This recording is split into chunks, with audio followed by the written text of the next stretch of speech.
told you enjoy it. No, I'm sold. It's beautiful, isn't it? I'm sold. It's wonderful. Absolutely beautiful. They're based in the Isle of Wight, apparently, Imaginarium, and they do jigsaws and Christmas stories and all sorts of things. Is that exciting? Look at that. I leafed through it. I've seen so many things. I've thought, I like that. Oh, I like that. That's nice. Is there a one of everything button on the website? I wish. One of everything. Also, I tell you another catalogue worth getting, Mr. Christmas. I'm on it. Are you on it? I'm on it. That's such a good one as well. That's Thank such you a very good one. much. You're very welcome. See you in a bit. Happy Christmas. Bye-bye. There we go. Nice to have your company. It's Steve Allen's Early Breakfast on LBC. It's such a good mood today. Such a good mood. And it's Friday. That's not the reason I'm in a good mood. The reason I'm in a good mood is because a bit of a party in the building last night. You know, a few people. I can't. You know, my lips are sealed on who was actually here, but it was the good and the great and everything else. And they're sleeping all over the place in the building today. It's like being in an orphanage, and they're all in settees and things. So there's going to be a lot of sore heads, I should imagine, today. But anyway, it's nice to have your company. I hope you're well. Stories in the papers. Blimey, there's quite a number of stories in the papers. John Lewis doing Christmas shipping. They've engaged 2 more ships because they want to make sure that you don't have empty shelves. But they have warned that there's a very good chance you would have empty shelves. So, as I've said to you before, if you see something that you know you're going to have to buy for Christmas, don't leave it till Christmas. Don't leave it till Christmas. Buy it now, because come Christmas, it might not be there. And then we'll have lots of disappointed people, which isn't good. The hated travel rules are finally scrapped. Dozens of countries put on the new go list. John Warrington will be delighted, I should imagine, because it's been up and down for best part of 15 months for him, because he has a travel agency. And so he knows, and so today people will finally be phoning up saying, can I go to? And he'll be going, yep, and he'll be booking them in, which is good news. Prince Philip's will is going to be kept secret for 90 years. They do a lot of that within the royal family. There's all sorts of secrets, and they don't tell. Although, what's he got to leave? A collection of adult magazines, maybe? Do you remember that? I remember them years and years ago. No, it seems really bizarre, actually. But adult magazines were completely different to what you get now. Nobody buys magazines now. If you're into that sort of thing, and as they used to call them in Only Fools and Horses, art magazines. That's what Rodney used to buy. Well, nobody buys them because you've got the internet now. But they still sell them, but you don't see them on the top shelf, do you? Oh, you do? Good. Oh, really? Really? Oh, you've just seen that on the top shelf. Your eyes were strangely drawn to that. Another one here. Somebody says, makes me happy to hear the sound of your voice for him. I'm a bit of an insomniac. Yeah, there is they're trying to make sure that people don't become insomniacs. Well, I'm stamping that one on the head straight away. You've heard such a thing? Trying to take away an audience. Listen, a lot of people who listen to me wake up specifically at 4. It's sort of inbuilt into your psyche. And then people say, oh, you know, I was an insomniac, then I heard your programme. I thought, well, why are you writing? Because they're simple and a little bit thick. It's not their fault. Also, as I say, Darren's going home now. The charity has launched it. The average adult suffers 9 bad sleep nights per month, but over half feel there's lack of support for people with sleep issues. A friend of mine's got one of those machines. He's got sleep apnea, and it's a thing to help him breathe. But I think that they're going to be operating this sleep charity between 7 and 9 p.m, 5 days a week, Sunday to Thursday. Oh, right. You see, I've always been able to go to sleep quite easily. I've never suffered. Between 7 and 9, I'm fast. I've gone completely on that one. In fact, I fell asleep in front of the television yesterday, which was always lovely. And I woke up, and then I have to turn off the fountains. Yes, I've got fountains in the sitting room. Two, because I found a cheaper place to buy these things. I'm not going to tell you where it is because they're mine. And it looks like a giant, thick church candle, but it's got water in the middle of it and a fountain. And you fill it up with water and it bubbles away quite nicely. And I found them for just under a tenner. So I bought 2 of them, and they're rechargeable. So you charge it up. It's got a plug, and you plug it in underneath the thing. And then you could take it round anyway. So you could have it sitting outside in the garden if you're having a buffet or something like that. And I've got 3 of these now. So I'm very excited by them. I'm just waiting for the hot water machine, the new one, 5 litre, to arrive. Which I'm living the life. I am living the life. Which is good news, isn't it? Especially if you turn on the radio first thing in the morning. You go, I wonder what's on the radio. My driver this morning was the same poor man I had. Do you remember the last time I said we went home? It wasn't the last time. We have been home a number of times. And we got pulled by TfL, who started questioning him on why he wasn't wearing his badge around his neck. Yeah, seriously, they were that stupid. Yeah, TfL were doing it. They were stopping people down the Pall Mall. They were pulling people in taxis. They were pulling taxis in there. My driver's called Tijan, and he will probably be listening to the programme because not because I was going to mention him, but because we were stopped on that morning. And I said to the bloke, "Why are you stopping somebody who's in a branded vehicle, taking somebody home?" And they didn't really have any answers for it, but that's what they were doing, pulling in taxis. I said, "There's loads of illegal cabs up opposite the Garrick Theatre. Why are you not doing those?" "Oh, there are people up there." I said, "No, there's not. I've just come from there." They do tell lies, people, don't they? Do you call your water fountains your Twin Peaks, says Kenny? They're very good, actually. Very, very good. Very, very good. And as I say, I mean, I bought one years ago, but I'm sure they're about 20 quid. Well, these ones are £9, and they're almost identical. The difference being the one that I bought originally is 3 batteries, 3 C cells, and this one is rechargeable. So what I do is, once one's run down, because I've now got 2 of them running, I'll charge up the other one, and then in the morning I unplug it and then swap them over again. And it's brilliant. It also lights up. The candle lights up, the whole of the candle lights up, and the fountain lights up at the top. It's fantastic. Absolutely brilliant. Andrew strikes back at the court. Not looking good. Not looking good. So we'll have to wait and see. And the quiet life is really possible, writes one columnist, if you really want it. Harry and Meghan take note. Oh, we're leaving the country because of the treatment of the press. Now look at them. Brown-nosing every press person you can possibly find. Telly fans, what another serving of porridge. We liked porridge. Do you know that The Good Life is going out on tour? You haven't heard of anybody in it apart from Rufus Hound, which I believe lives around our neck of the woods. UB40 are touring, plus Engelbert Humperdinck, not all together, obviously, and Bill Bailey. Everybody's out on tour. Everybody's on tour, and John Bishop is touring as well. But most of his is sold out. Oh, look, Richmond Theatre, they're doing it. Full casting for the stage adaptation of The Good Life. I'm sorry, The Good Life was Margot and Jerry Ledbetter and Barbara, and that's the way it should. You can't do it without them. You cannot do it without them. I'm sorry, I don't care who it is. That's who it's got to be, and it's they've sort of swapped it around a little bit. So appearing will be Priya Kalidis as Margot Ledbetter. Well, was she in EastEnders? Not right for this at all. But people who go and see it, I suppose. But I don't know whether or not it's going to work for the general public, because I've got the box set of The Good Life, and very good it is too. Bev says when you visit Joe Allen's, you get to sample the Bentley Bevy cocktail, devised in your honour by me, Prosecco, triple sec and lychee liqueur.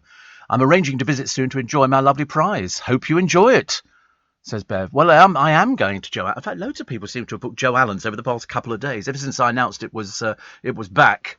God knows we've waited for goodness knows how long for it. Ages and ages. How long? 18 months. 18 months, good Lord. And I shall look forward to that. Paul, I don't know. There are talks about that as well, which is good. And here we go. This what you can tell. This one's a bit peculiar. 0405. Yeah, 0405. One of those with not all the brain cells in the one department. Poor cell. Oh, gone now. Oh, never mind. We love doing it. I love doing things like that, which is great. And another one that says, "Oh, people, what was Darren talking about with Linux? Oh, Clive Sinclair. Ah, right. Ridiculous, honestly. Where does it come from? Jade Goody's model son Bobby enjoys a night out, although you could be forgiven for thinking he looks like Virginia Wade. Not maybe one of the better looks. And the UK's top Elvis fan club is struggling to find a buyer. Todd Slaughter, I think, wants to sell it. He's looking for 100,000. So far, they've got 32,000. Why would you have to pay for it? I mean, surely anybody can set up an Elvis Presley. I mean, he is the acknowledged expert Also, Pimlico Plumbers, I believe, is under job offer. He's thinking of selling it. And guess what else has come up for sale? Guess what else has come up for sale? I don't believe this one. A friend of mine sent me the details yesterday. Selfridges. Selfridges is up for sale. How much do they want for it? 500 million? 4 billion? 4 billion? Because it's not just the one shop. They have a few of them. And the Pimlico Plumbers tycoon Mullin is nearing £100 million deal to sell the company. Well, he's fronted it for, since the beginning. That'll be an interesting one, won't it? £100 million. Gives you a rough idea what it turns over, but 4 billion for Selfridges. I love it. Well, a friend of mine said, "Would you like to buy it?" And I said, "Well, you can just let them know that it's sort of something, which is doable." I quite like it because I like retail. Very, very big into that. 84850 steve@lbc.co. Oh, come here, you stupid machine, honestly. Once you switch this thing, sometimes, yesterday, so many text messages came in. Oh, we haven't done the thing, have we? We're going to do it in the break. Because I did it earlier on, because I had to change my password. We change them every 3 months or something like that. Yeah, so we've sort of jumped up a number. And then they send me another thing to my telephone just to make sure it's me, and then we have to key another code in. It's all terribly high-tech. It's all terribly wonderful, and I absolutely love it. It's a 2-step verification. I bet there's not many of you can say you've had that. Make this Christmas one to remember with the Royal Mint. Our specially selected Christmas product range features unique gifts that your loved ones can cherish for a lifetime. From collectible coins and heartfelt stocking fillers to bullion bars and exquisite jewelry and tree decorations, our range of premium Christmas gifts is sure to make your loved ones feel precious this festive season. Search the Royal Mint and visit royalmint.com. The Royal Mint, the original maker. You're listening to a podcast from LBC. Morning, everybody. Leslie in South Croydon says, I cannot tell you how much your programme has changed my life. See? We get these all the time, actually. We get these all the time. Well, no, she tells me about how much she loves Christmas and all that kind of stuff. And we love Christmas too. And she saw a card and she thought of me, which is lovely. She said, and I thought you would love it. Thank you, yes. And I do love the carols as well. So thank you very much indeed for that. Told you it was a good day today. I love it. I love it on a Friday. As I say, it's such a nice day, and everybody's in such a good mood. But as I say, there's going to be a lot of people with very sort of thick heads this morning. I'll be going hello, hello, and they'll be going shh, quiet. Do you think Michael Barrymore will make a comeback on television? I don't think so. What, because of Terry Lubbock dying? No, I don't think so. I mean, I don't know whether or not Michael is now officially sort of retired. I mean, he's 69. I believe there is still a show on the shelf that they actually recorded a Strike It Lucky, and then all this blew up, and so they didn't run it. I'm led to believe there is that still sitting on a shelf, and it was a very good program. But the trouble is, what you've got to do with programs that have been on the shelves for a number of years, you've got to check that people are still alive. You don't want to start showing something if it's somebody who's recently died, and then somebody's going to go, oh, you can't do that, and you think, oh gosh, honestly. And a lot of the people who were on there, because some of them were fairly ancient, might not be with us. I mean, let's face it, we've got people dropping like flies on the Gogglebox programme. They've had about 4 have gone on that one. So what the families are doing is they're coming off the programme until they've, done what they have to do. And then they will probably go back on there again. So we'll wait and see. Shane says, the best part of the afternoon is when your show starts. I've just finished lunch. Which is good. Mark in Romford says, I've got Mr. Selfridge on box set. Do you have it? I did buy it, but I haven't watched it. I buy loads of bits and pieces, which I don't get. I mean, yesterday, the day before, if you remember, I bought the Die Hard, Trains, Planes and Automobiles and all the other. I haven't watched them yet. I just haven't had a chance. Although now it's the weekend, but I've got a busy weekend, very busy weekend. I quite like saying that, actually, because some weekends I don't have a busy weekend, and it just means I can pootle about. And then other weekends you've got a few. And I like that as well, because the resting bit's very nice. The resting bit is very, very good. Another one here, which says, wait a minute. Wait a minute. I've lost the blooming thing. Oh, somebody else has said I've got Mr. Selfridge, the box set. And Jackie is 60 today. She is sister of Pamela. So many happy returns of the day. Okay, what else are we going to do? What are we going to do today? We'll take Harry and Sandra Redknapp's former waterfront home. It's on Sandbanks down in Bournemouth. And little plots of land, they go for about 2 million quid, and then they shove up something. But it's a bit pokey and it's a bit naff now. They've sold it for 10 million, which is good. They call it a mansion. To be honest with you, I mean, I've seen pictures of it. I should imagine they must rattle it. Look, and you're right next door to everybody else. How dull and boring. You know, I mean, if you think if you got 10 million quid to spend, then you would. Is it the one in the middle? It's a bit sort of mock Tudor, but it's new. And then right next to you, I mean, you've got no privacy at all for £10 million. Perhaps that's why they're selling it. They didn't pay 10 million for it. They say a whopping 10 million. Don't be so stupid. Who wrote that rubbish? A whopping 10 million. Around this place. Sorry, we've just sold one for £130 million. You know, and there's old Harry. Yes, spot the difference between him and the dog. The dog's got one of those faces on it, hasn't it? What is that? Is that a bulldog? British bulldog? Something like that. The property formerly owned by Harry. Formerly owned by them. So it's got the master bedroom includes an ensuite bathroom. I'm sorry, is that considered sort of a luxury nowadays? It is for poor people who haven't had that thing. A bigger dressing room and a balcony. And then they've got a wine cellar. Although, I tell you what I don't see in the wine cellar. I don't see any air conditioning and chilling. So quite clearly it's just a room where they put some bricks in and you can stack up your bottles of wine. It's got a swimming pool and a gym with a sauna. I don't think he'll be using that anytime soon. And you can see next door's garden, which is looking into your swimming pool. Because I like to swim naked. And, if you wander about, play volleyball, stuff like that.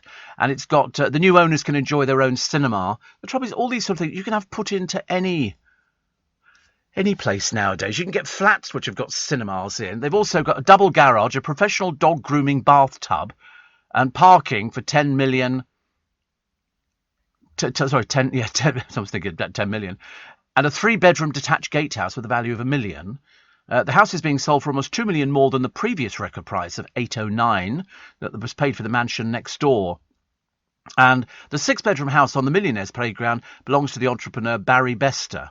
He's the Tops Tiles founder. So it wasn't owned. It might have been owned by Harry Redknapp ages and ages ago, but since then it's moved. He bought it off the Redknapps for 6.9 million. And that was only in 2015. So it just proves how much money there is in tiles. And Steve Isaacs of the local estate agent, luxury and prestige. Luxury and prestige. All right, mate? So we can confirm the house is sold. It's quite a landmark sale. It's his most valuable house on Sandbanks. And it's got a lodge house. And there are now more buyers than sellers. This has been fueled by wealthy individuals relocating from London. Well, let's face it. In London, 10 million. All three of them together. One went for 10, which is the former Harry one. The next one next door, 8. And the one next door, but 1, is 7.5 million. They've all got little jetties, but have you noticed? Nobody's got any boats. Perhaps they can't afford boats. Have you ever been down there? We used to go to Sandbanks when I was sort of younger. Then it became sort of semi-posh, but it's got a semi-detached house worth £1 million. Garden's quite nice, but I'd be expecting a bit more. Bit of class, and I don't think there's any class with this thing. It does have 2 sun terraces and a private jetty. So but nobody's got any boats. You know why? They're all too old. A boat? I don't know. Don't know how to operate things like that. The Good Life was a must-watch national treasure. Probably inspired many people to attempt self-sufficiency and organic. Boy was Felicity Kendall. Yes, we know about that. She was every schoolboy's fantasy, wasn't she, Felicity Kendall? Well, most schoolboys. Not anymore, I fear. I mean, back in the day, can you imagine if you'd ever said there were gay school children? People would go, "Don't be so stupid." Not, you were a Penny Keith man. Yes, good old Margot. For the first few episodes, she never appeared. You just heard her. And the public clamoured. And they said, "Can we see her?" And then there she was. Jerry. It was all very wonderful. And yet the houses were very pokey. If you look back on it, Margot thought she was absolutely wonderful. She played the same character into The Manor Born. She was very good at playing those sort of characters. And but no, she never appeared. Never appeared. It's like John Inman appearing in the Are You Being Served, and the BBC hated him. Get rid of the P word, they said, and the writers said, if we get rid of the P word, we're not giving any more shows. That was it. Yeah, and they pushed for him because they said he's not a P, he's a mummy's boy, because he was constantly on the phone to his mother. And there was never any talk of a boyfriend or, an older person looking after him. And it was a character that took off. Out of all the characters in the series, Mrs. Slocum and John Inman seemed to they were all good.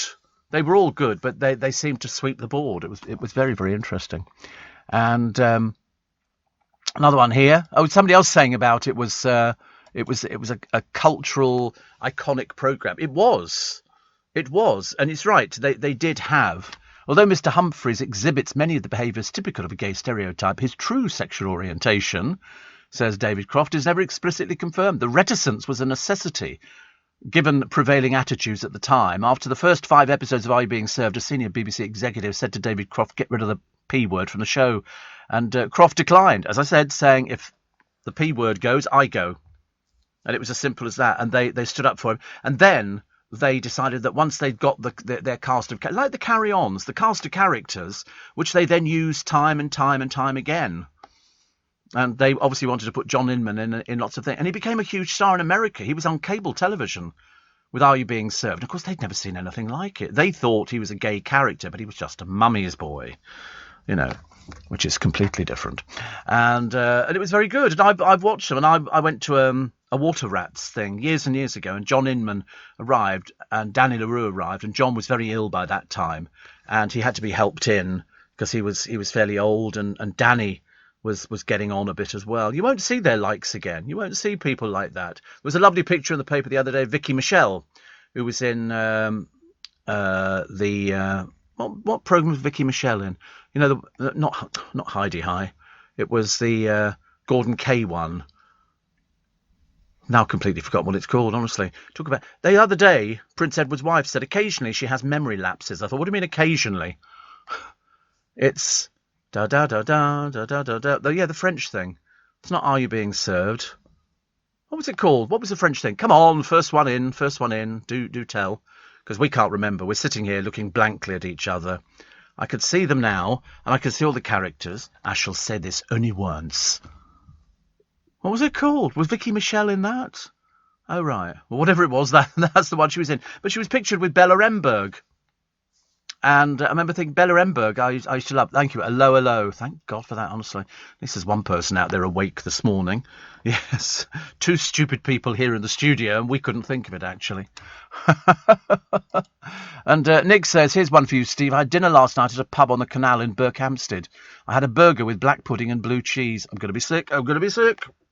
What a ghastly thing to have. But no, definitely not. Listen, you couldn't persuade me at all to have anything like that. It just sounds disgusting. Having discovered yesterday what it's and also people saying you can have it cold. I remember thinking, oh no, I'm sorry. I'm a little bit. I mean, I know today's Friday, and I do, like Niall just said, hello. We couldn't remember. Isn't that funny? I was sitting there. I could see Gordon Kay because I knew somebody he went out with, and he used to live in Brentford Dock. Gordon Kay, and then he had his accident in the car where a pole came through the window, I think. And yeah, he was off the series for ages and ages. And I used to go round to Brentford Dock because I knew somebody who lived in Brentford Dock as well. It was a big development just off the high street, but Brentford's going through a sort of a reawakening. They're trying to turn it trendy, even though it's got sort of a crappy side to it, and you generally drive through it as fast as you can. It's now being regenerated. It'll have cafes and everything else by the river, and they're going to make it very nice. There you go. Kay's autobiography, Renee and Me, because he didn't speak like that. He just spoke quite normally, actually. But he suffered serious head injuries whilst driving his Honda during the Burnsday storm in January. Although he couldn't remember any details, he received a scar on his forehead from a piece of wooden advertising hoarding that smashed through the car window. Amazing, isn't it? But he suffered from dementia. And he spent the last 2 years of his life in a care home in Knaresborough, where he died at the age of 75 in 2017. The funeral, held at Huddersfield Parish Church. His co-stars from A Low Low, Vicky Michelle, Sue Hodge and Kim Hartman, attended, as did Ken Morley from Coronation Street, who gave the tribute. The unofficial Yorkshire anthem on Ilkley Moor Bar Tat was sung at the service. In French, on Ilkley Moor Bar Tat, on Ilkley Moor Bar Tat. It was good, isn't it? Stella says, I miss you reading out the poems. Failing that, could you sing? I can't actually at the moment. I was singing a song to myself the other day, and I can't remember what it was. Do you remember Robin's Nest? Is Richard O'Sullivan still alive? Yeah, he's at a home at Brinsworth House in Twickenham, and he's there, and he looks exactly the same. He doesn't look any different. I see him almost on a weekly basis. With UK Export Finance, I'm fulfilling more export orders from around the world with working capital support. Export insurance means I'll get paid when exporting to challenging markets.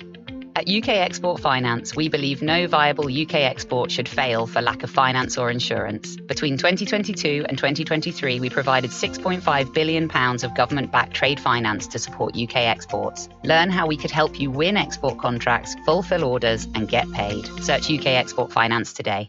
You're listening to a podcast from LBC. Morning. They want to bring back television programmes, don't they? Which they say we're missing out on things like the Good Life and stuff like that, and they're probably right. And they don't make those things anymore. We don't have the amount of actors that can do them. But they now plan, this is ministers, a legal requirement for broadcasters to make clearly British shows. Isn't that a bit sexist? I mean, what do you mean purely British shows? I mean, Fleabag, Derry Girls, and Only Fools and Horses were cited as the kind of distinctly British programmes that would meet the obligation. Really? I never saw Derry Girls, and I never saw Fleabag. John Whittingdale told a Royal Television Society conference that shows like Doctor Who, Downton Abbey, The Great British Bake Off and Bodyguard have been huge international hits, but also reflect Britain and British values. What, Doctor Who?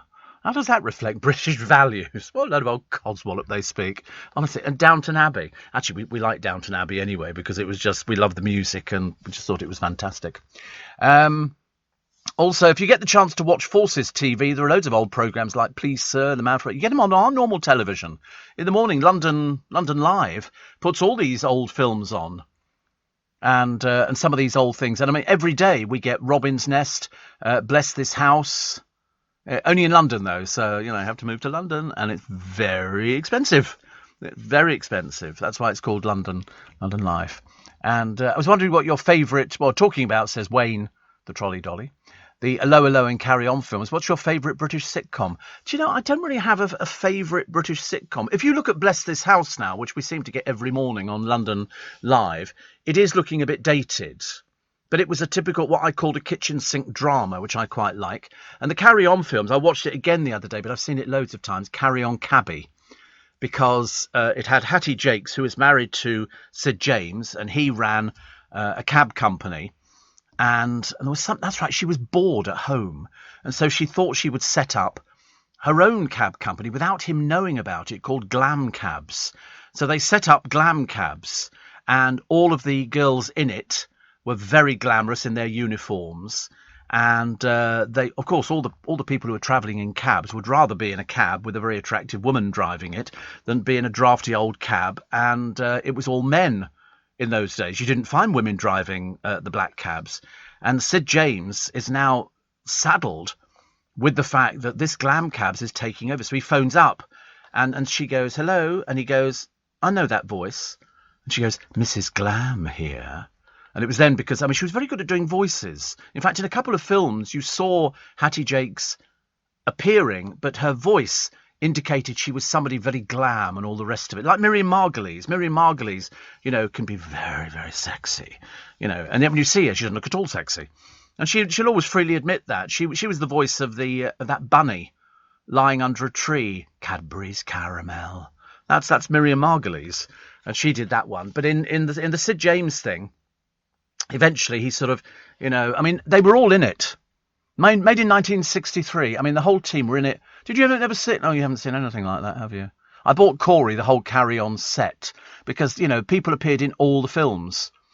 it was the same cast. You got Hattie Jakes, Sid James, Kenneth Connett. The only person who wasn't, Esme Cannon turned up in a lot of things, and Liz Fraser, not with us anymore. She phoned me I went round her house, and she used to do government auctions. She would go and buy stuff at these government auctions, and then she'd sell it. And she was lovely. She was absolutely lovely. And the parents of my godchildren, he was a market trader, and he bought loads of stuff. She bought 250, I forget what they were, like satin outfits and all the rest of it. And he went round the house and he bought all of them from her, which was very good. Then he sold them at the market. But they were very good, actually. Very, very good. I don't know why, but you saying Gordon Kay reminded me of the British Empire. That was Chris Barry. Yes, it was Chris Barry. I thought that was a good programme. That was good. But Wayne, as I say, he likes Fawlty Towers, which, a lot of people like, and Carry On Camping. Yes. Carry On Camping. How on earth Charles Hawtrey ever got away with playing heterosexual was totally beyond me. I mean, he was always chasing the girls. Oh, yes, I could put it up for you, he said, looking at the tent in the department store, when people went in to buy tents in department stores. And it was Terry Thomas was in it. Was it Terry? No, Terry Scott. And they were good films. They were very good films. But, we all like Fawlty Towers. We all like Fawlty Towers, especially that one where sort of, he cuffs the young man around the ear because he doesn't like the chips. They're garbage, he says. Yeah. Ronald, that's right, the boy was called Ronald. Leave him alone, says the wife to the father, who's obviously deciding he should have got rid of them years and years ago. Darling Buds of May was very English. Yes, people only did that because they liked Catherine Zeta-Jones. She was very popular, very popular. And they went back there. They've remade it again with Bradley Walsh as Pop Larkin. Yes, you're right. It was very good, and they went back to the windmill, and she could see what it looked like then. Because David Jason's getting on a little bit now. In fact, he's getting on quite a lot. But he's nearly 80. It was quite good, very English. Do you remember the Gnomes of Dulwich? I don't remember. I've heard of it, but I don't remember. And All Gas and Gaiters, I do remember. Oh, golly gosh. Yes, I remember All Gas and Gaiters. Set in a vicarage, wasn't it, I believe, with Derek Nimmo and a load of other people. And that's all I can tell you about. I don't know anything else about it. I can't remember. So there you go. The Larkins, Bradley Walsh and Joanna Scanlon. Bradley Walsh seems to suit Sideburns, doesn't he? Did you know, I told you the other way, he won't thank me because he does listen occasionally to this programme, that he's not tall. And looking at her next to him, she must be even tinier. Because sometimes you get people on the chase and you look at and you think, he just looks their sort of size. Then you see him next to somebody and the beast is huge, isn't he? Is that Mark Labatt? Yeah, he's 6'6". Bottom was a great British show, says Faz. God bless Rick Mail. Do you know, I never got that sort of humour. I didn't do The Young Ones or anything like that. I just wanted something a bit more basic. Don't know why. And did you watch Duty Free? So dated now. And how long ago was that holiday? You think it looks dated? I thought it looked fantastic. I watched it only recently. Duty Free. Very, very good indeed. There's a whole box set of it. And it was, I thought it was brilliant. Brilliant. I love her in it. And Joanna von Geisigen as well was in it. It was about a couple going on holiday and they were poor. He was out of work, but they had to sort of try and pretend what he did, especially. And so it's two couples. There was David and Amy and Robert and Linda. They met while holidaying in the same Spanish hotel in Marbella. And the interruptive affair conducted by David and Linda during their break. Another recurring character is the hotel waiter Carlos, whose boyfriend wrote to me ages and ages and ages ago. I remember it vividly because he said, can you mention him? And we thought he was great. It was recorded in the Leeds studio, everything. Only for the concluding Christmas special was the budget found to film scenes in Spain at the Don Carlos Hotel and Spa. So it was good. It was interesting. During the show's run, it was never satisfactorily resolved if it was the same holiday being depicted in each series. I just thought they stayed there forever and a day. Because they got David's redundancy pay, but they were trying. He was trying to sort of pretend that he was rich, and they weren't really rich. And she kept saying, "No, David, we can't afford to do that." Gwen Taylor was very good, very, very good. I love her. I interviewed her a couple of years back, And I thought she was sensational. I loved her. Remember Love Thy Neighbour, says Stella. Yeah, although, when people talk about Love Thy Neighbour, the black couple always won. Every argument, they were the ones who were winning. It's just that people didn't think that that's the way it was. But it was. You were laughing at the other couple, Jack Smethurst, and he was the racist. But in fact, the black couple, which was Nina Baden-Semple, I seem to remember, I mean, that was the whole joke about it, that they were the ones who were doing really, really well. And Jack Smethurst didn't like it at all. It was like watching Alf Garnett. I mean, he had every chip on his shoulder you could possibly find. Yes, Minister. Yeah, I like Yes, Minister and Yes, Prime Minister. Very good. Very good cast. So many of them are dead now. The three main characters are dead. 3 main characters are dead, but still good, still worth getting the box set. And Felicity Kendall was voted Rear of the Year, says John, near Brighton. Yes, she was. I used to hate that award. Didn't you hate it? They go to somebody, it's like being called Bum of the Year. Rear of the Year. And you say, oh dear, how sad. No, I never won, actually. And Gary says, I loved As Time Goes By. Did you? No, not for me. Did you like that? Yeah, I knew you'd like it. If I dislike it, you can guarantee the producer will go the opposite. He's a bit like James O'Brien. If I say black, James O'Brien will say white. If I say white, he'll say black. It's the way it goes. The way it goes. But no, I mean, all of these things you can watch time and time again, and that's the endearing quality of them and the thing that appeals. Not Rear of the Year. Was it still going in 2019? Really? Oh dear. Female winner, Amanda Holden. Really? And next time I see her coming in, I might shout out the window, "Oi, Bum of the Year!" She'll love that. And Andy Murray was the male winner. See, I thought it would be somebody who plays snooker. They're always bent over the tables, aren't they? Looking as though they're fairly comfortable. Daniel in Herne Hill says the Duchess of Duke Street. No, not for me. But there was something similar to the Duchess of Duke Street, and I can't remember what the dickens it was. It was another one. I think it was set in a fashion house, and I remember some of the actresses. It was a period piece, but set in a fashion house, the house of whatever it happened to be, and I thought that was quite good. Rob says, I'm working my way through the back catalogue of Fawlty Towers, so un-PC today. Not all of them. There were only little bits and pieces that were in there, but it was of the period. It was of the period, and we didn't think anything of it. It was showed on the television. They brought it out on video. They brought it out on DVD. They brought out the box sets. Nobody said a blooming word. Nobody said a word about it. And all of a sudden somebody went, I don't think you can actually have this being said, and, poor old Manuel was picked on, but he was only pretending to be Spanish. He wasn't actually Spanish. Okay? It seriously wasn't like that at all. Do you remember the Beiderbecke affair? I've heard of it, but I can't remember what it was, actually. My favourite pizza is called the London Pizza, Steve, which has kebab and chips on it. Yeah, why don't you just buy kebab and chips? What do you want kebab and chips sitting on a pizza for? I nearly bought a pizza the other day, and then I thought no, because they're really fattening.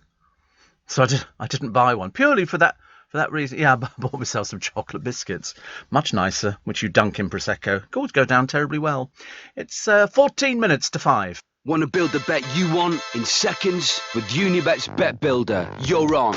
Add shots, corners, cards and more. And increase your odds with Bet Builder Rackers, combining bet builders across multiple games and sports. Download the Unibet app or visit unibet.co.uk and get a Bet Builder boost every day. Unibet, you're on. 18 plus, begambleaware.org, pre-match only, max stake £10 minimum, combined odds of 4-1 and 3 selections, T's and C's apply. You're listening to a podcast from LBC. Morning, it was House of Elliot. Thank you. TV show about 2 sisters running a fashion house. Thank you. I couldn't remember what it was, but now you've told me. Also, I've been watching May to December. Anton Rogers. Yes, that was very good. Very good indeed. Anton Rogers popped up in all sorts of things. We've hit on a note here, haven't we, really? I've just realised we're going down my sort of BBC Radio Shropshire. Hello, it's the vicar here. Well, yes. Let's tell you a story about custard creams. 2 turned up at my church the other day, and just do that. Luke in Leeds says, "What time do you go to sleep?" What's it got to do with you? Honestly, I love the way people ask you, "What time do you go to sleep?" You ask me next, how many times do I go to the toilet in the middle of the night? Goodness sake, honestly. God, blimey. Steve, Michelle from the original Spike said, Butterflies. I loved Wendy Craig. Loved her. I thought she was just wonderful, and she was so mad in Butterflies. And people were willing her to have the character to have an affair because she was being a bit naughty. She was meeting a man in a park, wasn't she? And she had the Mini, which had the Union flag on the roof. And I mean, given the choice, most people, if they thought they could get away with it, would probably have a bit of a fling, a little bit of an affair. You see, I wouldn't. I'd never do anything like that. And the team I'm working with, I mean, seriously, there's a word for people like that. Look at poor old Henry, honestly. Henry had a couple of sherbets last night and was dancing to ABBA. Now, I'm not even aware of the fact that Henry can dance, and I couldn't possibly bring myself to tell you who he was dancing with. Yeah. Was it Dancing Queen he was dancing to? So appropriate. But everybody had a few sherbets. That's the trouble, you see. I've said to people before, if you have drinks during the week at parties, it's fatal because you just can't do it. I can't do it. If I think, I'll just have a little drink, I have a lie down, I have an Anadin, and then I go to bed.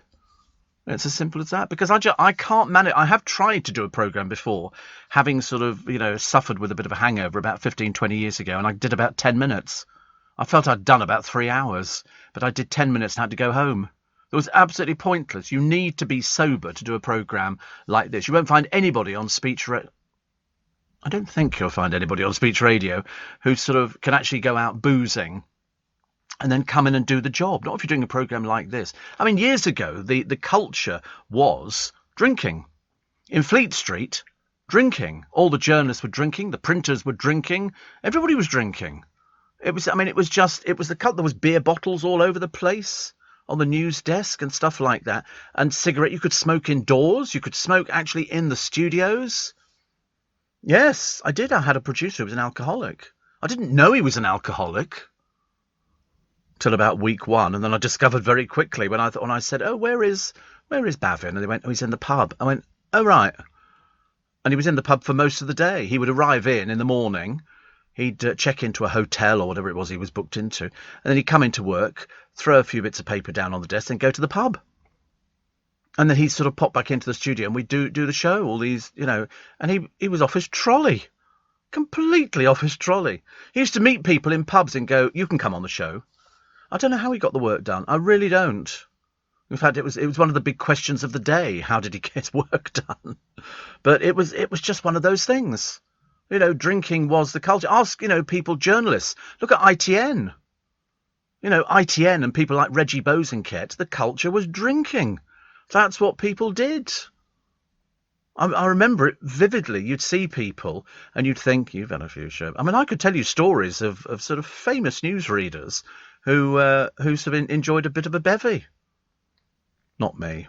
No, not me. I can't tell people. No, it would be betraying a confidence. I don't want to tell people anyway. I'll save it for the book. And let's hope that they die in the interim period so they can't sue. There's a record number of tomatoes from one bush.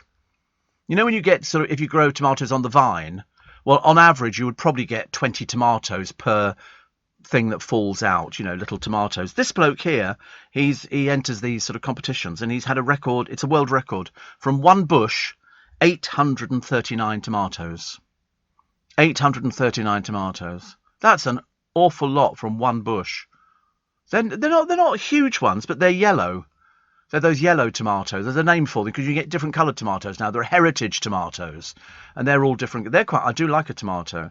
Years ago, you would cut the top off, put a bit of salt in, and eat them. Now there's salt in everything, so you don't bother. But I now dip them, if I'm so inclined, into salad cream. I get the salad cream like that. Pear tomato. No, it's just a tomato, just a yellow tomato. Yeah, look, they look like. No, your ones look odd.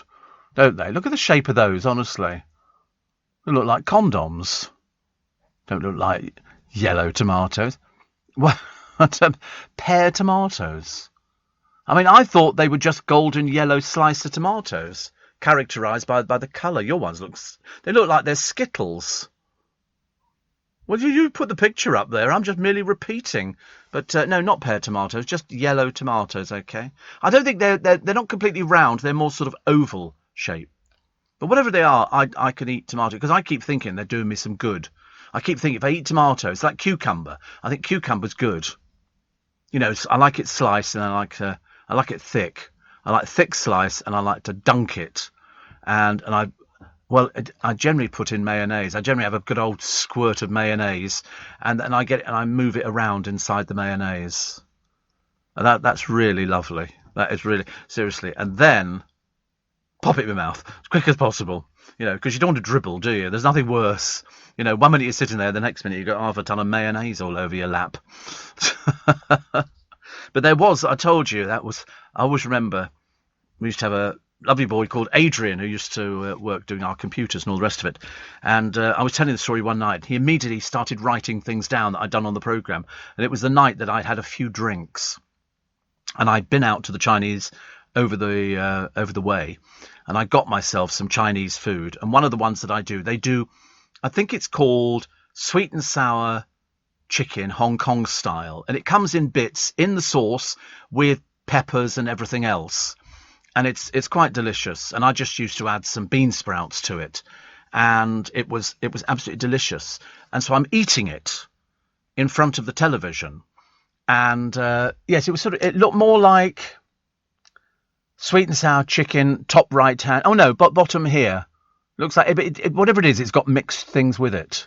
Yeah, it's very gooey and everything else. It's very bright red, and it had all the bits and pieces. And I've got it on my lap, and I'm just wearing my pants because, well, there's no point being dressed in front of the television, is there? I mean, most people do that? You go home and you take your jeans off, your trousers off, and you hung them up.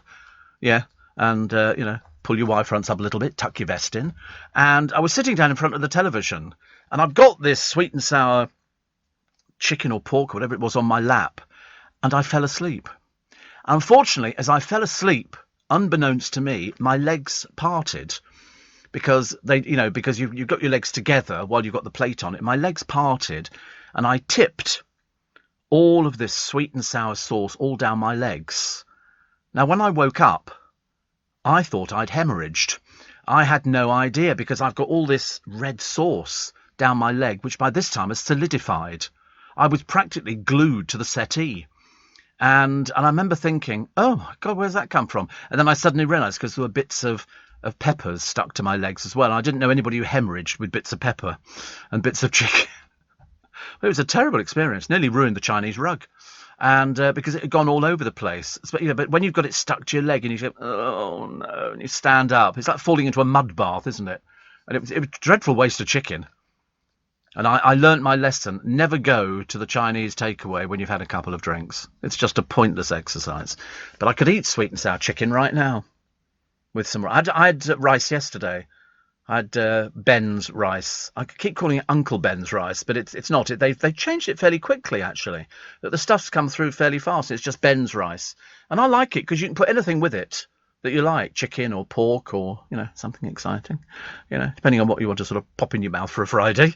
You know, there's all sorts of choices. Oh, look, I'm bleeding. I can't believe it. Honestly, I'm bleeding left, right and centre. Look at this.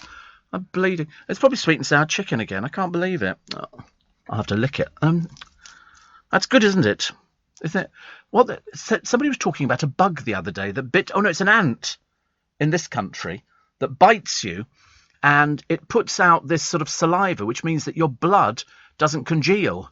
So it's constantly running. And I think they're called wood ants or something like that. It was in one of the papers. I remember thinking, oh dear, I don't like that idea. Ants do bite you. The ones in the jungle bite you because they look on you as a predator. If you interfere with them, they don't like that at all. But there were these other ants, and there's something in their saliva, not that they can produce very much saliva in the little tiny things, and it means that your blood flows freely. Because when I used to cut myself years ago, I didn't have any problem with sucking the blood. Now I don't like doing it. It doesn't quite taste the same. I've seen more of my blood in the past 2 years than is healthy. Oh, look, the music's arrived. I love it when the orchestra pop in. They've all had a drink, and they'll sort of bring us the thing. Apparently, oval-shaped are plum tomatoes. Plum tomatoes, that's right, because you get them in tins. Do you like yoghurt? What is this, 20 questions? Do you like yoghurt? Yeah, I used to have ski, the Fuller Fitness food, because I thought that it made me look like one of those ski instructors, all in white, pair of skis, What was that James Bond film where they had skiers and they go down the mountain? That looked quite good. That was very... So The Spy Who Loved Me. That was very good. The latest one, far too long. Nearly 3 hours. My life's too short. I'll need to take injections and tablets to actually sit through the first part of the blooming film. Here in the UK, we sell amazing products and services the whole world wants. At the Black Farmer in Devon, our produce is enjoyed on both sides of the Atlantic. We're McKinnon and Saunders from Manchester, and our puppets are watched on 6 continents. So whether you're new to exporting or experienced, explore global growth for your business with free support from the UK government. Access information, training, events and expert advice to help you find new customers overseas. Visit great.gov.uk to get started.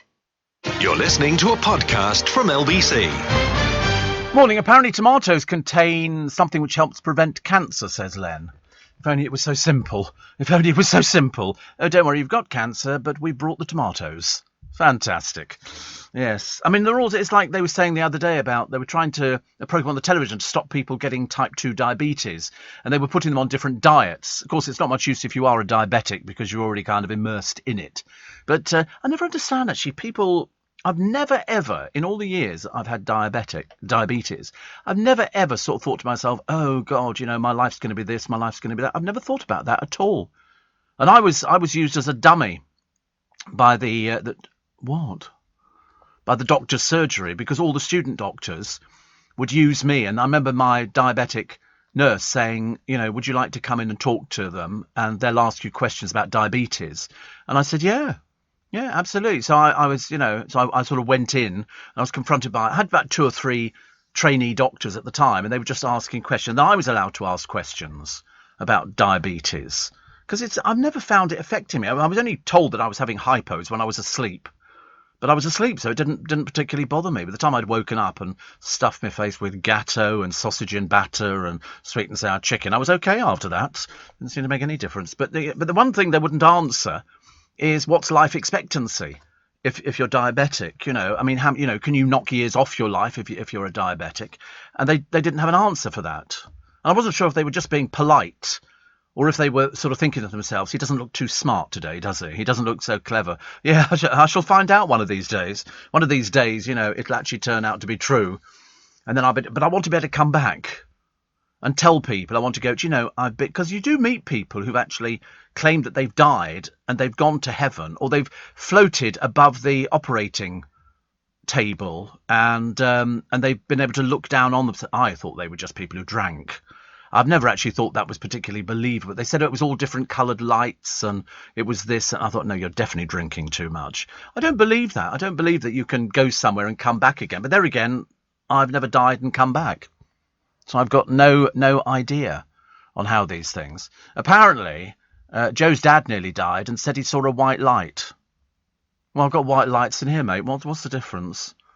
What do you mean? Some sort of special white light? Was it an ethereal coming towards him? Yes, there'll be somebody with a torch. Okay, yeah, the car crash. That was the police officer. Did they have a fluorescent jacket on at the same time? Did they produce a thing saying, can you blow into this? Steve, watching Wheel of Fortune with Paul Hendy at the end, he says, if you enjoyed it, I'm Paul Hendy. If not, I'm Jim Bowen. Oh, that's an old gag. I've used that before, actually, which is very good. Somebody else liking Goodnight Sweetheart. I said they keep showing it on the television. May to December, says Kevin the Milkman, no connection, where the 2 main characters met because she was divorcing her cheating milkman husband called Kevin. Why is it all milkmen are called Kevin?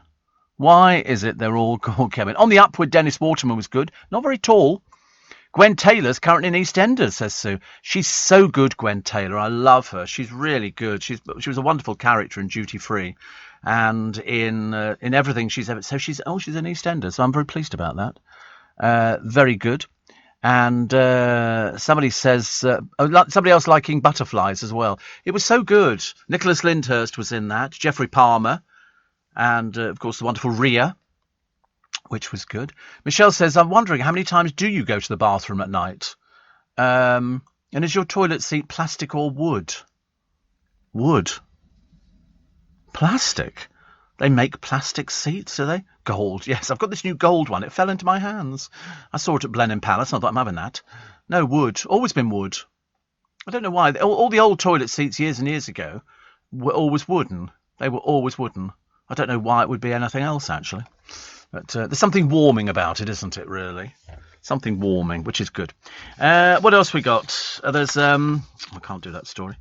Ori Aduba is in the Rocky Horror Show. I don't know as what. I've got no idea. Kate Ferdinand, dreadful show off, posing in a bikini. They're showing some old Towies and she's on it. Oh, she's nasty. Nasty little piece of work in that, you mugged me off, you did. That's what they're like all the time. Luckily she found somebody to go out with. I wonder why they want to sell the Elvis fan club. And also, what do you get for your money? Todd Slaughter, I think, who's been running it for, ever since its inception, I think he actually started it, wants 100,000 quid for it, but they've only got 32,000 on the table so far, which he says isn't enough. And, but I don't know what you would do with it. They say it's, this week the fan club, it specialises in music memorabilia, 32,000, nowhere near the estimate of 50 to 100,000. There were several keen buyers, but when they realised that running the fan club was a full-time job, they melted away. Well, of course it is. I should imagine the fans want to know everything, and Todd was available for that. It must be absolutely exhausting for him. 40 hours a week, and they went, we thought we could just sort of have that. But unfortunately, no, you have to commit yourself to it. And interesting. You don't have to be a jumpsuit-wearing Elvis fanatic to join. Most members are normal people, says Todd. They don't dress as Elvis or walk around with quiffs. That's me out straight away. But I did do an Elvis quiz on Fives Company. It's on YouTube. Yeah. Steve Allen and the Elvis quiz. And they're Elvis impersonators. But you've got to listen to it because they don't know anything about Elvis. In fact, it was almost embarrassing. I thought they would know the answer to some of the questions, and so have you found it? Yeah. And so they're all Elvis impersonators. There they are. Me with hair. And that jacket was covered in glitter. I can't tell you. Every time I used to take it off, I was covered in the blooming stuff. And we asked all these questions of these Elvis people. They were buzzing in, and he'd go beep, and I'd go Elvis. And they would then look. They were all Elvis impersonators. They were very good. They came in dressed up, but they didn't know anything. They didn't know any questions, or they didn't know the answers to any of my questions. Which I looked a lot thinner in those days. Mind you, that's the trouble when you start looking back on stuff.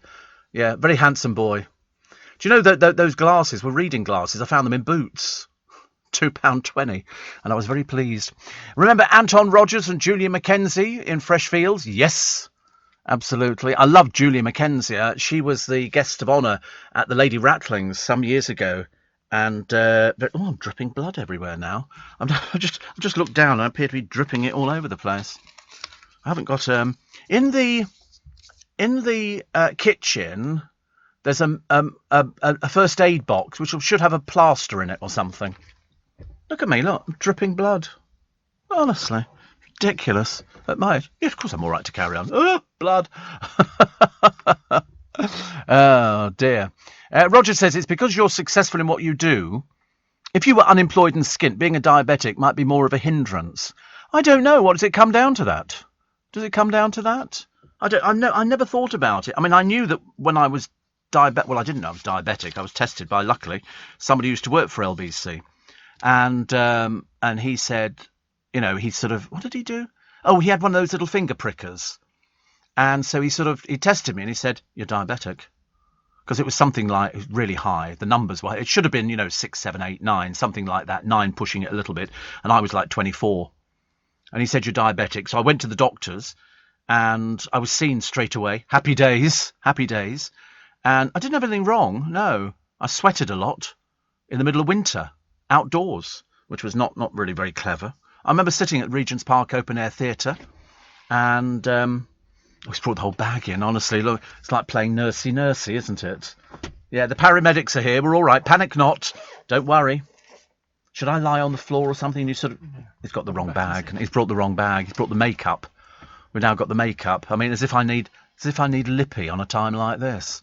Just want a plaster.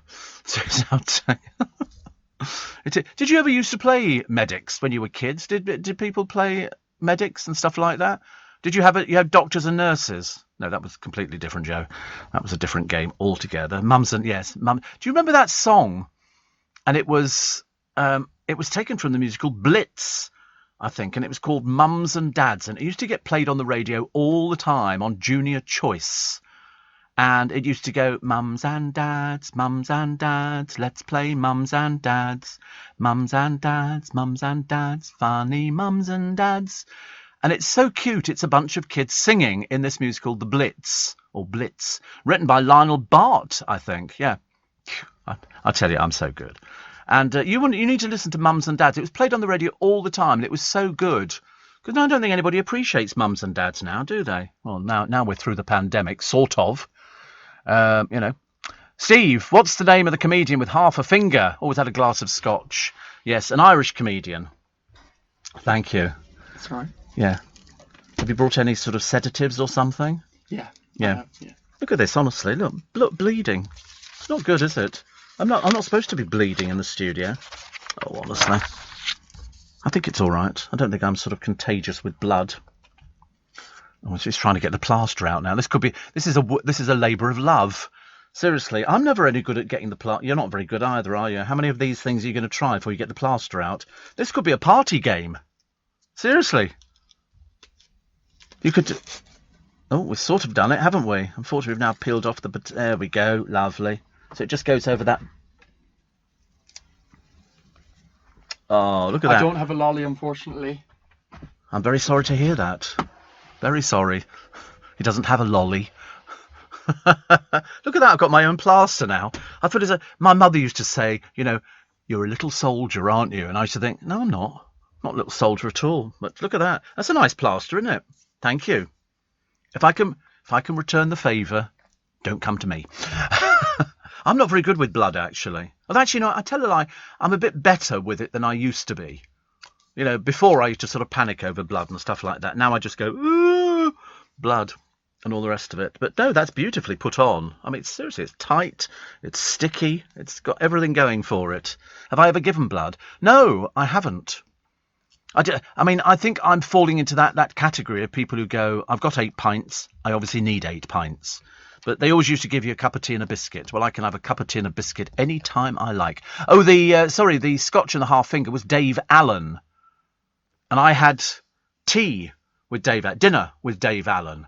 There was the head of the BBC, Bill Cotton, Dave Allen, and Dave Allen's other half, and Bill Cotton's wife, and a friend of mine called David, who'd been on MasterChef and who cooked. And so there was just 1, 2, 3, 4, 6 of us.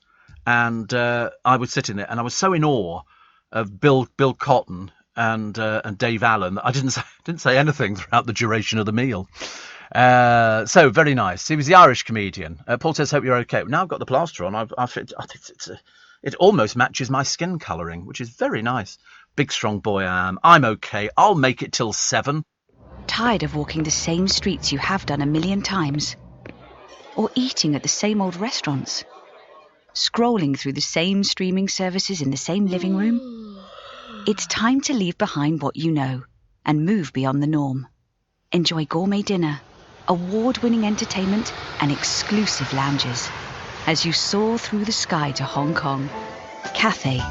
Move beyond. Book your next adventure at cathaypacific.com. You're listening to a podcast from LBC. Morning, Steve. What happened to the Groovy Gang? Well, we've got trainee Groovy Gang members.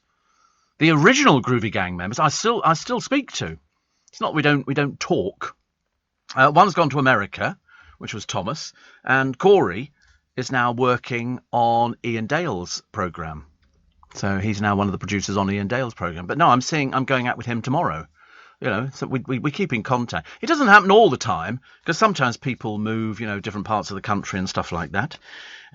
So there's a biscuit war broken out after a charity revealed the top snacks, and this must be Macmillan, because they've got their coffee morning coming up, because I told you that M&S have got Colin the Caterpillar cakes and biscuits and everything else and tea, and an amount of money will go to the charity. The alpaca's last day is still a mystery. Geronimo's last day, they don't know what happened. Apart from the fact that somebody must have, got rid of it. They were telling me the other day Well, they weren't telling me at all. I was on the sofa, and I don't know where I was actually. What was happening? I was on the program. I was on the sofa. I was on something, and I think I was on a Cadbury's flake. Anyway, so I'm watching it, and they were talking about Guy Fawkes, because we're coming up to November the 5th, and Guy Fawkes was one of those who instigated the gunpowder plot. So what they took down into the cellars beneath the Houses of Parliament were 36 barrels of gunpowder. Unfortunately, it doesn't exist, that place in there now, the Undercroft. It's all gone, and they've put different places in. Anyway, neither here nor there. I wish they kept it. It would have been a great tourist thing. This is where the barrels of gunpowder were stored. Anyway, they caught Guy Fawkes. He then lied about who he was. They decided to torture him at the Tower of London. And the torturing was to find out who the other members of the gang were so that they could capture them. And they decided that they were going to teach him a lesson. They might have written him a letter before they were teaching him the lesson, and it said, "Dear Guy Fawkes, we're going to kill you." And so what they did was they tortured him on the rack. And this is basically where they tied ropes to his arms and to his legs, and they turned the wheel, and it pulled until your arms came out of their sockets. Seriously. And that's what happened to him. So he was in a terrible state, and they just wanted him to tell them who the other members of the gang were, and he did crack under it, and then they decided to execute him. Bearing in mind, he was half dead anyway, so he was going to be hung, drawn and quartered, and that involved being dragged through the streets by horses, where your head was banging against the things.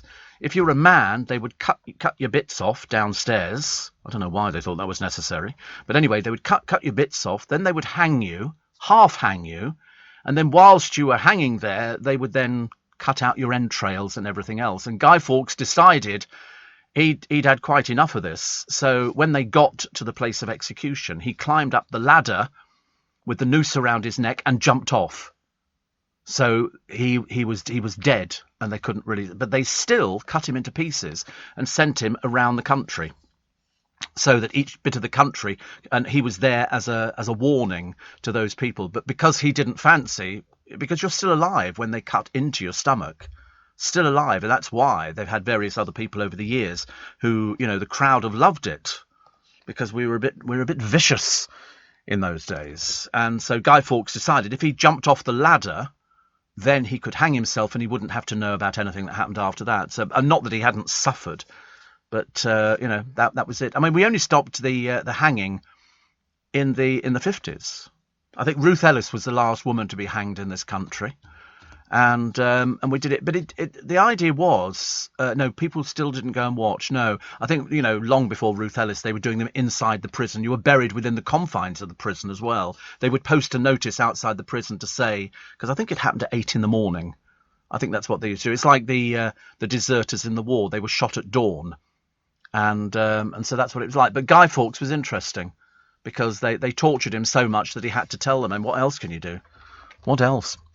David Jason also played the main character to the TV play called The Bullion Boys as a Liverpool docker in the World War II when they were involved in loading the Great Britain gold reserves and started to steal as the gold bars were down on the ship. Do you remember that programme, which was about a group of ladies, supposedly a true story, and they worked at the Royal Mint? They worked at the Royal Mint burning notes. And they made a film about it on the television. And the idea was that when the notes came in to be destroyed from the banks and everything else, they would go through them. And if the note was a little bit savable, they pocket it. And they would then take it. Hot Money. This was the 1936 one. Caroline Quentin was in R1 over here. And it was very interesting. There was another one, actually. So it was the Bank of England, and I wonder if this is the same one. So 3 workers at the incinerating plant in Essex. That's right. And what they did, they had a plan to steal thousands by stashing the notes in their underwear. Unfortunately, because they didn't have any money, they got caught out. And the film was commissioned by ITV in 2001. Caroline Quentin, very good at playing ordinary women. And so, I mean, it did well, actually. It was up against a Panorama investigation programme, and it got quite a number of people. So they were saving this money. But of course, once you've got the money, they were giving it. They started spending it. And all of a sudden people started noticing, oh, you're going on holiday. How are you affording to go on holiday again? And so that's what people get caught out for. The only idea is there's no such thing as the perfect crime. Ever. You know why? Because we've heard about all of them. If you haven't heard about it, it's the perfect crime and you'll never know about it. It could be going on at the moment. Mostly it's this cyber stuff, isn't it? Where you've got call centres over in Pakistan and South Africa and all sorts of places where they phone up and pretend to be people from the IRS and stuff like that. And some people fall for it. Some people fall for it. And other people go, how can you fall for something like that? And they go, because it sounded so believable.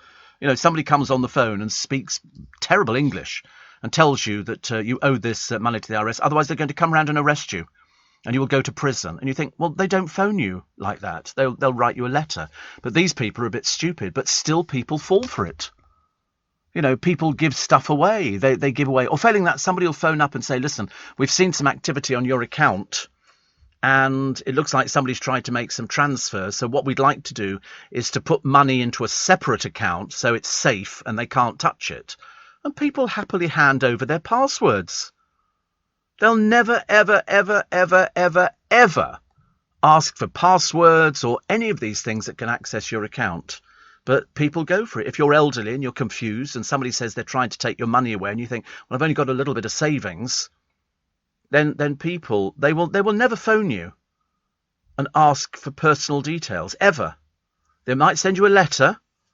Or they might send an email, but you've got to check the emails to make sure, because they used to be really bad in the olden days with sort of bad English and, grammatically incorrect, which is not. I've decided as well. Do you remember I told you I was trying to get hold of the pension people because I need to collect my pension because I'm overdue pension, and we thought it could be quite good to get it. Well, 3 days sitting at the end of a telephone, frankly, I might as well have superglued the thing to my ear because it just takes forever. So in the end, I've written to them. I just said, listen, these are the stuff. What do I do from now on? Listen to me. Listen to me. Steve. So many older cars, many in nice condition, will be scrapped soon as the extended ULEZ zone is enforced. Doesn't affect me, actually, which is good. I'm still paying a fortune for petrol. It's absolutely unbelievable. Absolutely unbelievable. Shane says Dave Allen was doing a Tonight Show here in Sydney. He had a few whiskies. He jumped on a trampoline on stage, fell off and broke his arm, but he kept smiling. Yes, he was. He used to finish what was his closing line? What was Dave Allen's closing line on every programme he ever did? He'd end up sitting on a stool and he'd say, "Good night, and may your own God go with you." And that's what he used to say. So, so it was like at the end of Police 5, they used to say, keep them peeled or go to bed, but don't have nightmares, Whereas I quite like a nightmare. I haven't had any for ages and ages, but I quite like the idea of. So every day I live the nightmare. The nightmare is, will I bleed today and can I get another free plaster? Woo! Look at me. Look, you tell how bad it is. It's still leaking through the plaster. Look at that. It's still leaking through the plaster. Listen. I mean, I might just fall down into a crumpled heap very shortly. Yeah, the studio. I'll tell you, it's like an abattoir in here at the moment. It's ghastly. We'll have to have it hosed down later. A little bit of blood on it. So what some people like. You'd stand there in front of your mother, wouldn't you, with your finger going, hurt, hurt. And my mother would say, well, put it in your mouth and suck it. Hurt, hurt. And then, and then your mother would go, why are you dripping blood all over the kitchen floor? Honestly, the cat used to sit there going, don't bring it near me. Don't bring, because we had a white cat. Which left hair everywhere. I'm surprised we never all went down with anything. And it was a lovely cat, actually. I don't know where it went to in the end. I think I went away to school, came back, and it had gone. Yeah, lived on a farm. We lived near farms, but we didn't actually live on a farm, which I could have done, but then you'd have to wear Wellingtons every day, wouldn't you? Because you'd be covered in poo all over the place. You've got sheep and cows and everything else. ABC, the group. Remember the Shoot That Poison Arrow? Remember that one? And they're on their 40th anniversary tour. Does not seem possible, does it, that the time goes by so quickly. But if you're over in Mexico, they've sorted out the perfect thing. The houses which were seized from the drug cartel bosses are now given away as prizes in Mexico's top lottery. Yeah, you too can have a hidden underground shelter with £3 million worth of cocaine in it. It's all for you. But some of the houses are so cheap over there. But for drug cartel bosses, they're considered quite posh. Some woman claims that she was not wearing a face mask in a supermarket, and she was arrested by the police, taken back and strip searched. I don't quite understand why somebody would be strip searched for not wearing a mask, but I still enjoy watching the Americans in there, and you get these silly women. You can tell that they've got a screw loose. Quite a few screws loose. You know, what is the government's stance on this? You cannot refuse me service. And they're going, yes, we can. Yes, we can. This is a private shop. It said in the manifesto, you have to serve me. No, we're not serving you. You can stand there all day, but we're not serving you. And now we're fed up with you. Go away. You're a boring old bag. You know, and so they literally drag them out. It's hilarious to watch. It really is. A bank will never ask you for your details. Well, they know them, don't they? They know them. And Steve, if you want to commit the perfect crime, go into politics. Poor old politician. They always get it in the neck, don't they, politicians? You know, how do you know when a politician's lying? His lips are moving. Oh, we've got to take a break.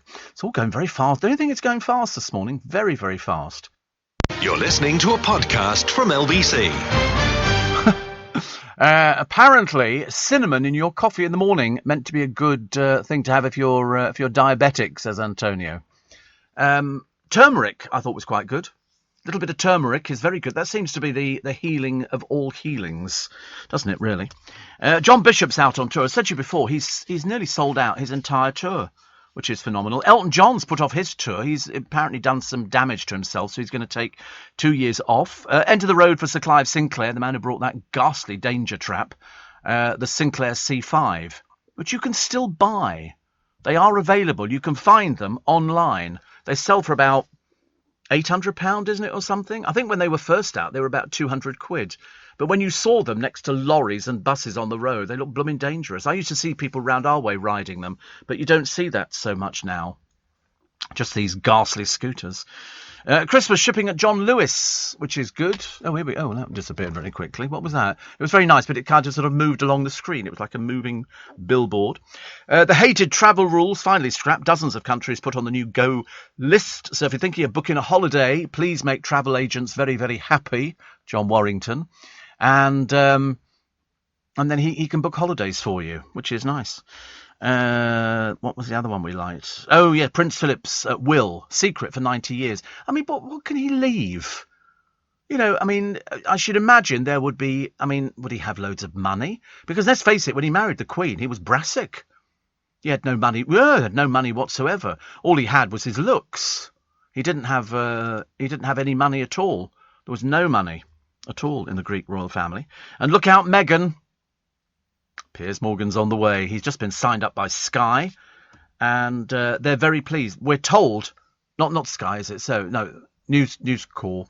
I'm told the deal is worth about £50 million. She'll be fuming. She won't be at all happy.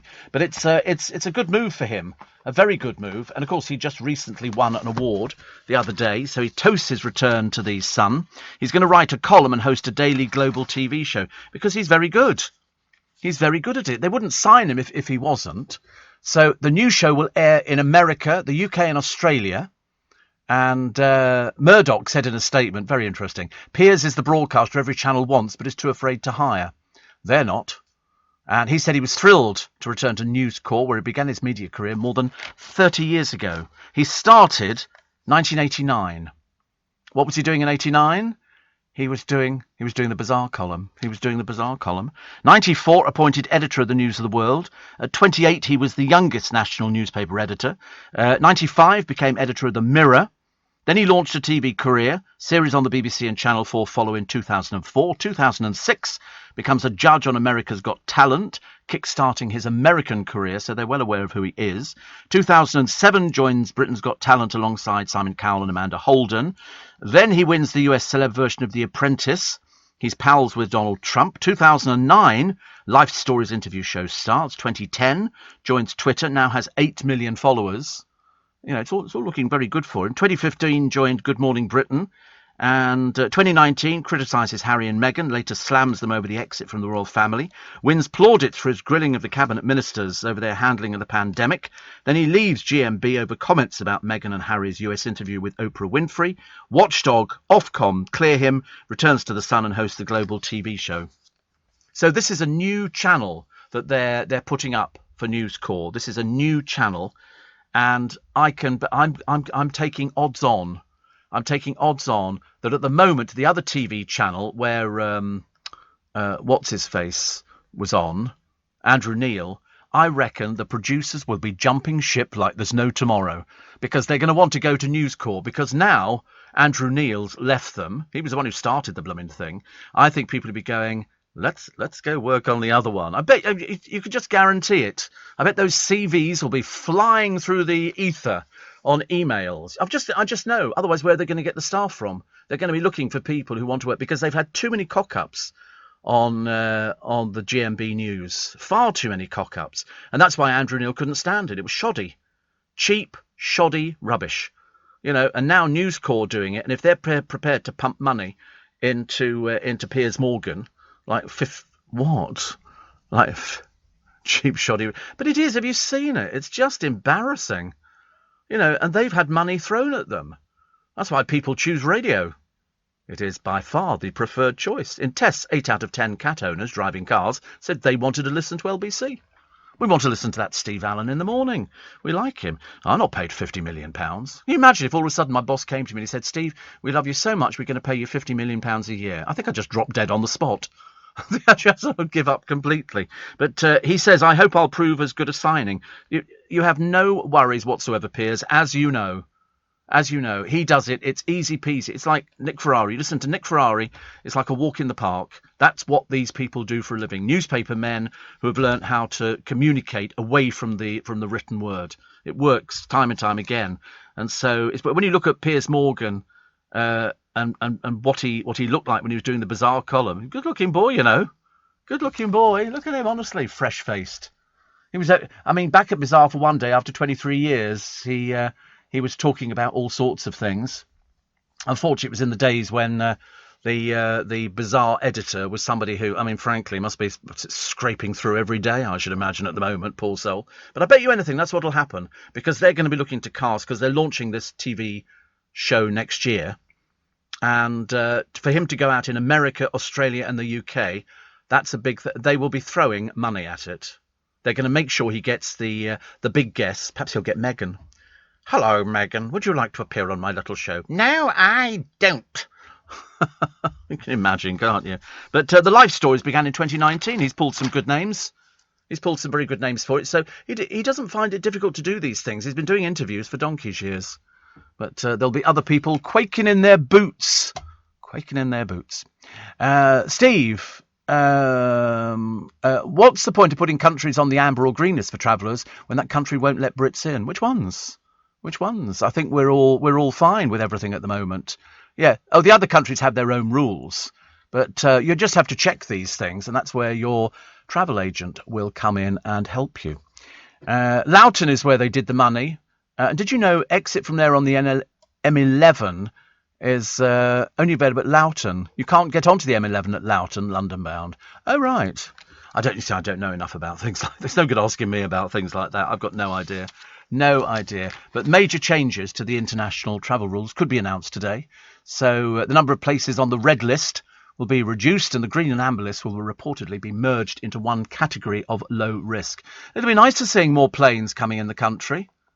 It really will. It will be, very nice for planes coming in, for people to start filling up the hotels. And we're going to have a Christmas market down here in Leicester Square. Deck the halls with boughs of holly, fa la la la la la la la. There have been suggestions those who are fully vaccinated will no longer need to take a lateral flow test before their departure and a PCR test after their arrival. That would save travellers about £100 a trip.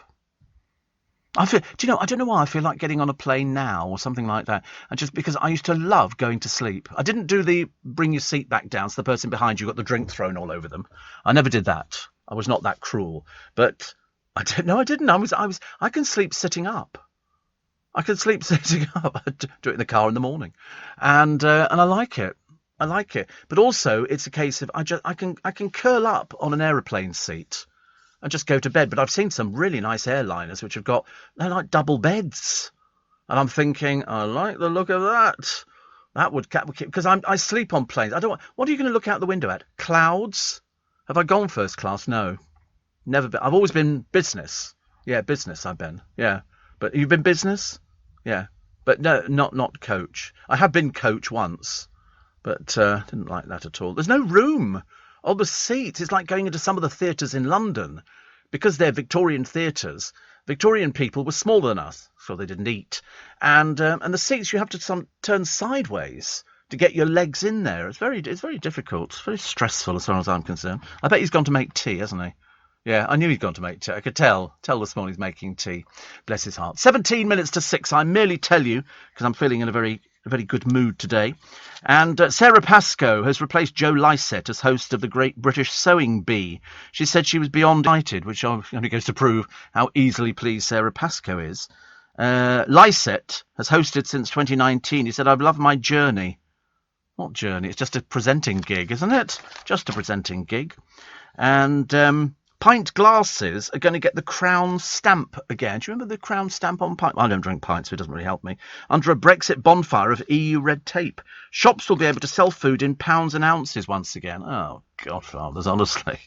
See, for most people, I think it was one of our reporters, Matthew, and I've only just learnt metric.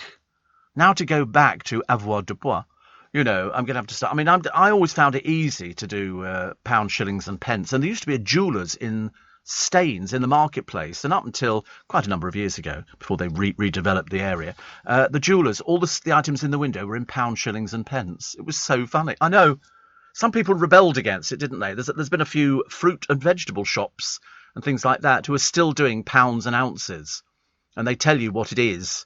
And then they can do it both ways. Apparently, it was illegal under EU law. Yes, it was, yes. Yes, people used to get very upset about things like that.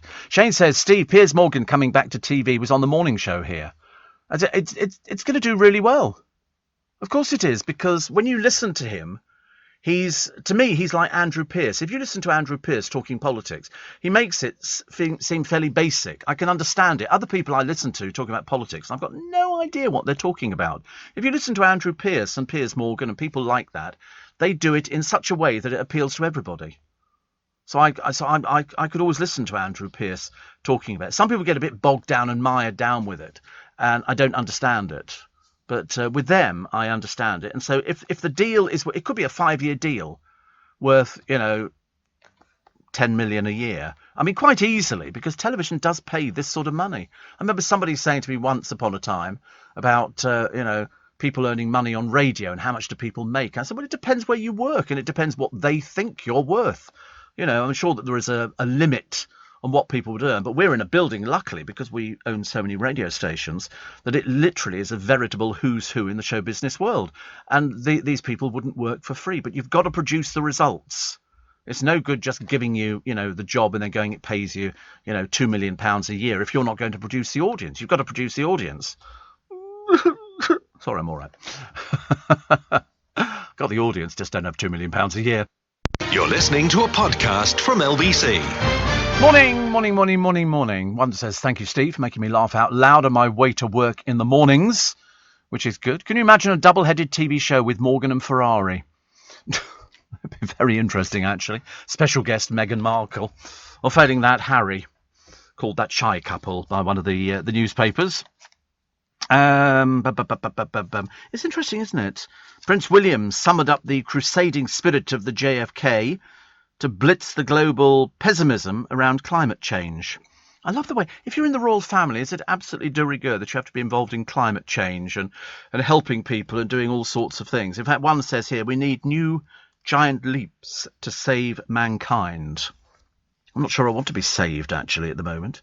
But the winners will be, because pop star Shakira and Sir David Attenborough have also penned inspiring words for Earthshot, How to Save Our Planet, which will be published later this year.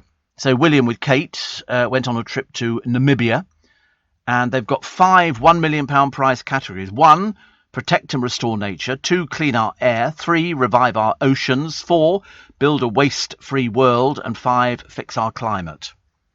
It does seem at the moment that it's getting sort of... What's the matter? What's the matter now? Honestly. Adrian Charles doing his column today in the Sun. No, nothing.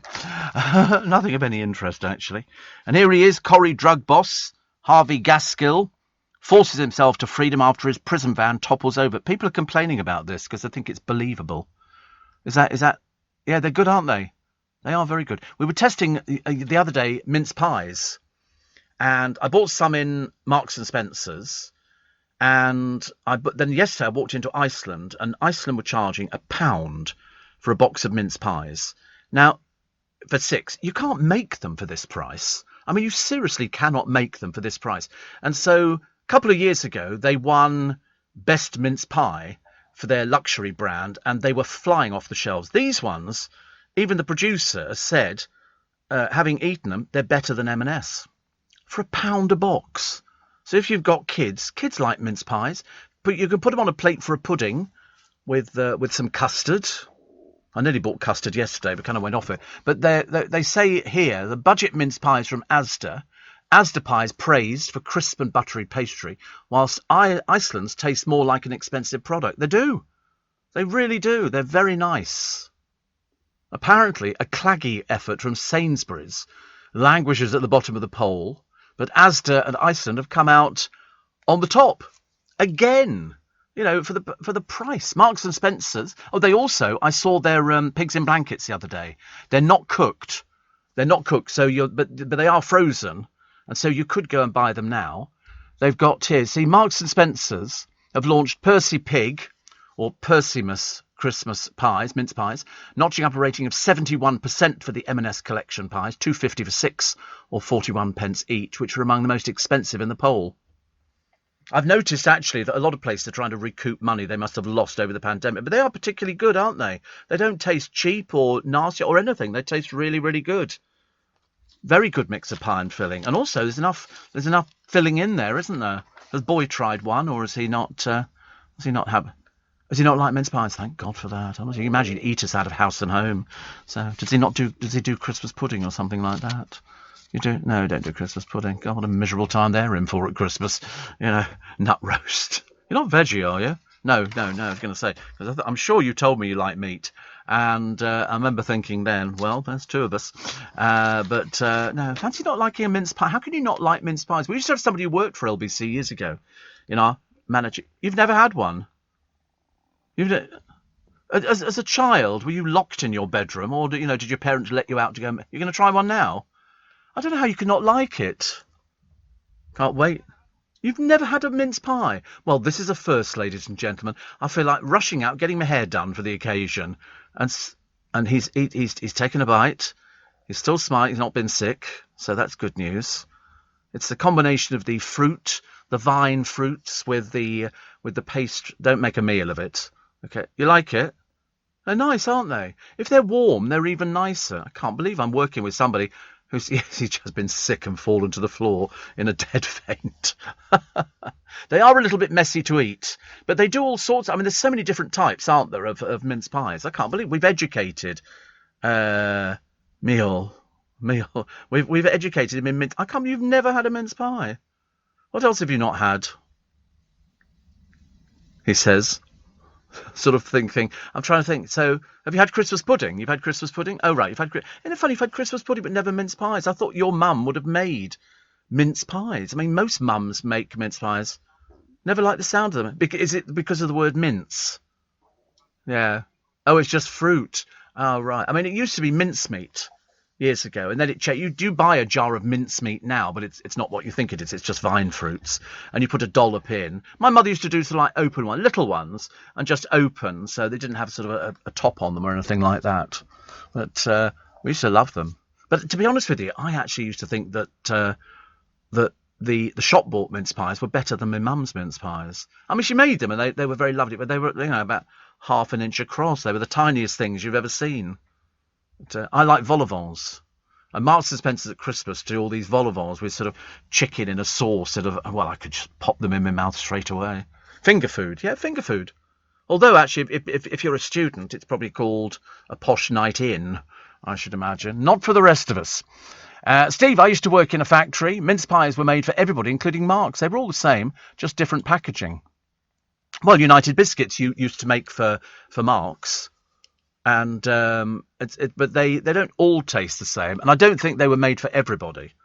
You know, there are separate places that are made, like some of the Iceland stuff is made differently, but I worked for United Biscuits and they made marks. And in fact, marks were very keen. They would come around every month to the factories in Scotland, Liverpool, Manchester and Harleston and Osterley. And they would, if we knew that the Marks and Spencer's people were coming around, they would check all the outlets, they would check the machines and everything else, because they used to make all of their stuff. And they were very, very hot. Very hot. Yeah, exactly the same. Exactly the same. Came off the same lines, just went into different packaging. Different packaging. There used to be a thing up in Manchester where they used to make all sorts of different things, and it came off the line. The line split, and it would go into one bit of packaging for one company and another bit of packaging for the other, yeah. I mean, because the factories were working 24 hours a day.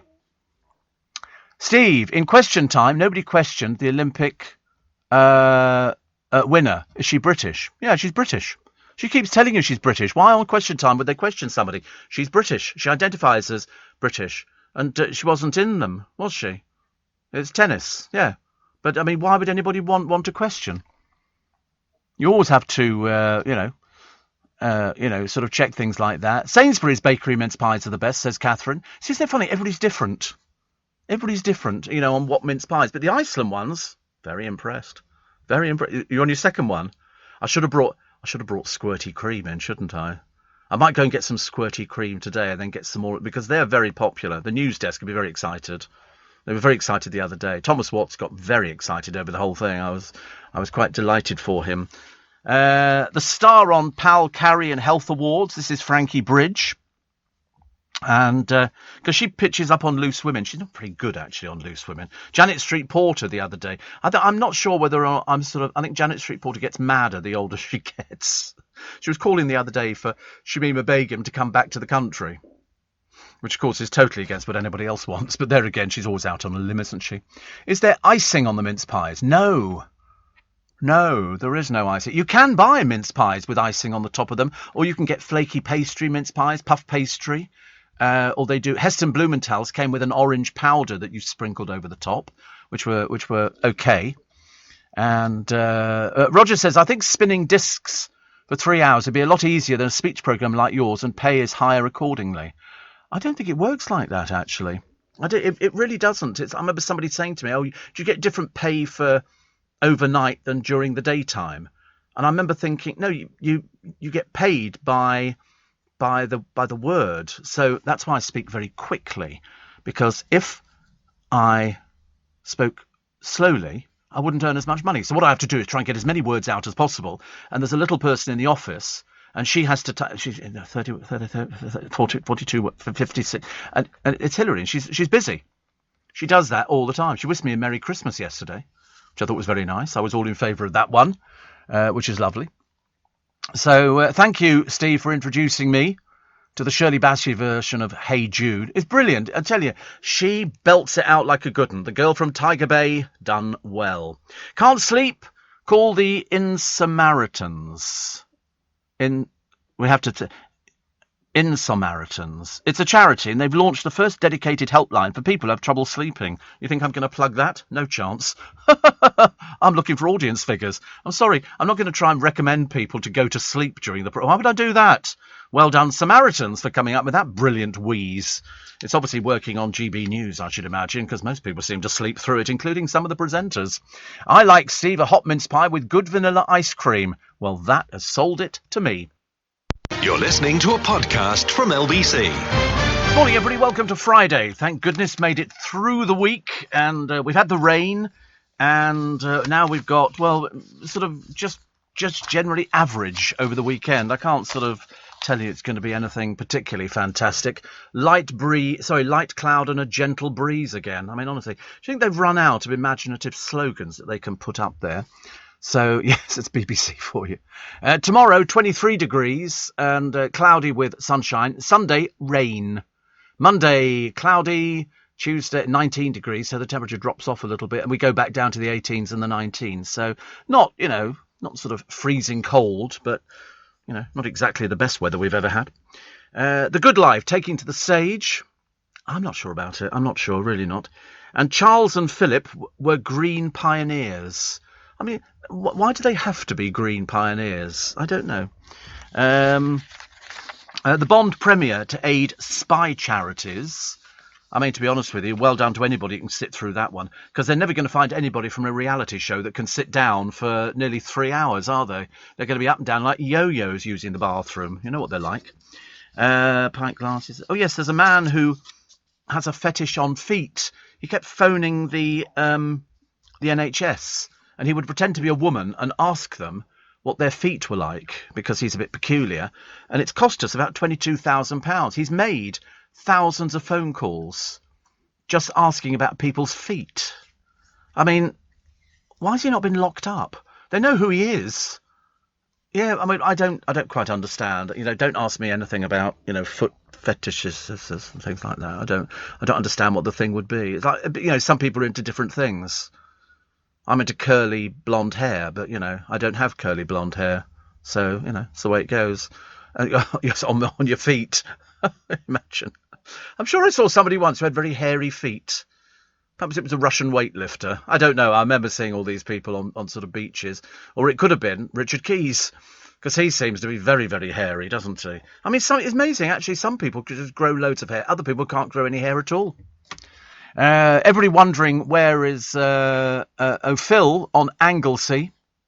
Phil on Anglesey? It's not our Phil, is it? Is it our Phil's on Anglesey? No. Yeah, it's because he normally texts me. He has my number, you know, because I'm in touch with celebrities. And Aldi offering a variety of different mince pie flavours this year. Slow gin, salted caramel crumble, blood orange and gin crumble, frangipane and walnut and buttercream.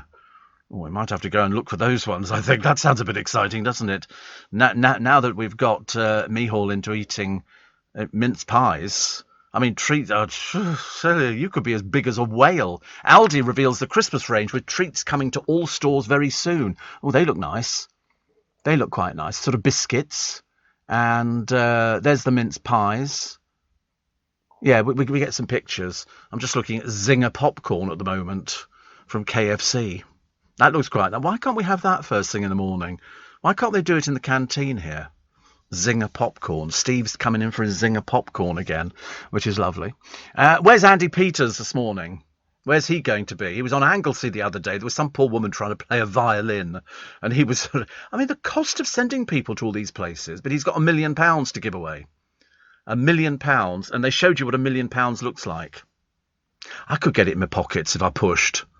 They had to have security guards in there just in case.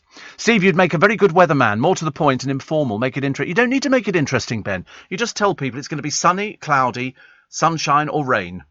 And that's, nobody cares about anything else. You know, they faff around on the television. The BBC's, you know, weather forecaster, poor little Carol. I mean, dear God in heaven. I mean, how to make weather boring. Why can't they just say, look out the window? Because it's going to be different wherever you are. It's no good sort of wondering about, oh, you know, should I wear a jumper today? Should I not wear a jumper? Take a coat with you. Get a little umbrella. You can get little umbrellas now, which you pop in your pocket. You don't have something big in your hand, do you? You can have a little, you know, something. I mean, some of them come in at about, you know, 9 inches, which is sort of just enough to slip in your inside pocket, isn't it? I often said that to somebody. I said, you're crossing the road, and honestly, you're holding a little 9-incher, and you sort of get the other side, and then it blows inside out. So you have to throw it away and go and buy another one. But it doesn't matter. Doesn't matter. I mean, I've got through loads of umbrellas in my time, but my favourite have been the ones that light up. I love light up. I mean, it's seriously mad, isn't it, really? Hobbits have hairy feet, Steve.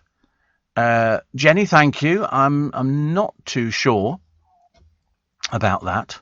Not too sure about that. And so Phil is on Anglesey, as he's told us about 500 times. I bought a Christmas pudding today in Australia. The label said matured by 9 months if eaten on Christmas Day. So for me, it was 6 months mature and still delicious. Yeah, you should always make 2, keep 1 and have 1 year and then save the next one for the next year and then do the same thing by 2 or, you know, make 2 puddings. And the more booze you add in, the best chance there is of the thing surviving. And they taste it. I've eaten one that's, oh, that looks quite nice, doesn't it? Aldi's pigs in beds. Not even pigs in blankets, pigs in beds. I mean, how big are our plates going to be? For Christmas, they look a bit too big, actually. A little bit too big. So they've taken it on here. So it's, think 2 pork sausages on beds of apple and pork stuffing with pillows of cranberry sauce. They're £3.99 for a pack. They don't tell you how many's in the pack, and they'll be in from the 19th of December. No, it's pretty, isn't it? Like a little Christmas tree. Is that a little sort of dessert? It's their white chocolate Christmas tree. That's £7.99. I'm not sure about pigs in beds. It's too big. It needs to be something a little bit smaller. And when you've only got something that's a little, like 1.5 inches or something, you just, tiny sausage, then you can get a few more on the plate. I don't want a bed on there, because the next thing you're going to have a duvet. They've also got caramel chocolate thins. So it looks like somebody's been sick over the top of them. I'm not sure about that. They've got crumbly biscuit over the top. But no, pigs in blankets we do like. I wonder when they first came into existence and who thought. I mean, what twisted, tortured mind came up with wrapping a small piece of bacon around a little sausage? Who ever thought of that? Because I've had big sausages with bacon wrapped around, with cheese in the middle. They do them in Costco sometimes, not all the time, but very nice. Very, very nice indeed. Somebody else telling me about hobbits. I don't know anything about hobbits at all. Steve, when I came to England in 1969, I had a jar of mincemeat and no other food in the cupboard at Christmas. So what I thought was going to be shepherd's pie sadly turned out not to be. Yes, exactly. But it said mincemeat. Because that would be... these look nice. Pigs in blankets, thought to have originated in, wait for this one, Czechoslovakia or Germany, but first appeared in print in 1957. I like those ones because they're like little hot dog sausages wrapped in like a pastry. I quite like that idea. That could go down quite well. It is like a sausage, but in sausage rolls now they don't have a sausage in them. I think all sausage rolls should have a sausage in, not sausage meat or whatever they loosely called sausage meat. I mean, I've had some ropey old sausage rolls, at Waterloo Station, 'cause I can't speak for any other station. And they're enormous, and they're about sort of £4 something. And you sort of look at the meat and you think, what colour is that? Yes. They don't look very nice. I've avoided it. If I'm going to have a sausage roll, I want, proper sausage in a roll. Make it a lot easier. You could probably make your own a little bit better, actually, I should imagine. Other stories which were in the papers for today, apart from Piers Morgan celebrating and being very, very happy indeed. What links George Michael, Star Wars and the new Bake Off dozen? It'll be somebody distantly related, won't it, to George Michael? Cousin twice removed or something. End of the road at 81 for Sir Clive, Britain's lovable C5 boffin. As I say, occasionally you see somebody going through London on a Sinclair C5.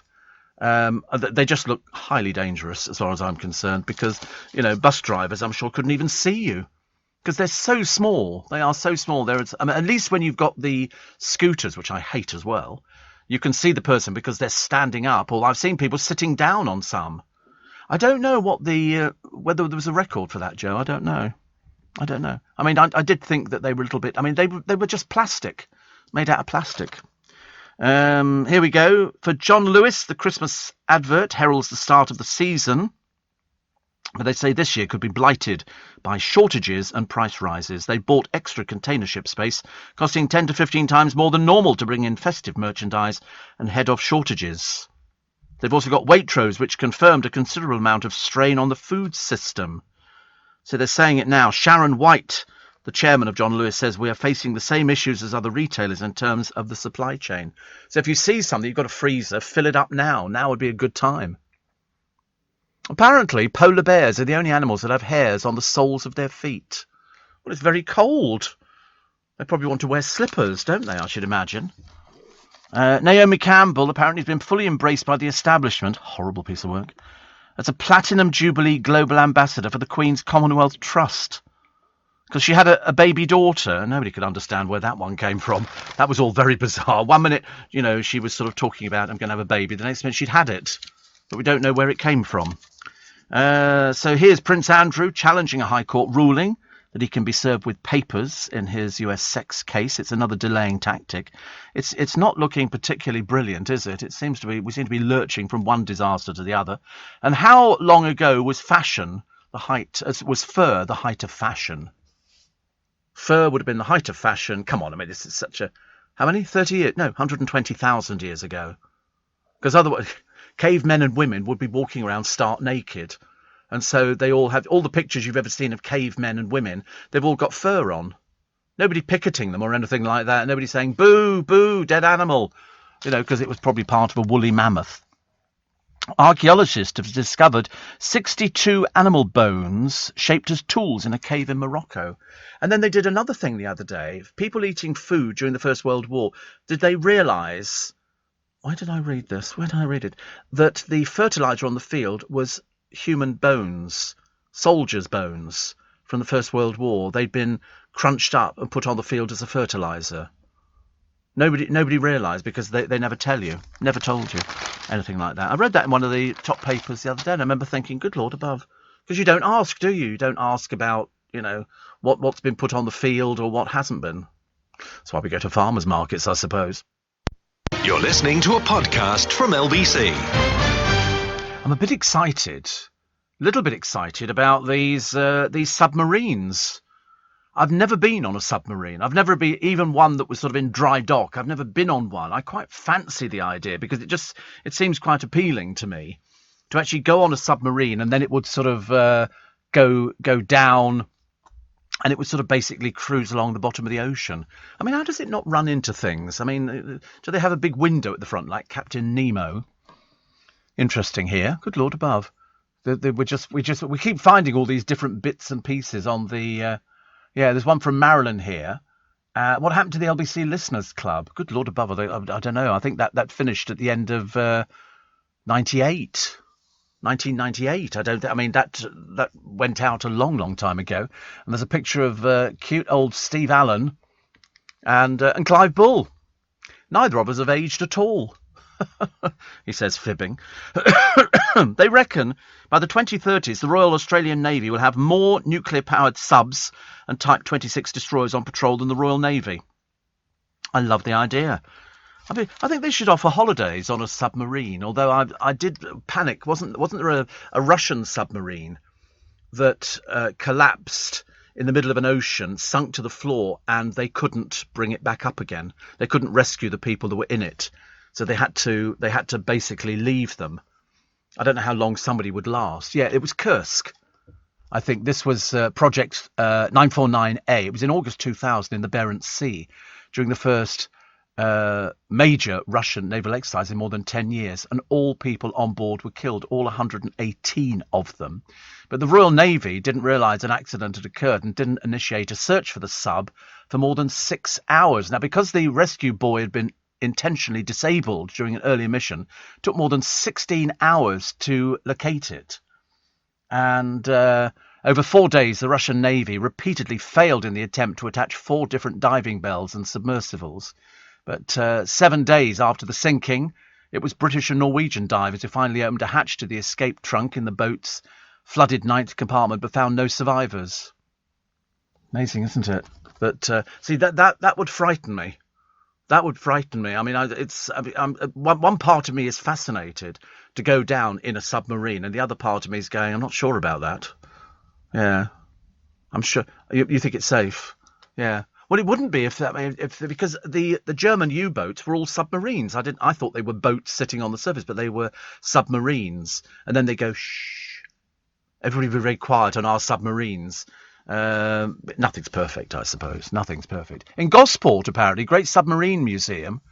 You get to go in an old one. It'll put you off for life, says Andy in Basingstoke. Maybe a trip to Chatham Dockyard, Steve. They've got a dry dock submarine to look around, says Mark. Thank you.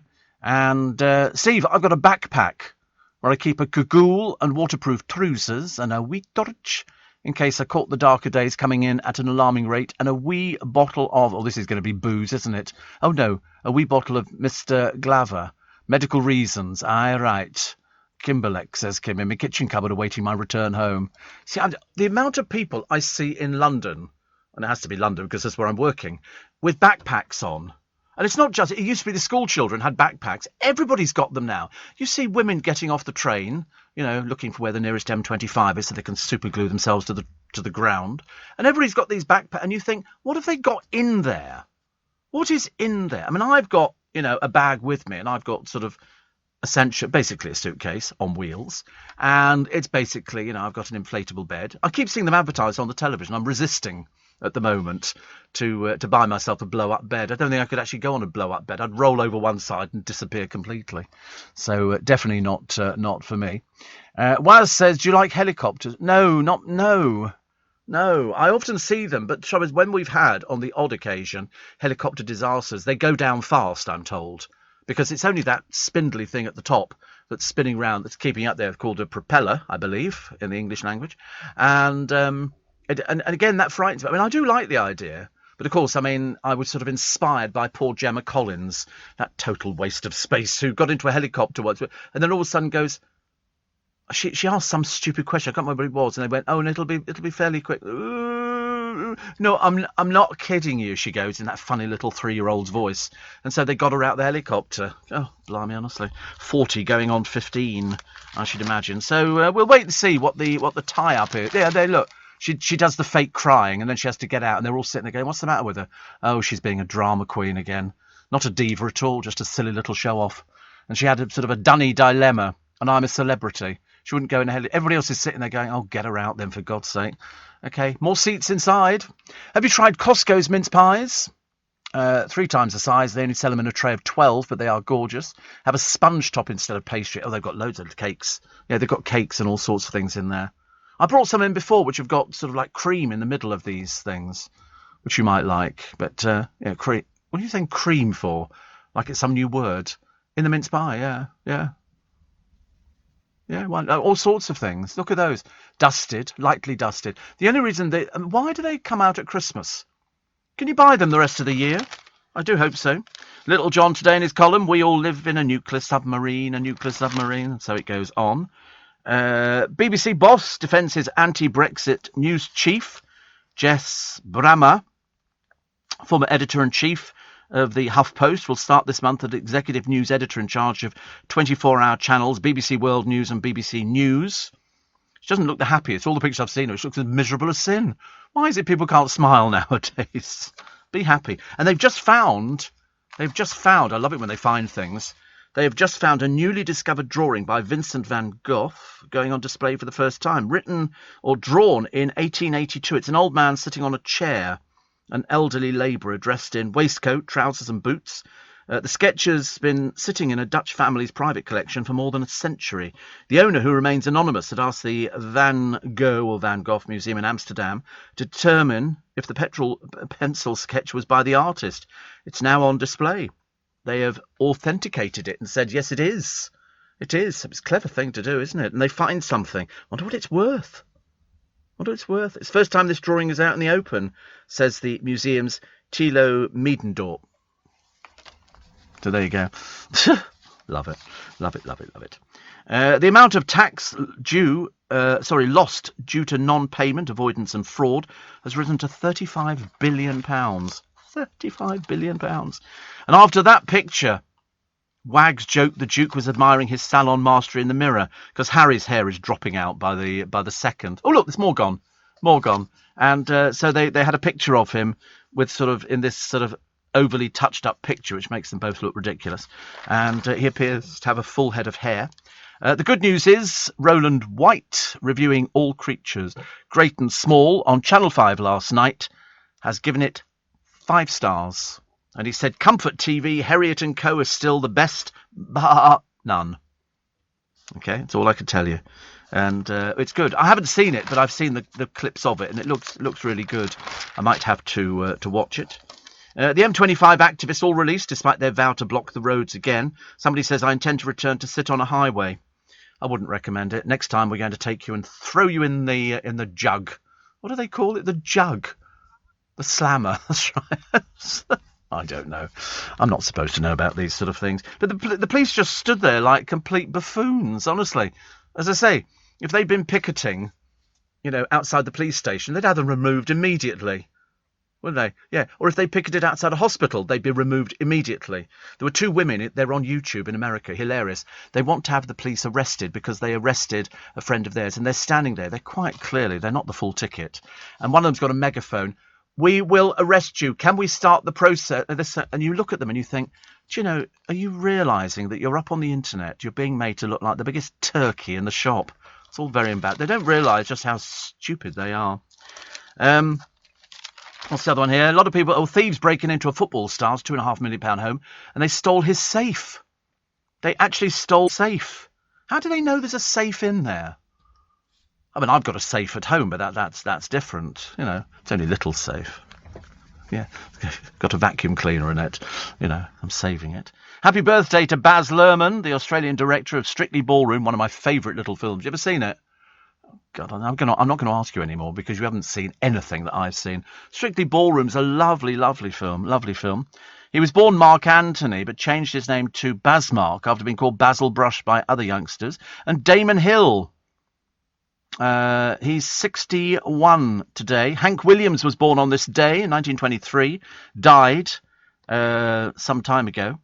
In fact, died in 1953. And Baroness Tessa Jowell died in 2018. I'd forgotten that as well. It's amazing, isn't it, really? But she helped bring in the media regulator, Ofcom, and a licensing act that liberalised pub opening hours. I saw a sign on a thing the other day. Where was it? Oh, a garage around my way in Richmond. You can buy booze 24 hours a day. They appear to have a 24-hour booze licence. How's that been granted? A 24-hour booze... It says there's a big poster, because I remember thinking I must take a picture of that, just to sort of prove to people that they do have such things like that. You're listening to a podcast from LBC. I love it. Steve, I believe the 24-hour licence for selling booze has been in about 15 years, says Ollie in Thurrock. Has it? Crikey. And somebody says, I went on an old World War II submarine whilst I was doing something with the Royal Navy in the 70s. And apparently Royal Navy submarines stay underwater for 7 months at a time. Yes, I know that when they go away and they do their thing, they are away for about 6 or 7 months at a time. And they just basically stay floating underneath the sea. I'm not sure if I think I could do it. I think I could do it, but I'd be bored. Yeah, because I've seen the sleeping arrangements, and to be honest with you, there's no private toilet or an ensuite, so I'm not going to be doing things like that. You're literally in sort of a bunk type bed, and you know, no, definitely not. A shop can sell booze day and night by applying to the licensing authority for a premises licence permitting the sale of alcohol by retail 24 hours. This can either be an application for a new premises licence or a variation of an existing premises licence. So that's it. So you can get 24-hour booze. Sounds a bit dangerous to me, actually. You've got so far down the line with your partying and you go, we've run out of booze, but don't worry because the garage down the road has got a 24-hour licence. 84850 steve@lbc.co.uk. Another one here. Apparently, somebody says, why... have you seen the wanted posters put up by the Republicans showing Prince Andrew? No. I never take any notice of things like that, actually. I never take any notice. But I said all the time, when this thing first, hit the newspapers, I can remember saying, I've seen the pictures of him in Epstein's house in New York, of Andrew peering round the door. We know that he went on the plane over to the private island numerous occasions because the pilot kept a log, which they have to do by law. And so they knew that. And all they wanted to know, was sort of could he tell us anything about Epstein? I mean, he's denied any wrongdoing, but we're not interested in that. We want to know about Epstein. Did you know what was going on? Did you know of anything that was there? I mean, you spent time in his house with other people there. It's where you were peering round the door, which looked a little bit peculiar. Steve, there's a great documentary on the BBC about submarines at the moment. Well, don't go telling me now. I'm on air. Heavens above, honestly. Have you ever had South African sausage? Says Chris. I haven't, actually. It's about 12 to 16 inches. Not like a Cumberland sausage, is it? Would that be a similar kind of thing? Boerewors. Oh, they look quite nice, don't they? It's the Afrikaan word boer, which is farmer, and woers, which is sausage. So now, traditionally, it's made of mincemeat in a sausage casing. The meat commonly used is beef, but could be goat, pork, or lamb, and a mixture of the four. Wow. It does look like Cumberland sausage over here, but I don't know what's in our Cumberland sausage. But it's got a rich taste of beef and spices like coriander, nutmeg and cloves. Imagine trying to cook that on the blooming grill. There forever, wouldn't you, really? But I do like sausage. 6 hours in the oven. Take your hippopotamus, wrap it in baking foil, take it on from there. Shane says, our bottle shops close at 10 p.m. See, over there they call them bottle shops. Bottle shop, which is, you know, the booze shop, which I suppose technically it is a bottle shop. More people doing star baking and stuff like that. George Michael's relative is a Jedi in the kitchen. Honestly, they have to say, oh, by the way, guess what? George Michael is this, George Michael is that. He's much missed, I know that. I tell you that for a fact. All these people touring. It is quite amazing at the moment. And Nebworth, the film Don't Look Back in Anger, only gets 3 stars. I quite like, I mean, you know, I thought Liam Gallagher was sort of immensely arrogant when he said inside and that kind of stuff. He's a little bit drippy. Hamilton's back in the room, back at London's Victoria Palace. There's an area of London that's changed. Seriously, they're doing so much building work down there. It is just literally skyscraper after skyscraper after giant crane. And the classic Cunard Canaries sailcation. And on this particular one, departing 1st of December, you get Russell Watson, Lulu and Jimmy Tarbuck. There's a combination, isn't it? And they've got pictures of them. Jimmy Tarbuck. How old's Jimmy Tarbuck now? He must be, let me guess, he must be 80. 80-something? 80-something? Here we go. I'm going to get it wrong, aren't I? 81. Is he really? 81. How old's Lulu? She seems to be ageless, doesn't it? Every time I see a picture of her, I used to see her all the time on QVC. And she does her Lulu's Time Bomb and stuff like that. How old do I think? I think she's probably about 76. 72. Oh, right. Sorry. Always hate it if I kind of go over. And how old's Russell Watson? I bet he's about 41, 42? Oh, no. Oh, right. Okay. Not as old as that. Very good-looking lad. 54. 54. Very good-looking boy. Of course, he was very ill for a long time, wasn't he? And here's a picture of them inside. Cunard have taken out a 4-page spread to do this holiday. I like the grill suite beds. It looks like there's loads of room to fall out of bed and sort of then drag yourself up again. It's an itinerary, so you can go cruising. There's these 2 blokes on the television. You must have seen them, where they talk about cruises and they talk about this one's booking for next year or the year after. And I always think it's quite interesting where you think you can go. Elton John rescheduling his 2021 tour of the UK and Europe because his hip is damaged and failing him, so he's got to take time off. He said it's with great sadness and a heavy heart he's going to postpone his farewell Yellow Brick tour to 2023. He's 74. He fell awkwardly on a hard place and has been in considerable pain and discomfort in my hip ever since. Dear. Oh, that sounds horrible, doesn't it? So he was going to be doing the big gig in Hyde Park next summer, which I should imagine they'd probably already planned. They must have sat down and had all their meetings. He said, I know how patient my fans have been. He still will perform at the charitable Global Citizen event before going under the knife and resuming his tour in New Orleans. So he's going to go mad at home, you know, somebody who enjoys touring so much and getting out there and performing. That's all he does. He lives to perform. Owners hit by the cladding scandal face financial ruin unless they get some help. That's the trouble, isn't it? People bought flats years ago when they were encouraged to by the government. Oh, buy the flat you're in, So loads of people did, and what have they ended up with? Huge bills. People who bought their council flats without realising that there are hundreds of people living in the same apartment block that you're living in who don't have to pay a penny piece. You're the ones who have to pay it. It was a big mistake there. Big mistake for an awful lot of people. Tension in the air. Andrew's not so blasé now. For that, I suppose we have to read cocky and all the other words that come up with him. And John Waiter's told he's going to be on. He's gay, by the way. I just thought I'd tell you that because if he hasn't told you by now, he'll tell you in any single interview or newspaper you want. He says the reaction has been very positive. He thought it was going to be negative, but he's delighted by the response. I just find it a bit patronising, actually. But that's, you know, he won Bake Off 9 years ago, and we're still dragging it out now. A little bit torturous, but, you know, if that's what you have to do, then that's what you have to do. Joe Swash, even in the latest pictures which they've released, Joe is still wearing his hat indoors because otherwise the hair might blow away. I'd love to watch him doing the hair. Do you think he sits there going, oh, God, it's moved just a little bit? Because I think it just looks funny. Wrong colour. Completely for his facial colourings, wrong colouring completely, and the rest of him just looks a bit odd, I'm afraid. 6:45 is the time. Still to come, petrol prices unfairly high on the forecourt. No kidding. What did I pay the other day? 151.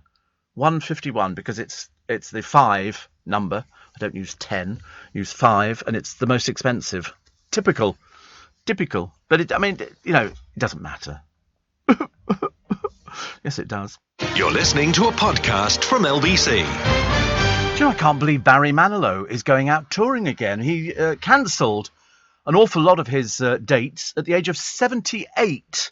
That's why, when people say, do you think Elton John will ever retire? I went, absolutely not. Unless it's an illness that sort of strikes him down. But ready to take a chance again, Barry confirming the return of his Las Vegas residency. I don't even know where he's working in Vegas.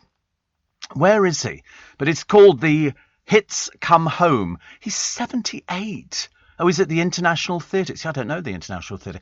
He appears to have had, with apologies to Barry Manilow fans, he's had so much surgery now, he's almost unrecognisable as Barry Manilow. Because I don't know why people want to sort of ruin themselves. I mean, it does look a little bit as if it's Madame Tussauds, doesn't it? I mean, it's a case of, why would you ever think that you look better if you've had the cosmetic surgery? I mean, I wonder, would he have looked sort of really terrible at 78? But that's what he does. He must have made a fortune by now, mustn't he? An absolute fortune. But, the fans love him.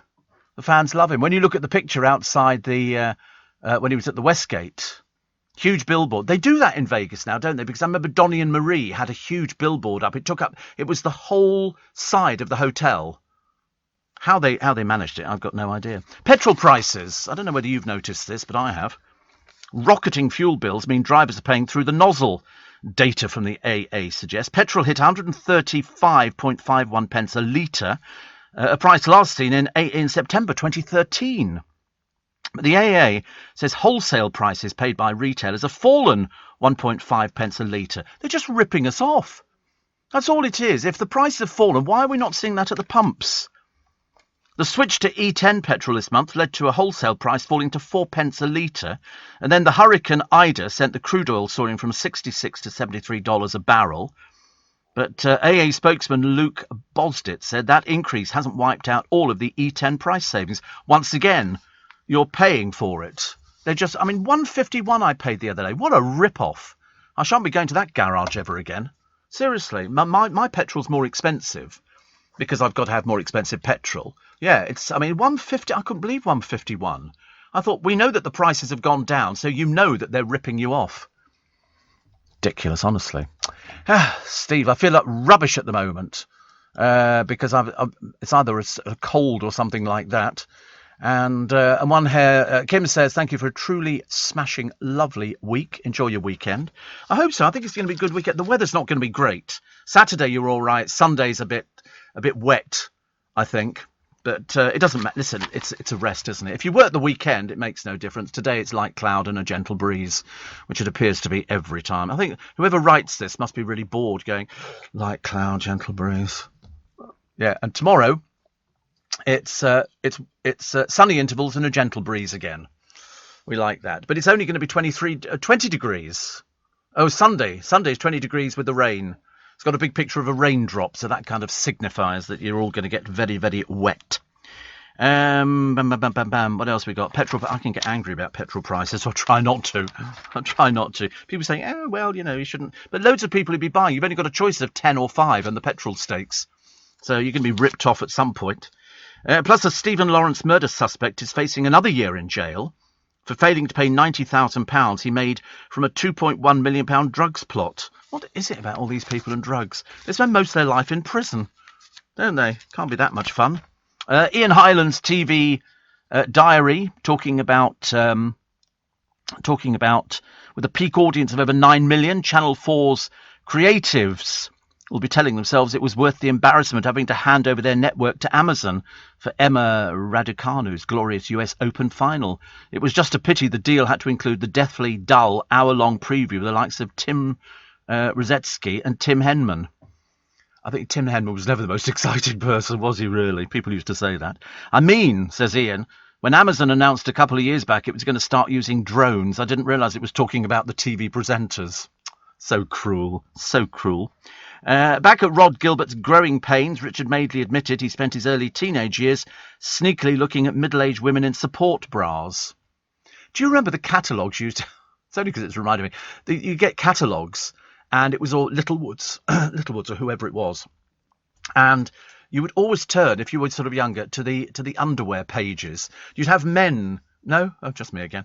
And you'd have men in their briefs, but standing on a hillock, pointing at nothing in particular. We could never understood why they were pointing. And you'd have sort of somebody stand with their arms folded, but wearing their Y fronts. And that'd be me. I'd just stand there pointing into the distance. I loved it. And question: re BBC One's upcoming tribute, Prince Philip, the royal family remembers. Ian says, given the recent issues with his memory, are we to assume Prince Andrew will not be taking part? I think he does take part, actually. And Channel 4's Spice Girls, How Girl Power Changed Britain, revealed that at the first audition, Posh Spice, Victoria, was marked 5 out of 10 for her singing voice and 5 out of 10 for her personality. So at least she was consistent. Some of the other auditionees were ranked as low as 2 out of 10 for their singing. I know, he says, imagine how bad they must have been. Poor old Victoria. And he's talking about a tough choice of viewing, All Creatures Great and Small, or Stephen Graham's care home film Help on Channel 4. And tributes to a much-missed Coronation Street legend flowing thick and fast this week, Norris Cole. Norris Cole. He's all right in real life, isn't it? This is just on the series they've decided to get rid of him. I know when they talk about it, I mean, he was snooping and gossiping. I thought it was a great character. There should be more of them. There's a couple of characters in there I could lose quite quickly. And I think the producer, he was a bit unwell. He's getting on a bit now, isn't he, really? But I mean, mind you, so many of the cast. I was looking at Rita the other day, and I was thinking, how old... He's 87, is he? Rita's 87. 87! Mind you, they don't have to do a lot. She just has to stand behind the counter. What you don't know is she's propped up behind it. They just sort of prop her up, then they sort of take her down, and it's all fine. On Confused.com, you can search local fuel prices. Neil Sedaka, Steve, 82, put on a mini concert every day since the first lockdown via his Facebook. He's been amazing, bringing joy to his fans. It was a lovely interview. And Steve, I called the pensions number yesterday, waited 45 minutes before speaking to someone, called them at 8 a.m. I've tried 8 a.m, I've tried 9, I've tried everything. It drives me mad. Easier to write to them and get them to send me the bits and pieces. Ken Barlow is 89. 89? Actually, I think some of them have started looking their age. Guess who's touring again in October this year? Daniel O'Donnell. Now, Daniel O'Donnell's fans will trek to the ends of the earth to see him. Bill Bailey, he said, en route to North. Very clever man. Very, very, very clever comedian, Bill Bailey. Engelbert Humperdinck has got some dates booked in as well. And UB40 have booked. I've never seen so many dates. Everybody's going mad now, booking for things. It's a backlog, isn't it? They're all going, we had to cancel due to COVID, and now we're going back out there again. There's another one here, which I was sort of reading about. When we talk to the real crime scene cleaners. Have you seen Greg Davis? I quite like Greg Davis. I think he's very nice, actually. And they've got all sorts of people. It's people who go around cleaning other people's places. And we always remember those disasters on Celebrity Big Brother with Kim. Oh, dear me. Kim Woodburn. Oh, my goodness me. I tell you, you've never seen anything like it. And then she went on Loose Women, and it turned out to be even worse. You're a horrible little person, she said. I think she was talking to Colleen Nolan, actually. But having watched all the arguments, I watched it again the other day, with all these arguments on Celebrity Big Brother, and they're just awful people. They really are. Which one? So, yes, the GC. I mean, she didn't last. She didn't know what was going on, poor soul. She kept shouting at them, going, I don't need to be here. I've got money. And all the rest of it. I thought, yes, you do need to be there. Yes, you do. That's why you're there. Because there's nothing else. Nothing else in the pot. Listen, I've got to go. Thank you very much indeed for your company this week. You have been sensational. I have a free podcast today. It's my little bit extra. Barry Manilow back on stage. We think it's Barry Manilow. It looks like him, bits of it. Dan Walker revels in his status as the most boring person on television. And you can find out about Rachel Riley's countdown embarrassment. Strictly's audience figures are falling apart. You know why? Part of old rubbish. Pile of old rubbish. Two of the professional dancers have refused to get vaccinated. And there's an anti-vaxxer in America. He was anti-vaccine, anti-mask, anti-everything. Dead. It's one of those things that, you need to... And they all say the last things, don't they? They go, listen, I've got COVID. I'm urging everybody to get vaccinated. And this was some bloke who, up until only a few weeks ago, was saying, don't bother getting vaccinated. It's all a bit of a con. How many times have we seen the anti-vaxxers, the anti-mask people, all these other people who get taken into hospital? We have to pay for them, because they were too stupid to put a mask on and too stupid not to get vaccinated. And now they're all dead. And they all say the same thing. You don't want to die of COVID. And I keep saying it to people, and people go, anti-vaxxers, we are the way forward and all the rest of it. Yeah, as they're dying literally on a daily basis. I mean, John Chalice only cancelled his tour on the 7th of this month. Only on the 7th. And so obviously they'd said to, because it happened fairly quickly. He'd done the first date of his tour around the country. Everybody loved him. Everybody loved old Boise. And it was the case of then it was cancelled. And we're all sort of going, well, how ill is he? Obviously ill enough for the doctors to say, you're not doing any more. So they cancelled the whole tour. Whether or not he thought it was going to be rescheduled, I've got no idea. But charming man. Really, what you saw, he was a gentleman. I never interviewed him. I did other people from the show, but I didn't get round to Boise. But I liked him. Even sort of other people on the programme have said what a nice person he was. And I thought, yes. I mean, he was going out doing his sort of one-man tour, which would have been very, very popular. Paul O'Grady's delighted he won't need a pacemaker after a heart scare. I did say to him some years ago, because he couldn't stop smoking. He had terrible trouble with stopping smoking. And I bumped into him. And I said, have you stopped smoking? He said, oh, Steve, he said, I find it difficult. I said, but listen, you don't want another heart scare. You really don't. And he used to pinch cigarettes, didn't he? Off people, because I used to say to people, don't give him cigarettes. Seriously, he loved his cigarettes. He really did. If you're thinking of going anywhere near La Palma, which is in the Canaries, don't bother. They've got a volcano that's erupted. 10,000 people have been evacuated. Luckily, it's not really a holiday island. Nobody goes there. And so they've got volcanoes all over the place. I think in another place, haven't they? I think on the Canaries where they've got volcanoes. The whole middle of the island is all, you can see a line of volcanoes. I mean, I'm fascinated by volcanoes. Not because I want to go there, but I've seen people and I always talk about the same one. That is it, Erta Ali, which is in the middle of the Ethiopian desert or something like that, which bubbles 24 hours a day. White, hot metal. But in this Spanish Canary Island volcano, 5,000 people have been evacuated, no injuries as yet. And you think, what is going on under our feet? It is amazing that in certain parts of the world there are lines of volcanoes, and they're almost expect them to erupt. This one started at 3:15 in the afternoon. Doesn't look half as impressive as when you get to sort of the evening time when they look quite sensational, but it's white hot lava. I mean, Erta Ali is this one in northern Ethiopia, situated in the Afar Depression, which is a barren desert area, the most active volcano in Ethiopia. Have you ever seen it? Oh, it's unbelievable. It's unbelievable. I mean, put it up on YouTube, and you have a look at this. People have been and photographed it because it's obviously like a tourist attraction, and it's like a giant hole in the ground, and this white hot rock which is just bubbling away, the like of which you've never seen before. You look at it and it's just, I mean, if you fell in it you'd be dead in half a second.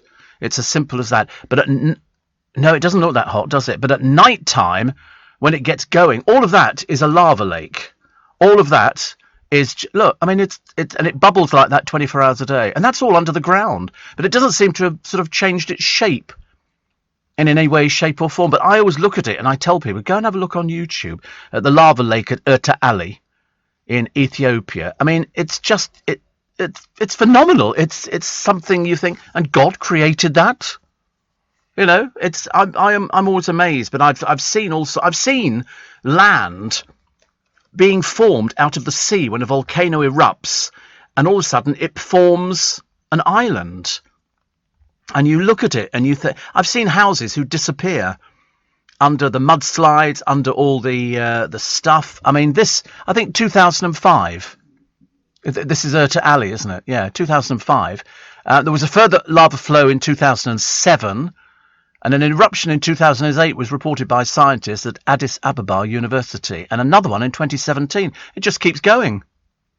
It just keeps going, and people have actually been to the edge of the crater. The heat must be intense.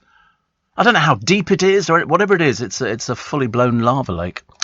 Roger says, lucky old Corey. It's not every weekend. That's as fulfilled as his evidently was. I know, yes, 1 minute me for sort of a lunch at Joe Allen's, and the next minute he's taken out to football and he's got no loyalty.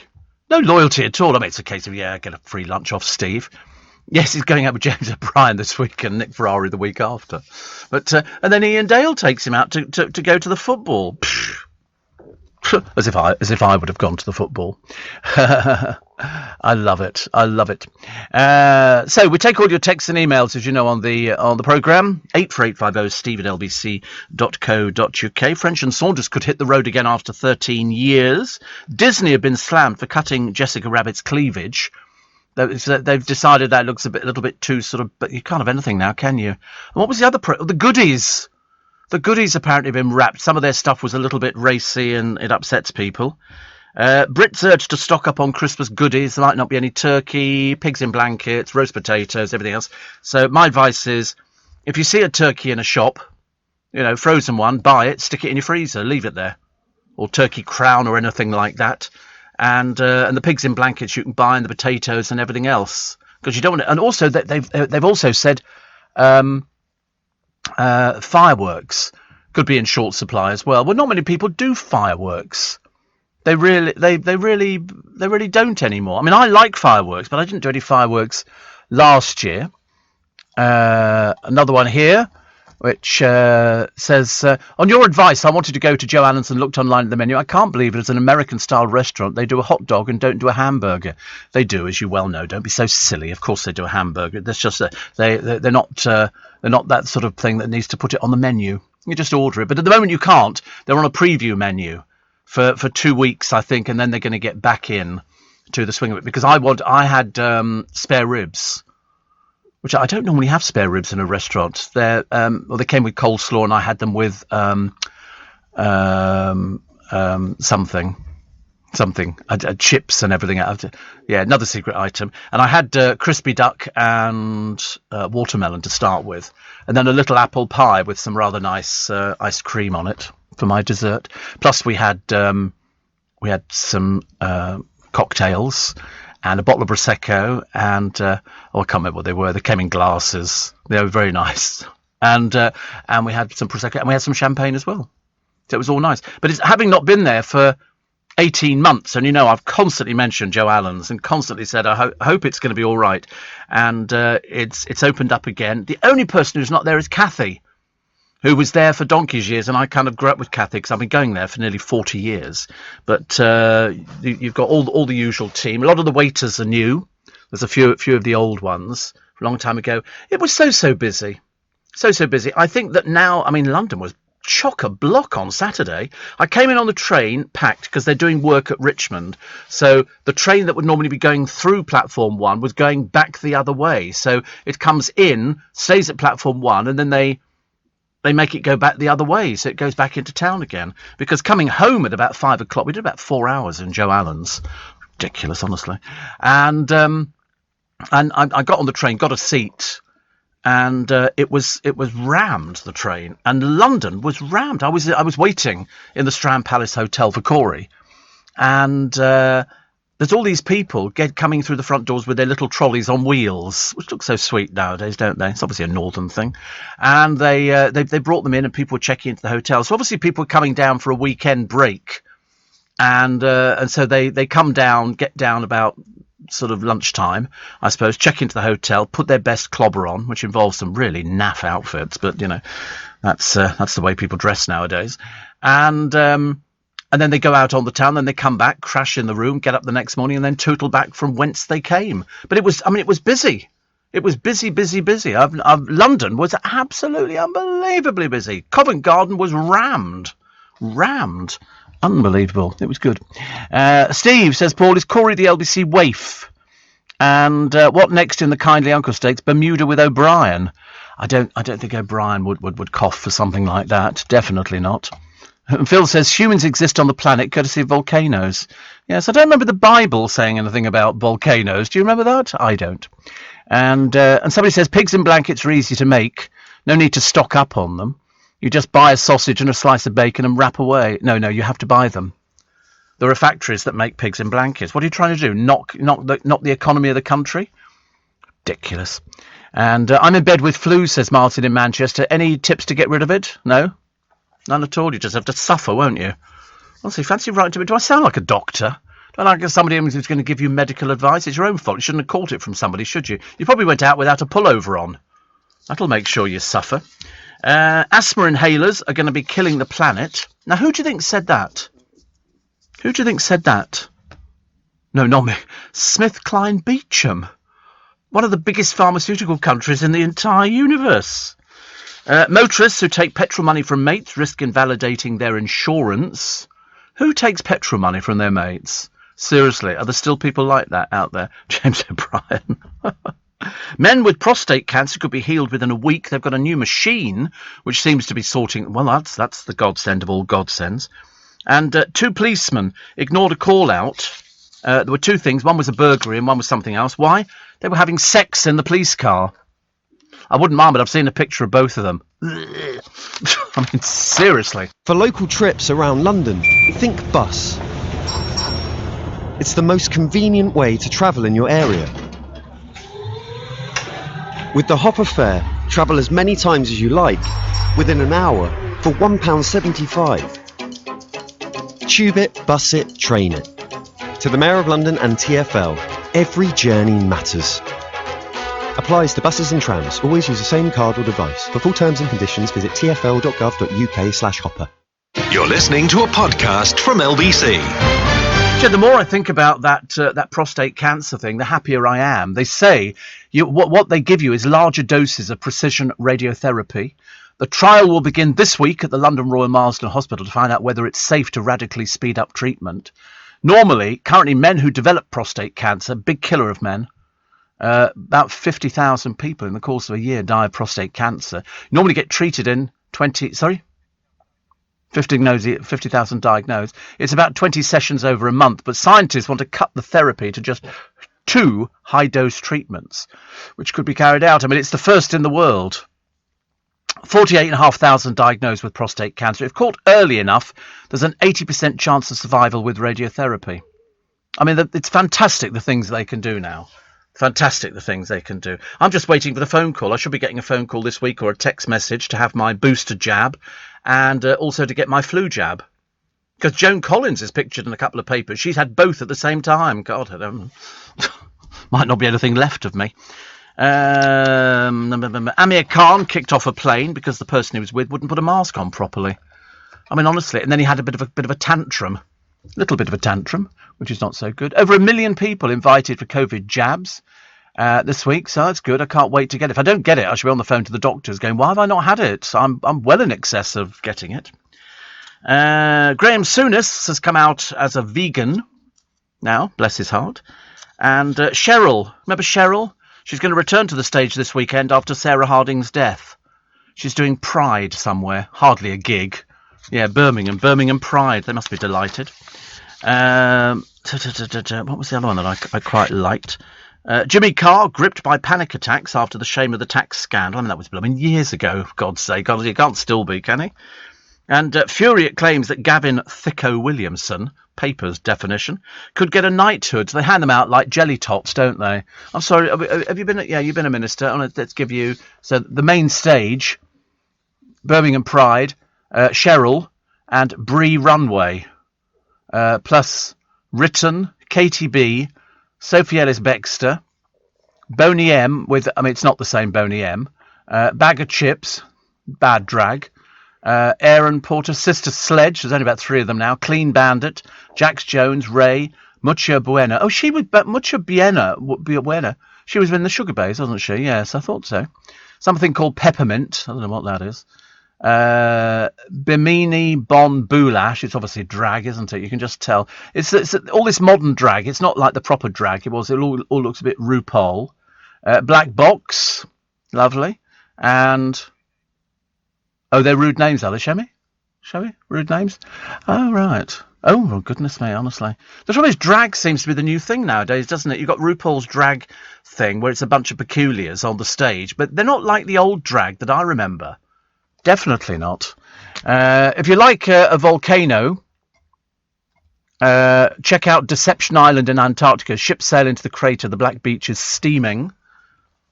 Lovely. Deception Island in Antarctica. There you go. It's an island with a large and safe natural harbour. The island is the caldera of an active volcano from 1967 and 1969. Oh, it's not as exciting as Urta Ali. I mean, it really isn't. I mean, it's got sort of... Yes, in fact, it's quite dull. Yeah, very boring volcano. I mean, I've seen volcanoes before. It's the ash, isn't it? The pyroclastic cloud that comes in that does all sorts of horrible things, which we don't like. Adele's found love again, which is lovely. The Chelsea Flower Show's one-off autumn event today. And a 2-year-old girl, I couldn't believe this one either. She died after falling off her pony. She was with a hunt. The pony trampled her. What in God's name was somebody thinking of to allow a 2-year-old girl on a pony to go out with a hunt? I can't quite believe it. I could understand, a 10-year-old or something, not a 2-year-old. Prince Andrew holding crisis talks with his inner circle. It's not looking promising, is it? He really is a deeply unpleasant person. All he had to do, when all this kicked off ages ago, was, people were saying, can he just answer some questions? We'd like to fill in the missing gaps, because he obviously knew Jeffrey Epstein very well, because he stayed in his house in America on loads of occasions. So he could help them with that. He chose not to. He chose to do what Prince Andrew's always done, which is basically stuck 2 fingers up and sort of gone, I'm not going to talk to anybody. And I kept thinking, but you just made it worse for yourself. I said before, it's like not answering a letter from the bank. The bank write to you. They've written to you for a reason. You're overdrawn, something's happened, and they want some answers. And if you just ignore it, then they're going to come down heavy on you. And in Prince Andrew's case, this ain't going to end happily. It really isn't. A superfruit. They always have that, don't they? A superfruit. Every so often you'll find something that's a superfruit. And Paris got a bold rope walker. He walks across a rope like 230 feet in his bare feet. I felt physically ill watching it. He didn't even have the big pole that they hold to, which gives them some sense of balance. He did have a harness that was fitted to him, so if he fell, the harness would sort of hold him up, which was okay. Even so, at one point he stopped in the middle and lay down on the rope, and there's no safety net. There's nothing at all. He is a tightrope star, so he obviously knows what he's doing. Thousands of people watched him. His name's Nathan Paulin. He relied on a narrow strip of rope, 1 inch wide, to keep him safe. He said it was a bit of a dream to do it. Made me feel ill. How can you do something? You obviously can't have any fear of heights or anything else like that. Whereas, as I say, just even watching it, I thought, a gust of wind, and he could just be blown off the thing. I mean, all right, so he's got the harness on, but, it's just way up in the air. This thing swings from side to side. Perhaps people are good at things like that. I've seen, Blondini did it years and years ago, over the Niagara Falls, which is okay. At least you get a bath at the end of it. But when you look at this thing, it's moving. I mean, he just doesn't look that safe. But of course, he's got the harness around his waist. So in the event that he did fall, at least he's going to be sort of held up, and then he just pull himself up onto the rope. But it was a moving rope. He stopped several times to perform extra stunts for the crowd. Why would you want to do that? Look. He's hanging on with one hand. Why would you want to do it? Yeah, get a proper job. Sell ice creams. Do candy floss. Do something, for God's sake. Apparently, Urta Ali's been erupting regularly since 1807, when they started recording events. So there you go. That's it. But it's lovely. But no, we didn't like Deception Island. We thought that was quite feeble, actually. Kenny in Manchester said, good to hear your dulcet tones again. Thank you. Yes, we like dulcet tones on a Monday, because it's traditionally your worst day, isn't it? It's traditionally the day you go, oh, why is the weekend so short? Why is the weekend so short? And then I got the car washed yesterday, and I thought that's nice. And then blow me down as I drove home via Hampton Court, because I like to give the tourists a bit of a thrill. It clouded over, and I thought it's going to rain, and blow me down. By the time I got home, it had started raining. Where did the heat wave go? No idea. What are they saying the weather's like today? I mean, I brought my umbrella today, so I'm a bit okay with that. But what do they say the weather's like today? Is it going to be one of those mix? Oh, here we go. Light winds and light cloud.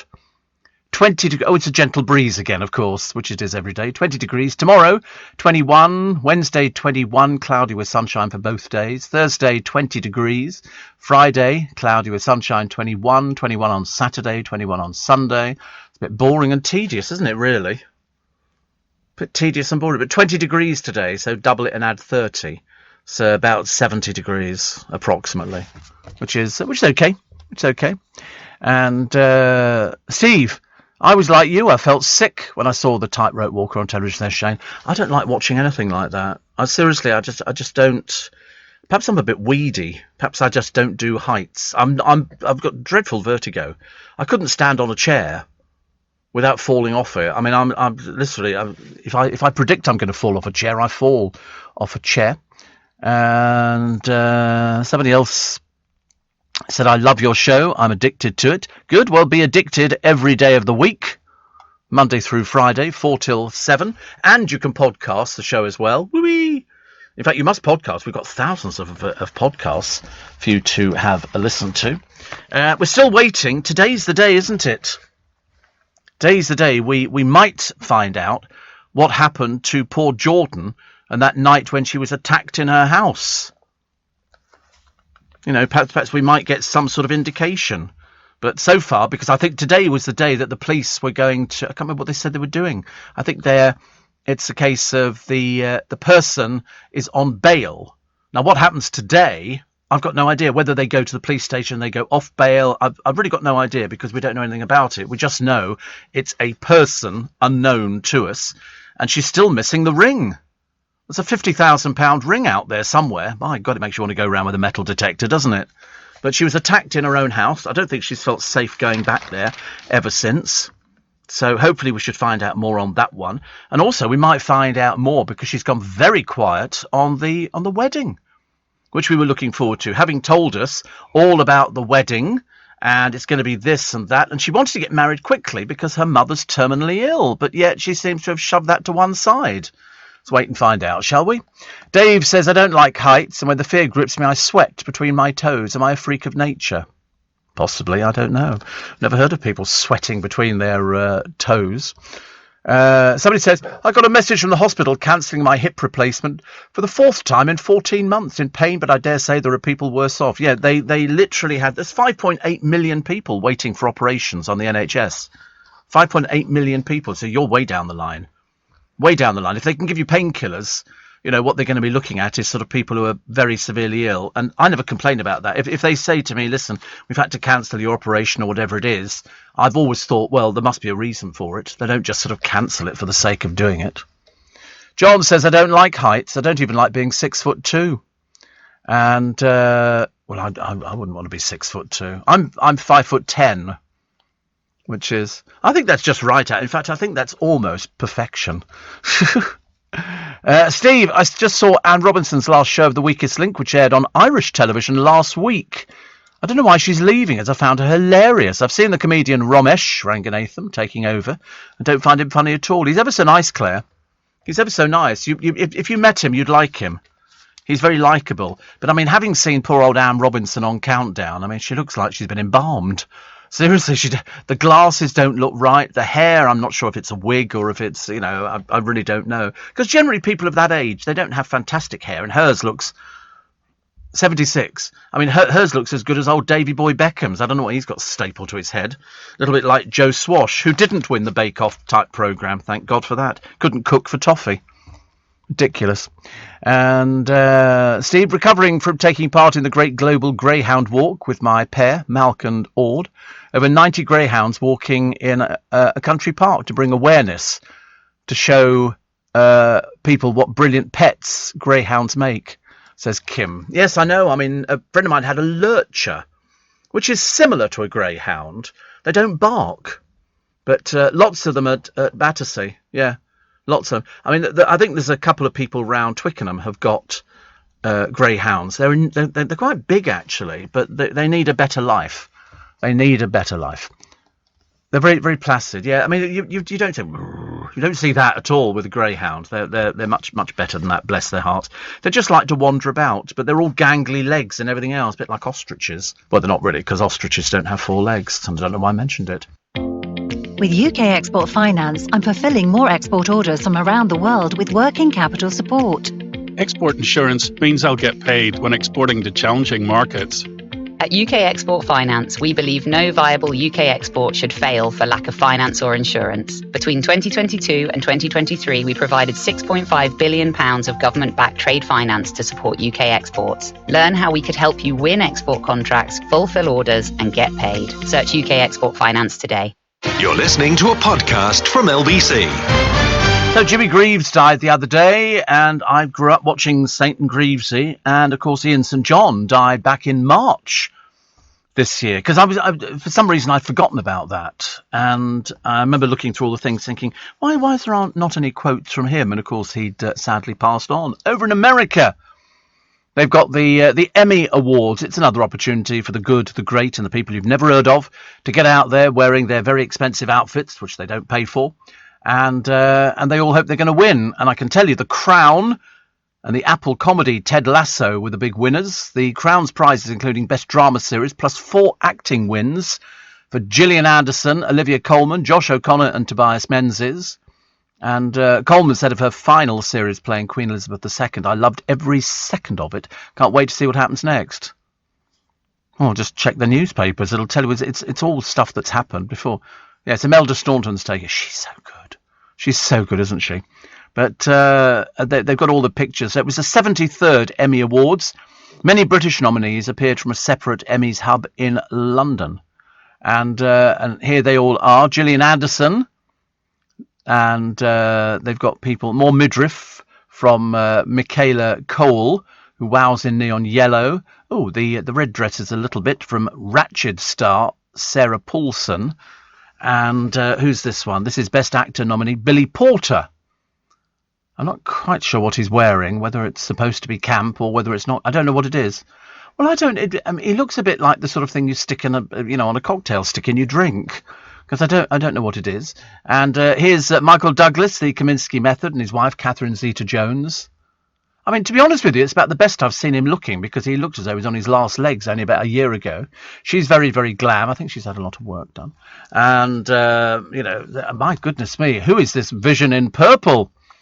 This is comedian Nicole Byer, Best Reality Host nominee, nails it in frothy pink. I mean, to be honest with you, it is a very, very frothy drag sort of dress, isn't it?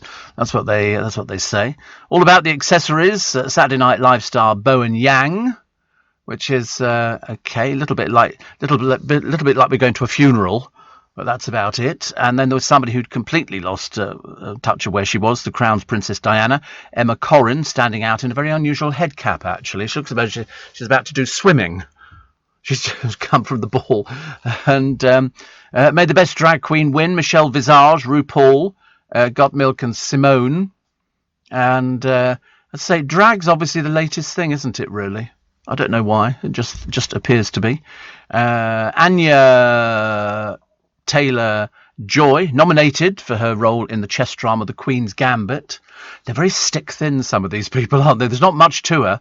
And she's obviously wrapped a dishcloth around her waist, which is very lovely. Ted Lasso star Jason Sudeikis, stitching his Zoom hoodie for blue velvet. We haven't heard of these people, so we're all playing along here. Hope you are too. And it's quite a nice little outfit there. This is Angela Bassett, looking incredible. Well, not incredible, but she looks very good in black and neon pink. Just pink and black, okay. Here's somebody who's made no effort whatsoever, Seth Rogen. I like Seth Rogen. Going for an autumnal look. You know why they said that? Because his sort of jacket is sort of a beigey sort of colour. They call it an autumnal look. Have you ever heard anything like it in your life? I love the American descriptions. They're so good. Kate Winslet, nominated for Best Actress for her role in Mayor of Easttown. She's very good, isn't she? Mandy Moore stuns in a floor-length red gown. She's very lovely. As is Carl Clemens Hopkins, wearing a Bardot neckline and a standout sash. Just looks like a complete and utter turkey, I'm afraid. Looks ridiculous, but never mind. I'm sure you think you're fashionable, love. Oh, this is my sort of dress. Emerald Fennell, nominated for Best Supporting Actress for her portrayal of Camilla Parker Bowles in The Crown. Dress very nice indeed. Cedric the Entertainer. He was the presenter of this, and I don't know who he is, but he's got a very fetching blue jacket. That must have cost a small fortune, I should imagine. That's all we got. Oh, is that it? Oh, what a shame we didn't have Jordan in there, but of course you can't have because she's not famous.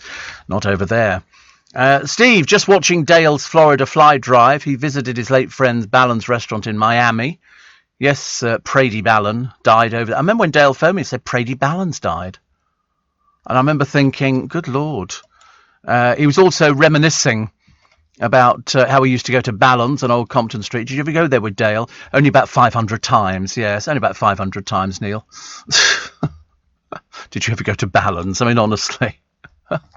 I often wondered, Steve, what the Queen thinks about her family. They brought her nothing but shame. I don't think she thinks about it.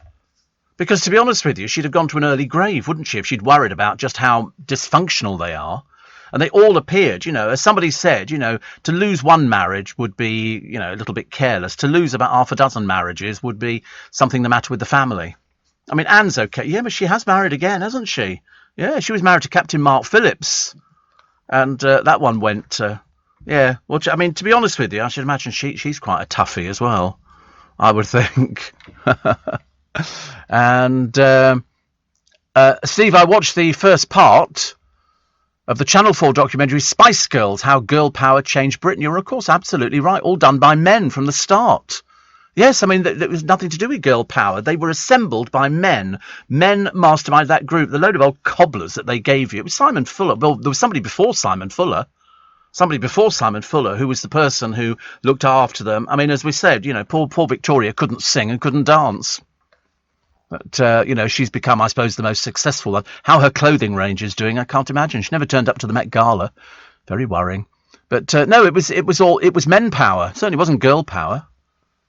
There you go, the band history. It was Bob and Chris Herbert, the father and son duo, who decided to create a girl group to compete with the boy bands.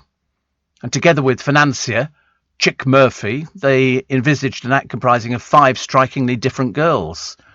And the stage had an advert asking for singers to audition for an all-female pop band at the Danceworks studios. They were placed in groups of 10 and danced a routine to Stay by Eternal, followed by solo auditions.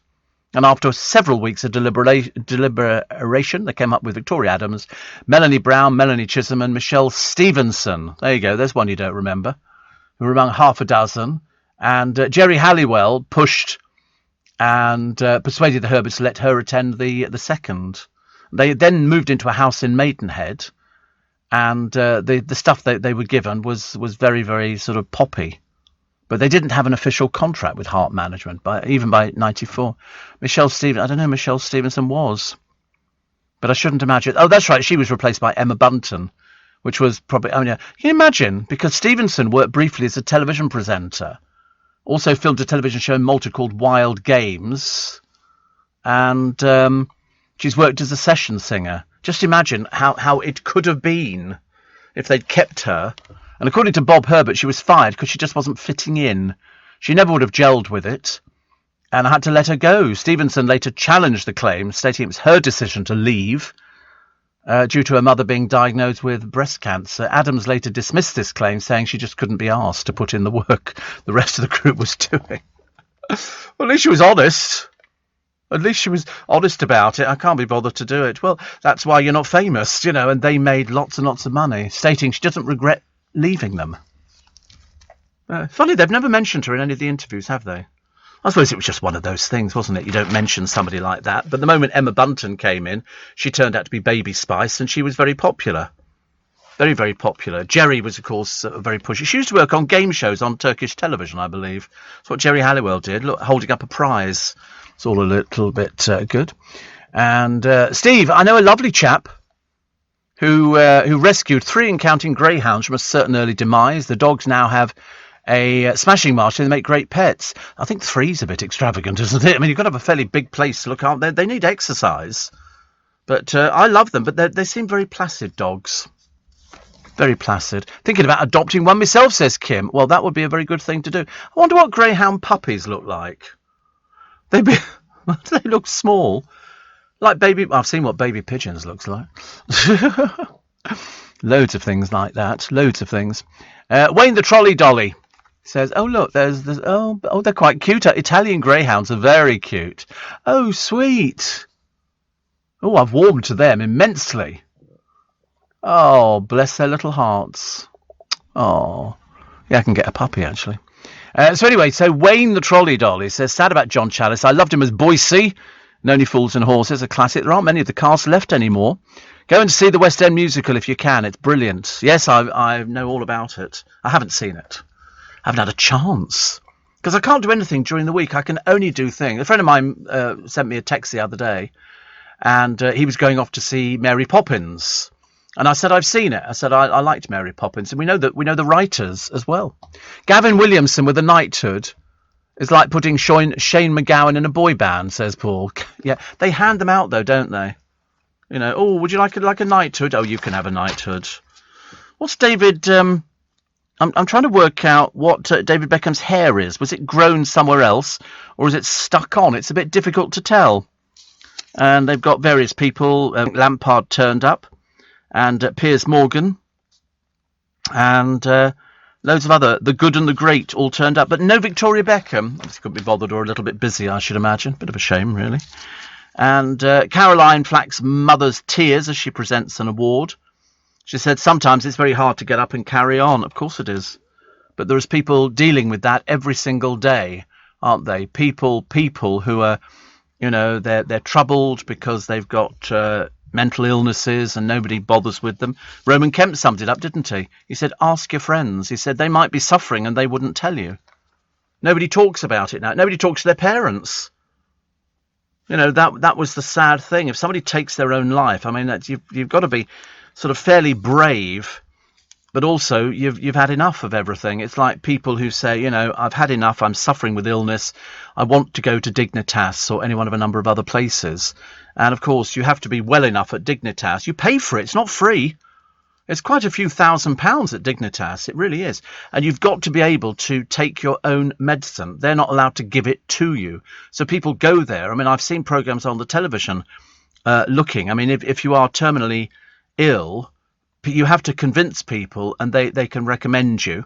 And then you go out there and it's a very, very plain room. It's a flat that you're in. And you basically take this medicine. There's somebody who comes in, but they're not allowed to help you in any way, shape or form. So you have to be well enough to take it.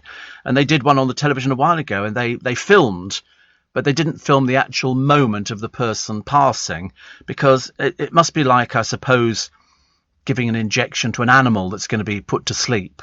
And it's a case of it just shuts everything down. And they had a bloke, and it was his relief. He wanted the relief, and everybody sort of said, you know, it's probably much better for him because he was suffering quite badly. So they filmed him taking the liquid, and then the camera pulled back, so you could just see him through the door of the bedroom in this place. And then they went, he's gone. And you remember thinking, well, that's blessed relief for some people. I don't think taking your own life in any other ways, like Caroline Flack or the people from Love Island, things like that.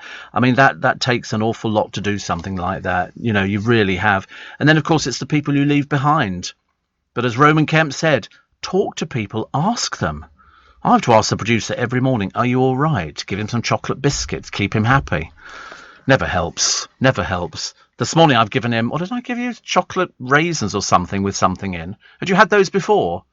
They're very good, apparently. They're very, very good. Well, sort of. Oh, yeah, when I went to Waitrose the other day, I must tell you very, very briefly, the woman on the till said, oh, we're stopping doing carrier bags. Completely. We all want to do our bit for the environment, but there's one way you can do even more. leave a gift in your will to the Royal Botanic Gardens Kew, and your donation will support our research into preserving vital plants and fungi, helping to halt biodiversity loss and fight climate change. Despite the problems we face today, you can leave the world a better place. To find out how you can leave a gift in your will, visit kew.org/gift-in-will. You're listening to a podcast from LBC. Morning, nice to have your company, nice. So if you forget, so you're going to a fancy dress thing? Do you not like You're going as an angel or something. You just need some wings attached. Yeah, it's very fabulous. It's very, very... What's he on? Has he had chocolate biscuits again? I've told him about that. If you forget a carrier bag and they won't sell you one, how can you get your shopping home, says Roger? Well, you can buy one, but it's 50p. But they've been selling them in John Lewis for ages and ages. How many single-use carrier plastic bags a year do they have? Do they sell? Go on. Million. I guessed 1 million. Wrong. 40 million. 40 million. Single-use carrier bags. So they've removed them from deliveries and in-store collections. Bags for life, which cost 10p, will also be pulled and replaced with a 50p reusable bag. So the change will come in from the 27th of September. The same day that deliveries into homes will be allowed again. So you can put your stuff in crates and stuff like that. But I have got one of those using a bag every sort, so I paid 50p for it. I love the way they go, it's 50p, And you go, yeah, do I look really poor? Stella says, I'm glad you mentioned mental illness. I suffer with severe OCD and it's very lonely, despite being on medication and getting help. It's having the I was going to say the courage to talk to people about problems that you've got, but nobody talks to people. Nobody talks to people. As I say, I mean, you could have knocked me sideways when we lost Joe Lyons, who was my producer for a while, and then he went on to work with Roman Kemp and everything else. I wouldn't have known that he had any illness whatsoever. He was very bouncy. He was very chatty. He was always very sort of, not in your face, but he was always going, morning, Steve. I go, morning, Joe. And he was just, I never would have known until, that morning. When they found him, but it's but you could be working with people like that you don't know. Sorry, I said yes. I saw him on the Monday. He died on the Tuesday, and I remember thinking I used to see him every morning, 6 o'clock. I used to go out there, regular as clockwork, with so many things, and got myself a cup of tea, and I'd always see him as he was going into the studio after he'd been to the toilet. And I don't know why with the toilet, but that was just one of those things. We have so many toilets in this building. I can't believe it, actually. There's loads of toilets and showers and kitchens and all the rest of it. And I never would have known. He was always very bouncy. He always seemed to be, the night and soul of the party. Same as Caroline Flack. Nobody would have known. None of her friends knew what she was suffering, apart from they'd heard little rumours, and so somebody stayed with her on the night. Then the next morning they went out to go and get some food and said, "Are you all right?" And she went, yeah. The moment they'd left the house, she took her own life, and people don't know about it. People don't know. It's like all the people I work with. I don't know, working on this program might send you around the bend, I should imagine, a couple of times, but it's just one of those things. You need to ask people, ask them questions. You all right? Did you have a nice weekend? Producer Joe was telling me he went to a pub. I mean, I tried to feign interest. He went to because everywhere was buzzing on Saturday. And he said he suddenly realised why you can't really go out to the pub if you work on these sort of programmes during the week. You have to kind of hold it all off until Friday night and then you get the Saturday off, because I want total dedication. Otherwise we go around and slap the back of your legs. It's as simple as that. You can go out and have a Ribena with ice, but you're not to have anything that is alcoholic. Although Saturday that went out the window as far as I was concerned. And Corey can put away some booze. I didn't realise. I've never been out for a drink with him before. I mean, he really can put the booze away. Well, he drank to start with champagne. Then he had 2 cocktails. I only had 1, and then he got through a bottle of Prosecco. And then when that had gone, I said, "Do you want another drink?" He went, "Oh, I'll have another Prosecco." So I ordered more Prosecco for him. Then we ordered the food. And he had all the food. But he kept changing his mind. And he said to me, "I didn't think you'd notice I'd changed my mind." He was going to have a steak for a starter. you know, the raw steak, where they do the, steak tartare. And then he changed his mind and had a Caesar salad. And I said, oh, you've had a Caesar salad, you've changed. He said, I didn't think you'd notice. I thought, well, there's only me here. Who else would it be? Yes, I was paying. I did. The trouble is, you don't do it all the time. You don't go out to eat in restaurants all the time. I mean, I'll probably do it, you know, once every so often. You know, I mean, the crispy duck and watermelon salad with the chili cashews was nice. And then I had Joe's style slow braised smoked baby back ribs with salt lick raw slaw. But I had that with, go down a bit further. I had cheesy cauliflower. Because I like cheesy cauliflower, crusty, yeah. And that was quite nice. And then for pudding, go down a little bit further, I had the fat apple pie with Bakewell ice cream. I have to be honest, it was too big, the pie. They can cut it down in size. It was too big. But this is the menu they're doing at the moment. This is not their official menu. This is what they call a preview menu for a couple of weeks so they can get the kitchen back into, you know, they've not been working for the last 18 months. So they're doing it because I said I can't wait for my liver to be back on the menu because everybody knows I love liver. But the difference is when I have it blackened. I don't like anything that looks as if it's got blood in it or anything like that. So I don't like, I would always have well done, or as I prefer to say, cremated. You know, and when it's come back, I always look at it and I go, it needs to go back again. So they now know. Although one of the waiters was telling me, he said people used to say, because they normally come round to the table, drinks and all the rest of it, and things like that, and they sort of then order the food for you and all the rest of it. He said the thing that we're told about you, he said, is just leave him. He'll order when he wants to. So I've obviously got a reputation already for being difficult. Not just there. I do it everywhere, actually. I can be very, very difficult at times. But only because I just, you know, I don't want somebody to rush up to the table straight away and start ordering the food and thing. Because I like to feel I can take my time. I like to savour everything, you know. I like to masticate, you know, a lot more than most people, you know. Because my mother used to say to me years ago, stop gulping your food. Because, you know, it takes, you know, so long to cook something and you've eaten it in 5 minutes. So I like to take my time over it, you know. Sometimes I'll have a little mouthful and then I'll pop a little chip in, you know, or something like that. But it was quite nice. So, I mean, I'm surprised, actually, I didn't have 2 puddings. I normally have 2 puddings, because there's always at least 2 or 3 puddings on the menu that I quite like the look of. And I think, oh, perhaps, yeah, I mean, so I did struggle with one, actually. I did leave quite a bit of it. Roger says, aren't the baby back ribs a bit messy? They are. They are very, very messy because they've got sauce on. I mean, the meat fell off the bone. I like it when it does that. And but I had it all around my mouth, on my napkin, everything. I mean, I was a real old messy little tyke, I'm afraid. So I've learned in future, try not to. I don't know what the sauce was. I don't know. Sauce that goes on spare ribs. I don't know. It would be like a barbecue sauce, wouldn't it? Really.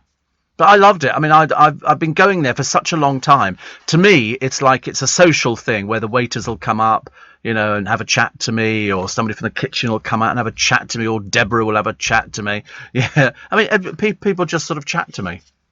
And so I met some listeners in there as well.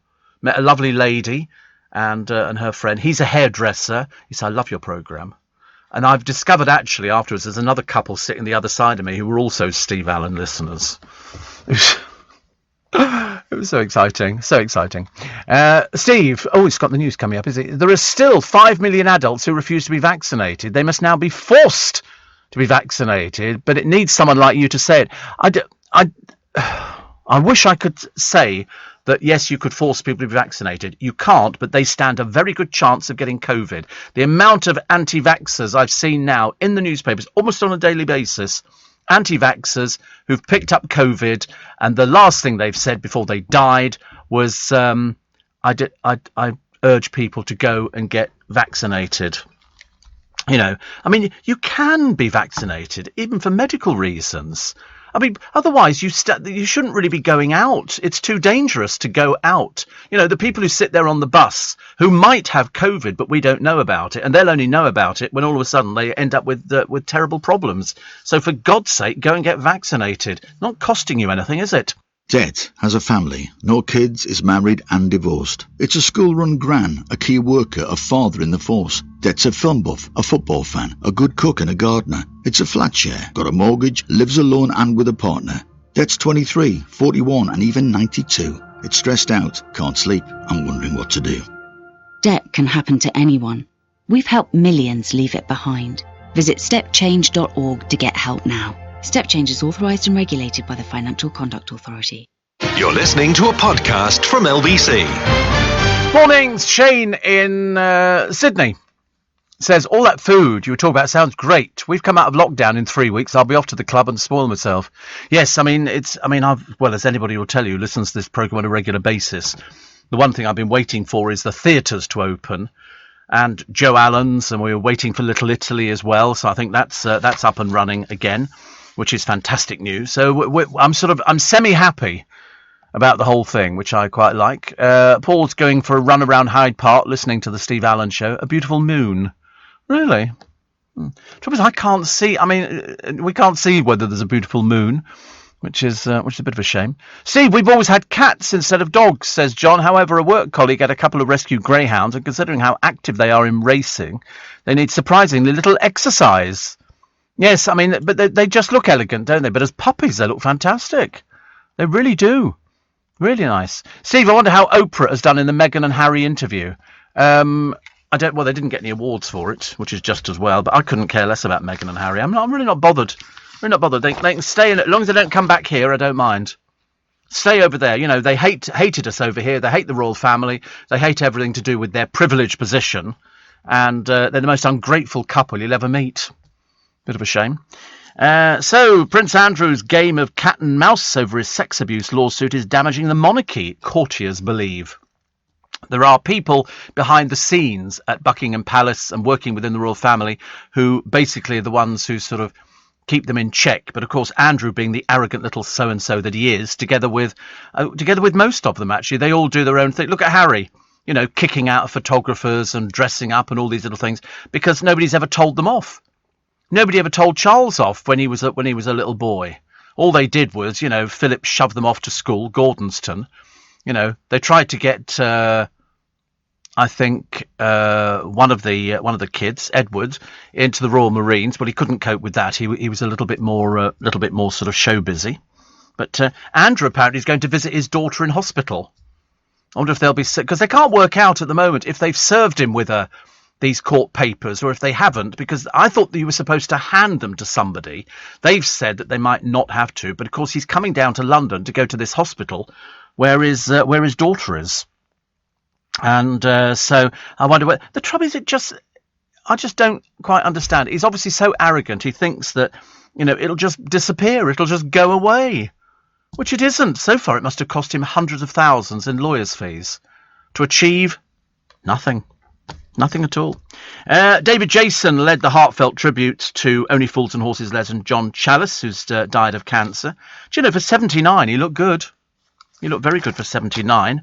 And 2 policemen ignored call-outs. It's not the first time we've heard of these. To a hospital and a burglary to have sex in their police car while they were on duty. I mean, I've looked at a picture of them. I mean, to be honest with you, it's a bit of a joke, but there you go. And rogered over and out, as they say. And the thing, a disciplinary panel was told that one of them was heard moaning or let's just get naked after a radio request for assistance at an electrical store burglary. They're both married with kids. Both married with kids, although you look at pictures of them, you'll wonder how that ever happened. Seriously. They're both married. They ignored a 4:17 a.m. call to attend a hospital to deal with 2 victims. At the time, they were parked up 15 minutes away having sex. I mean, one is he asked his lover to strip naked whilst on duty in a cop car. Have you ever tried having sex in a police car? I mean, I'm not recommending it, but you can't do it in a normal car. Of course I've not. Heavens above. What, and give up on the kebab? I don't think so. But anyway, the panel heard secret recordings in the patrol car captured verbal expressions of sexual fantasies. When you look at the pictures of them, you will die laughing. I mean, seriously. What do they see in each other? One asks oneself. But apparently, before tendering her resignation, this is one of them, she wrote of their affair, it wasn't always sexual, it could be just holding hands. That's what coppers do nowadays. If they got caught for something, they resign, and then they get, well, they would have been fired. But, I mean, it's just absolutely ridiculous. They were accused of misleading their boss over rumours of the affair, and then PC Patton was heard making a racist comment about an Asian colleague. I mean, apparently the panel was told Edwards, this is Sergeant Edwards, had been a divisional commendation, or got one in 2015, for her valiant actions tackling a violent drunk. And then they sort of... I mean, I can't go into some of the things that they do, but they're in the back of a police car. I mean, he's vastly overweight, you know, and so they were parked up having sex. It's evident that that sexual activity occurred. They apparently involved the removal, I'm feeling ill, of taking off some of their clothes. I mean, dear me. And they were kissing as well as the exposure of other bits and pieces. And so both of them resigned. Dirty people. How did they ever make it into the police force? I mean, especially when you look at a picture of them. I mean, my God, I wonder if their marriages have collapsed. You know, married with kids, and now they're plastered all over the... I mean, how embarrassing. Plastered all over the papers. Sergeant Edwards, PC Patton, officer asked his lover to strip naked. Bet your wife must be absolutely delighted, love. Of course, it was just as well you did resign. I mean, the picture of the police car with a pair of legs dangling out the window, I think that's dummied up, isn't it? I don't think it's them at all, because I don't think, judging by the size of him or her, you'd have got your legs through the window. But, I mean, honestly, what is going on in the world? Can't even trust police officers now.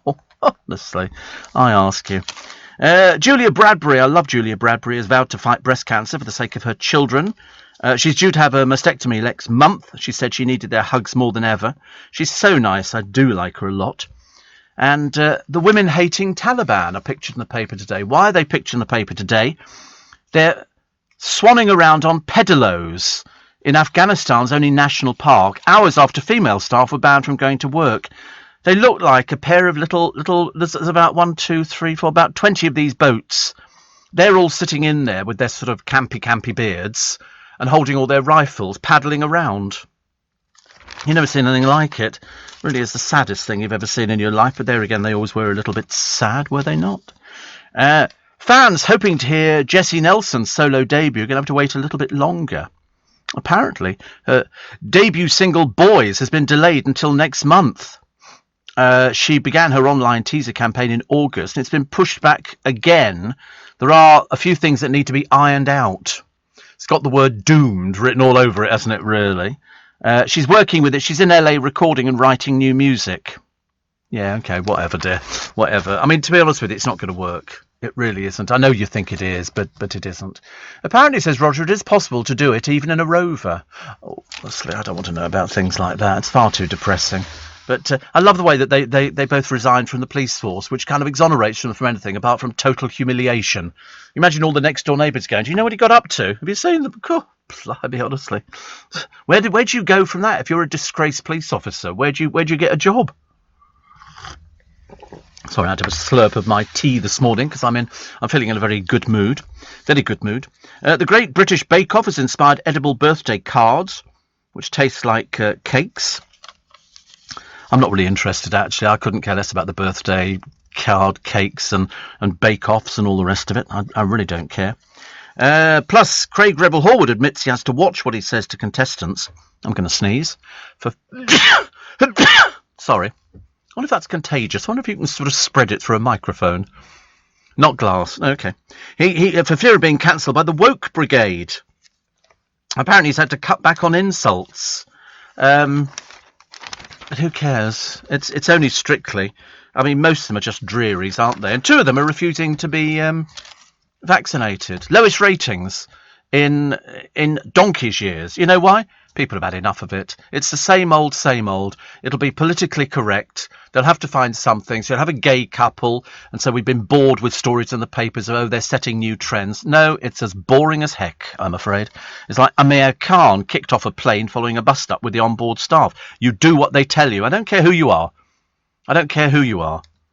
You know, the pilot returned to the gate after a dispute in the compartment of the American Airlines jet. Police then escorted him and a pal in his training team from Flight 700. And he then implied the staff had been racist. No, they got you off the plane because your friend was not wearing his mask properly. And you should know that. You're not the clever little person you think you are you? But there you go. He'd been apparently heading to Colorado Springs.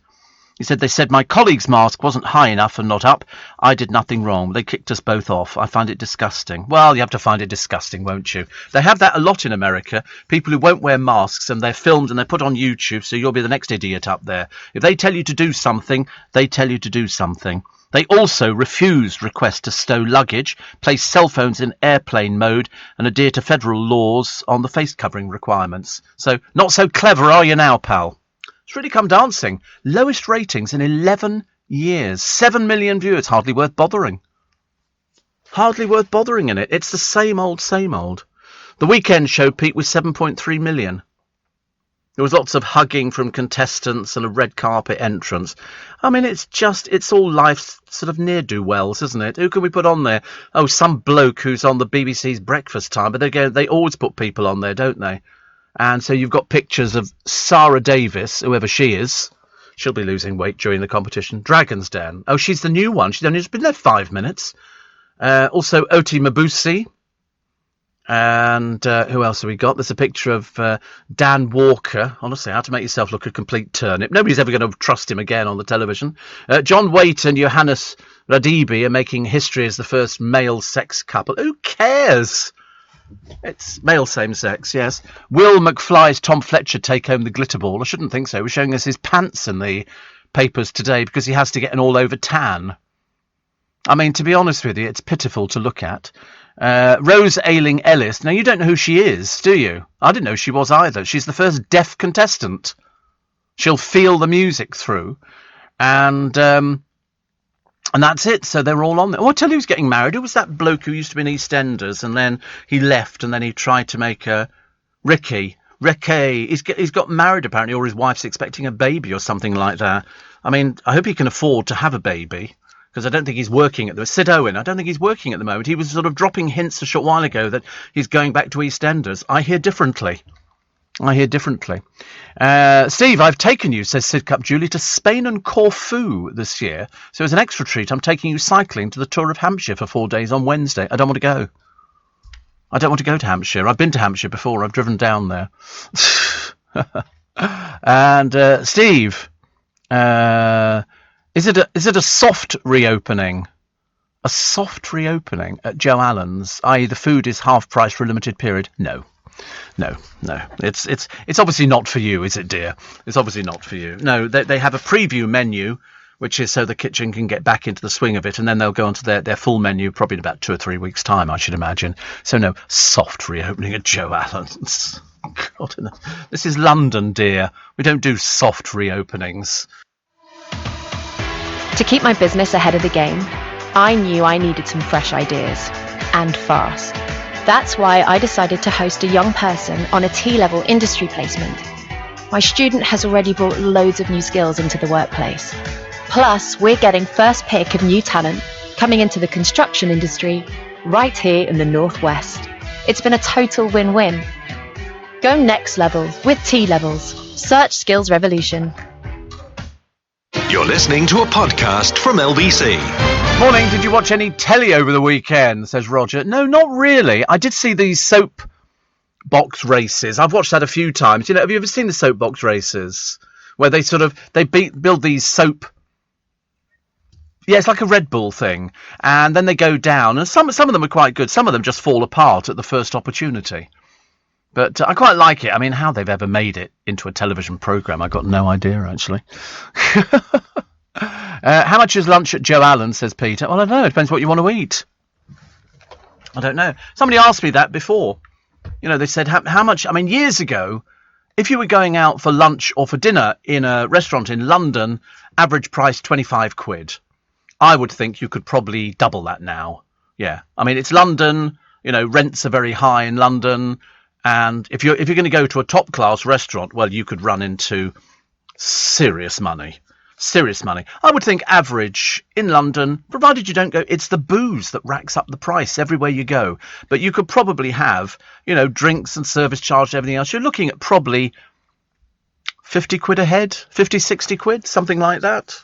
As I say, it's not an everyday thing. You do it as a bit of a treat. But if you go into some of the restaurants, I mean, if you were going into, say, the Savoy or, any of these top-class restaurants, you'd be looking at least £140 a head. At least. Years ago when I was going out for lunch, it was, as I say, £25, £30, including your booze. Nowadays, you can rack up your booze fairly quickly. You can almost double the price of your meal. So if you're spending 50 quid on the food, it'll be 50 quid on the booze. Yeah, bread basket can come in at about £5 nowadays. It's and they're all the same. It isn't like you can go to. We were talking because something the matter with the buses when we were coming back, and I needed to get to Waterloo. So my friend Corey, he said I'll book us an Uber. Well, I've never been in an Uber. It was all a little bit exciting, and he was sort of telling us about. We were looking at people queuing for restaurants in the Strand, including McDonald's. We couldn't understand why anybody would be queuing at McDonald's in the Strand. And he said, why would people be queuing there? I said, but the funny thing is people think it's cheap now. But in fact, if you were taking, 4 people and you were doing a takeaway from McDonald's, you've got to be looking at the best part of 30 to 40 quid. It's not the cheap restaurant that everybody thought it was. And at 3 a.m. in the morning, chock-a-block.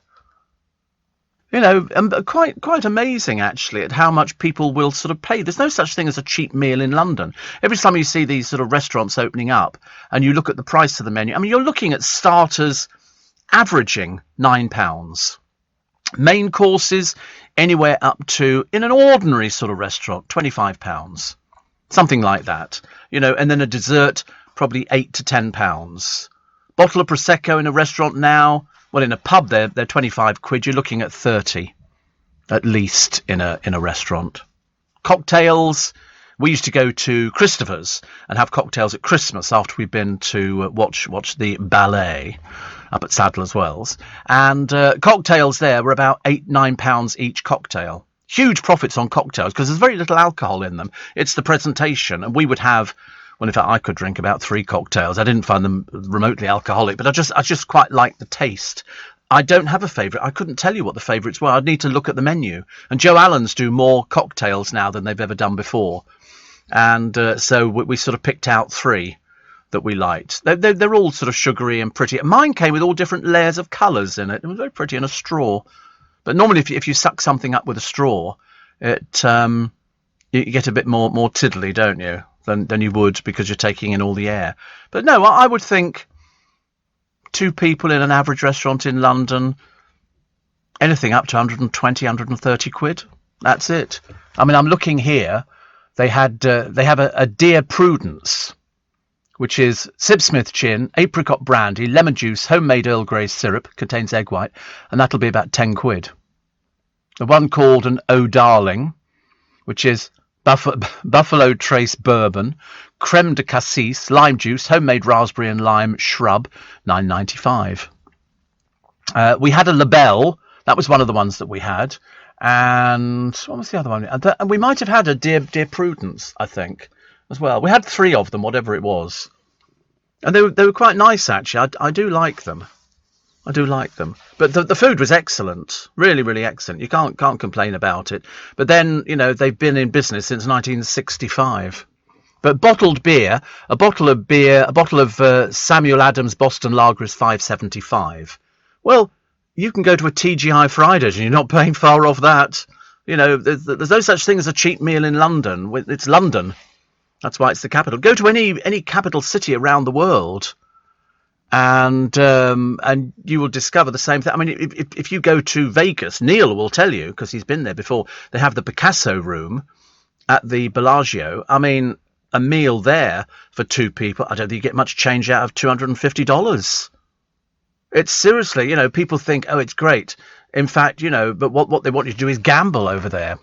Best afternoon tea at a hotel, says Sue. Oh, there's so many good ones in London. So many good ones. I've got quite a few little favourites. And where did I go last? God, I can't remember. There are a couple of places. I went with Corey and Thomas. Oh, we went to a hotel just off one of the squares in London. Can't remember the name of it. And that was good. That was quite nice. But my favourite's a hotel near Victoria. And it's where they went the night before, I think William married Kate. All the family stayed at the hotel. Do you remember? You remember? It used to be Margaret Thatcher's favourite hotel. It's round the corner from Buckingham Palace. It's in a little side road. And it's a family hotel. And it's really, really nice. You can have afternoon tea. The Goring, yeah. Sitting on the balcony at the back. They've got a garden. And I've been there a few times for afternoon tea. I thought it was great. I thought it was nice. There was only one place. That's it. That's the Goring. When we walked in there, we'd never been there before. And they went, "Hello, Mr. Allen."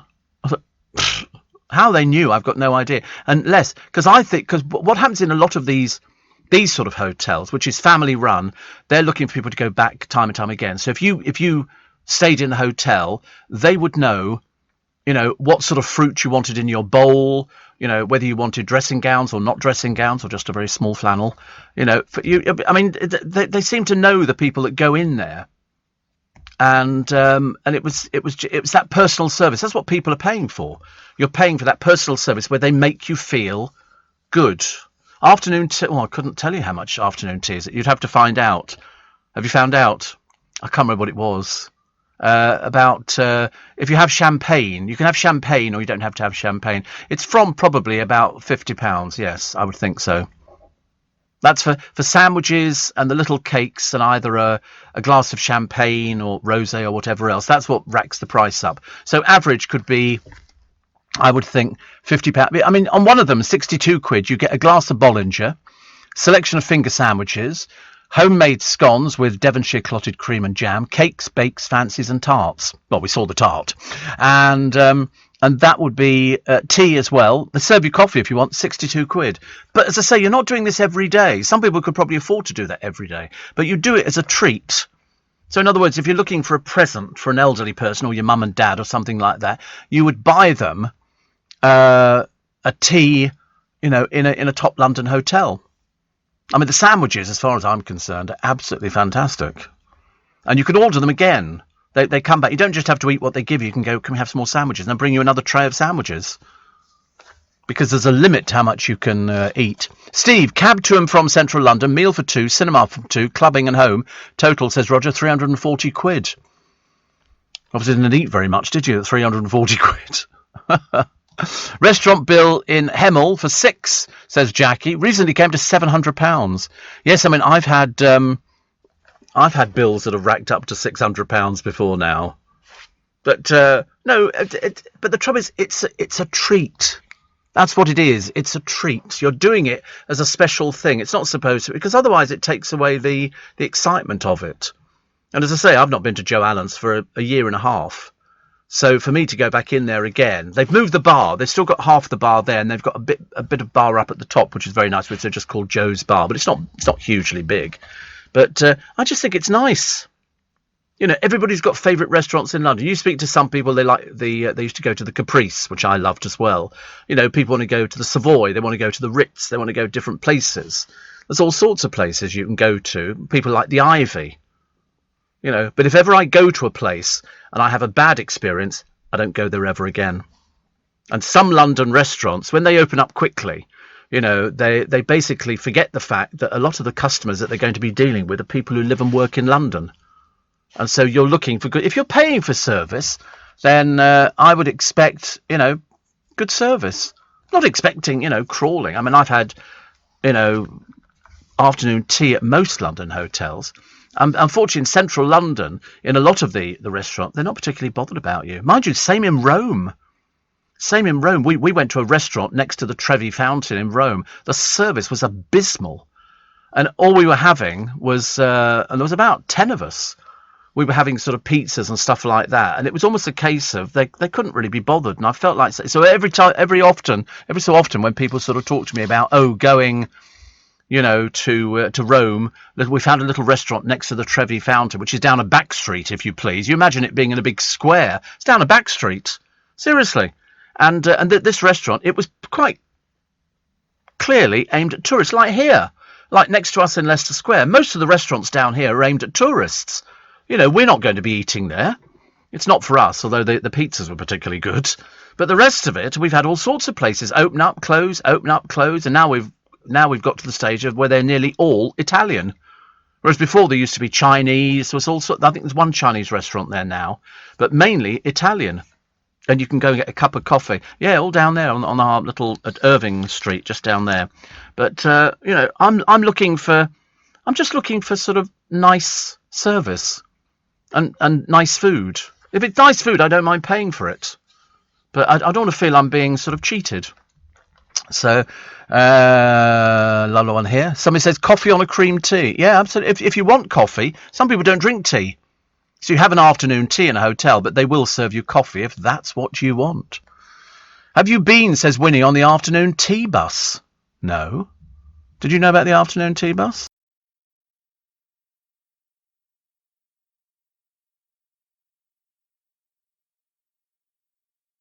Bus takes a tour of London and takes in all the sights. So we're having a look. Here it is. It's Tea with a Difference. And it's Bridget's Bakery Classic Afternoon Tea Bus London Tour. It's a vintage route master driving through the streets of central London, and you indulge in Bridget's afternoon tea on a double-decker bus. So let's have a look at the menu. So it's prices from £45, and it is called the afternoon. But oh, right, here we go. So freshly prepared savouries. Pastrami with a slice of gherkin burger with, oh right, bizarre, with mayo sauce. Pretzel with chives, cream cheese and fresh salmon. Ham and cheese finger sandwich. Feta cheese, oh, it's a bit oriental, isn't it? Not oriental, but it's like feta cheese and pastrami and continental. Sun-dried tomatoes. Then they do the mini homemade cakes and tarts. Lemon tart with meringue. I love a meringue. And lemon tarts. I love lemon tarts. Hazelnut choux with citrus jam. That's quite nice, isn't it? That's quite good. Black Forest cupcake. Woo! And tiramisu sable breton. Plus they've got clotted cream and jam. Sounds quite good. Again, they're doing coffee or hot chocolate or tea. And the choice of tea is rooibos, peppermint, lemon and ginger, berry and elderflower, Earl Grey. I always have Earl Grey. Such a girly drink, isn't it? You have Builders, do you? So rough. And you can have Darjeeling or jasmine or green tea, which is very good, isn't it? But I've always had Earl Grey, and people have said to me, oh, it's a bit camp, isn't it? Earl Grey tea. And you go, what's that? They go, oh, because it's a bit fragrant. But apparently that your London bus driver will take you around Big Ben, the Houses of Parliament, same place, Westminster Abbey, same place, St James's Park, Hyde Park, the Royal Albert Hall, Marble Arch, Nelson's Column, Downing Street and more. Most of them seem to be in the same area, actually, just down the road from here. In fact, really, you're just sitting on the bus and they just push it 100 yards and then, look, here's Downing Street. We've already done that. And Hyde Park and the Royal Albert Hall. Which is all right, isn't it? You know, we don't mind things like that. But from £45, children are 35 quid. Which is, and the duration is 90 minutes. You've got to shove that food down your throat a bit quick, haven't you? You've only got an hour and a half to eat it all.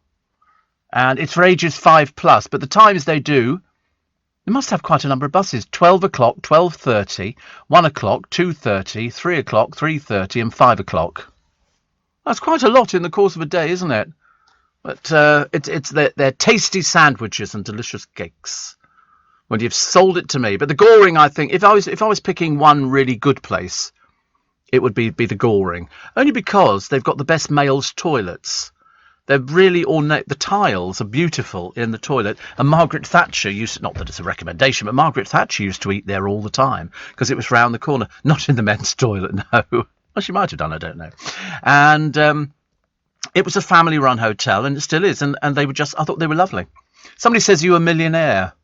What do you mean, spiritually or financially? I love the way people are always inquisitive, aren't they? I mean, even if you won the lottery now, you can't do a lot with £1 million. Not in London. You can't really. If you want to buy a place in central London, you'd be looking well in excess of £1 million.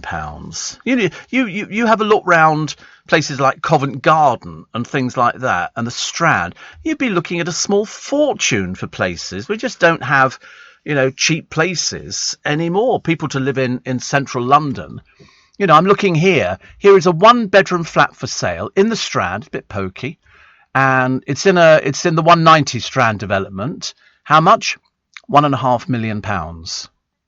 That's a one bedroom. They say plenty of storage and natural light. Yeah, it's got windows in, but it's pokey. £1.5 million.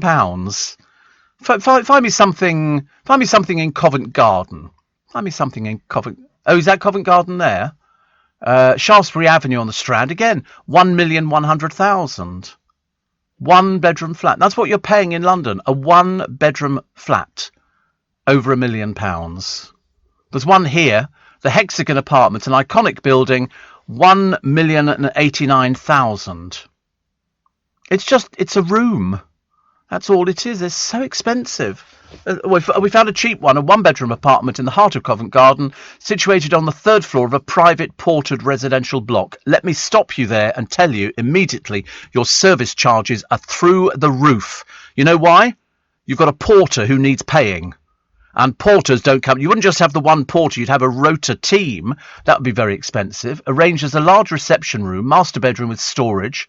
So it's got a cupboard in there, separate kitchen, shower room. Further benefits include lift access. Again, service charges through the roof because you've got to have a contract on the lift.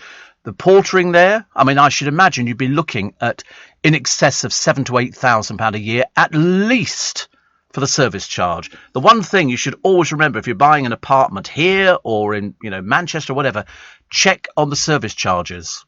And that will absolutely horrify you. There was a place that came up a short while ago above the Wolsey, and the service charge for this flat was in excess of £100,000 a year. I seriously, I looked at it. I mean, it's a beautiful flat. It was years ago, and it was over just under the £100,000 a year for a service charge because it was ported, it was secure. They parked your car, they did everything. All of these things which you think they're doing for free, you're paying for it. It's very expensive.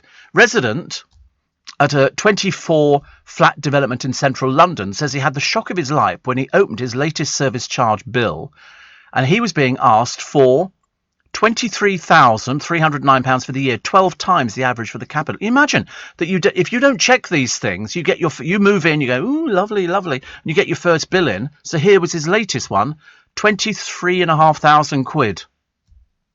23,500. Just imagine if you go, I haven't got 23,500. They're going to take you to court. They're going to take you to court. I mean, I actually, together with my co-director Lynn, we sort of set our own charges and all the rest of it, and we try and keep it down. But we have a lift. You've got all sorts of things. I mean, there's no way of getting out of it. You're completely scuppered. That's right. All those people years ago in London who were invited, why don't you buy the council flat that you're in? So people were going, oh, that's a bargain. We get a discount on it. So they bought their council flats. So just supposing there were 60 flats in a block and 20 of you bought your own flat. You're going to be paying the service charge for that flat. Every time a light bulb needs changing, they're going to be charging you. The council tenants won't have to pay for it. That's included for them. But if you're a private resident in a council block, you're paying through the net. People were going broke because it was so expensive. And they went, but what do we do? And they, well, who do you think is going to pay for it? You're going to pay for it. Every time the block needed decorating, the security, the lighting. Look at blocks of flats in London. Lighting everywhere, corridors that need cleaning, lifts that need servicing, porterage, intercoms, everything. You're paying for it. Nobody else is going to pay for it. Terrible. Steve, love the Goring. If you stay there and have a child, well, I have been there. I have no intention of giving birth. But they put up a dressing up trunk in their bedroom. I love all the wallpaper. And if it's cold outside, the hot chocolate beside the fire is best, says Susie. I thought it was a great place. I'd never been there before. We've been there quite a few. We did it for Make Some Noise. People came out and had afternoon tea with me, which I thought was no hardship for me whatsoever. I got a nice afternoon tea. Somebody says, who in their right mind would want to live in London? Us. Listen, I've lived outside of London. I've lived in Berkshire. I've lived in other places, but Hong Kong, Germany, Egypt, Yorkshire, and sorry, what? Didn't know about Egypt? Yes. Oh, I've got pictures of me playing in the dust with the pyramids in the background. Yes, Tutankhamun, which I did. Went beep beep. They went, oh, you can toot and come in, and that was quite nice. And, we lived everywhere. Although, strangely enough, they were talking the other day about during the war, when the planes were coming in, the Germans were attacking, we had various stations who would send a message up to somebody else, and the message would either be, we're being attacked, we can now go on the attack, and they had it. And one of the stations that they buzzed ahead of was Coningsby, and that's where I spent a couple of years, in Coningsby as well. My father was stationed on there. So we did all these. It was so exciting, honestly, I'll tell you. And then my father ran the Special Forces Club, which is all of our secret agents. That's where they go. Yeah, they were constantly showing him things. Oh, look, here's a car that turns into a dagger or something like that. Yeah. So we want to live in London. You know why we want to live in London? Because it's the capital. It's like living in New York. You know, Mihall's been in New York. He's lived there. You know, and sort of put his mark on everything, and enjoyed it over there. Yeah. Then he came back here, and he's in London. You know, which people love. I mean, they say if you're tired of London, you're tired of life. You know, some people want to go and live outside of London, a little village and everything else. But, you know, I've heard horror stories of people who live in little villages, and the villagers don't like them because they're people who've come in from outside and they've raised the house prices. But that's why London's nice. There's always something to do here. You know, I can go outside now. Certain parts of London be really busy. You can get a meal. You can get all sorts of things. And it's London, for goodness sake. Why would you want to live anywhere else? Can't believe it. Steve and Declan says, one day last week, I was sitting on my balcony. He lives in Vienna, by the way. Eddie Mayer played the Steve Allen soundbite of the day. It was simply, don't smoke. He said, I looked at my cigarette and thought, OK, I put it out and I haven't had an urge to smoke since. Well, bully for you, because that takes a lot of willpower. That really takes a lot of... Yes, we'll have a listen to Friday's soundbite in one second. But that takes a lot of willpower. Really, it's a case of... I can't say to people, don't smoke, because I was a smoker. I was a 60-a-day man. And I'm surprised I'm still living, to be honest with you. But, yeah, 60 a day. And loved every second of it. And then got the angina, which is the heart complaints. Then had all my surgery. And thought, no, I won't smoke. But I can tell people who smoke. I can hear it in their voice. Somebody can phone up LBC, you can phone up Nick Ferrari or O'Brien or Sheila or anybody else, and I can tell smokers. You could just tell. You're listening to a podcast from LBC. Morning. John says, I don't know why people find it difficult to give up smoking, Steve. It's easy. I've done it hundreds of times. I think if you can give up smoking, it's great. I mean, I did enjoy smoking. I really did. And you know, even if the doctor had said to me, I don't know, you know, if you don't give up smoking, you stand a very good chance of getting emphysema and you stand a chance of dying. And so I thought, no, you know, I think I'd rather live a little bit longer. Hugh Broom says, morning, Steve. Hope you are well. I am very well. Hugh Broom used to do our travel at LBC for ages and ages. He's got a farm down near Guildford. Well, he did have a farm. I'm hoping he's still got a farm. And we went down there one day. It was lovely. Really, really lovely. I think about him often. All the people he used to work with. Ian said he's over in America. He says, meat that falls off the bone from ribs is the best. Wait till you visit and I take you for some Texas barbecue. Woo! He said that'll be after we visited where Dallas, the TV show, was filmed. He's obsessed with getting me over to America to do that. Cope Brasserie have a very good formula. During lockdown, the delivery service was excellent with generous helpings, says Anne in Richmond. Yes, I mean, some people, they found it very difficult to keep restaurants going. Down here was a very good indicator for me when we saw places and they closed for the pandemic, and then they took the signs down and then they cleared them all out, and it's quite clear they weren't going to be coming back. We lost to Garfunkel's, which, you know, seemed to survive just about everywhere. I found a Wetherspoons near Fleet Street. The prices were very low. Depends what your idea of very low is. You know, I mean, I think I've been to a Wetherspoons. I don't think I've eaten at a Wetherspoons. It's very cheap, isn't it? Yes, I think you're right. It is. Jackie says, I love London. We've got everything, and most of it's free. You could do so many free things in London, especially if you're a pensioner. It's fantastic. Free buses, free everything. I love stuff like that. I'm cooking, Steve, liver for tea tonight. Dust it in flour, place it in a pan of hot butter. When the blood rises to the top, turn it over, and when the blood comes to the top again, it's cooked. Says Mark. I love it. My mother used to do the best liver and bacon and mashed potato with gravy. Oh, it was delicious. And I've always liked, and some people hate liver. They hate it. Me, I absolutely adore it. Listening to, getting ready, says Samantha. to drive into London for the start of my 4-week radiotherapy sessions. You're helping to take my mind off what's ahead. You always put a smile on my face. You're like a breath of fresh air. Can't wait to go to Joe Allen's. Well, you get through your radiotherapy sessions, and just remember, they do it all the time. They do it all the time. And I've had some procedures done, and I've thought, and I panic as well. But the good news is that, I've got a program to talk about it on. And so that sort of gets me through it. But I can imagine some people being, a little bit frightened about going in for things that they're not too sure about. I told you when I had my cataracts done, the woman in there, one of the other patients, thought they took your eyeball out. She was quite serious. She wasn't even joking. She thought it was quite serious. She said, I heard they actually take the eyeball out. I said, no, I promise you they don't. Yeah, but they took it out, then they changed the lens in there and then put it back in your eye again. I said, I don't think so. I don't think it's like a marble. I think it's like an eyeball. They sort of do it. But I thought they were brilliant. Somebody said to me, does it hurt? I went, you feel nothing. It's like having stents put in. If you've got stents to go in today, because you've got clogged up arteries and things like that, you won't feel a thing. They give you happy juice. You can watch it. I mean, if you choose not to watch it, you could just close your eyes and think about anything else, but you don't feel anything. I promise you. Steve, my daughters were out in London on Friday with colleagues, and it was £5 per person charge to get into a bar. So £65 before you've even bought a drink. Well, I've never heard of people being charged to go to a bar, but they were queuing Saturday, seriously. They were queuing everywhere to get into even little places I wouldn't have been seen dead in. Seriously. Oh, did we have the soundbite from Friday? Eddie Mayer's sound, bless his heart, honestly.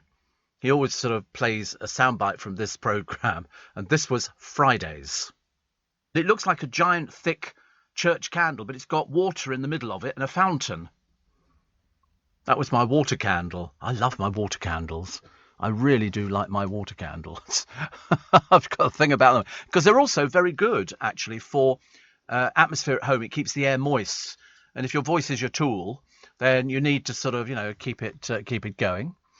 Steve, do you know if you're going to be on Christmas morning yet? Or will you be having a year off as it falls on a Saturday? I really don't know, Dave. I really don't know. John says, even if you don't like liver, which I do, you can't beat the gravy from liver. I just love liver and bacon. Liver and bacon and mashed potato, and it just makes me very happy. Steve, I can only imagine how interesting your father's position at the Special Forces Club was. All the stories and tales of daring do. Yeah, he thought it was great, Gary.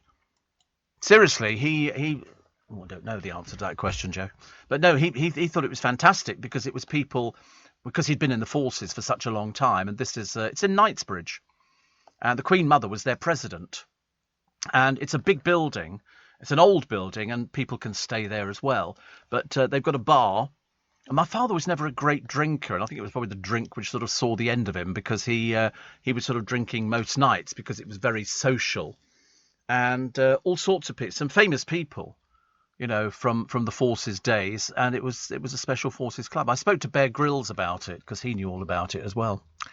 Glyn says, don't do Wetherspoons with a weak bladder because their loos are miles away normally. I've never thought about it. But I think their breakfast was very inexpensive, wasn't it? At about £5. But then it turned out that most of it was microwaved. I remember seeing a programme on the television of their curries, which were microwaved.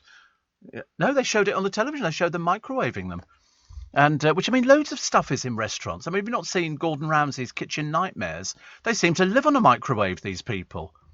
That's in America, where they have arguments like you've never seen before. Oh, dreadful. You can always tell if the plate... Oh, can you? Oh, right. If it's microwaved, they always go, the plate's hot, because it's come out the microwave. Ah, right. Really hot. Don't touch the plate. Well, there you go. Is the circus still in town? No, the circus finished yesterday, Linda. We've got another one, Circus Berserk, which is down at Richmond. We've just had, what was the one that we've had? Zippo's Circus.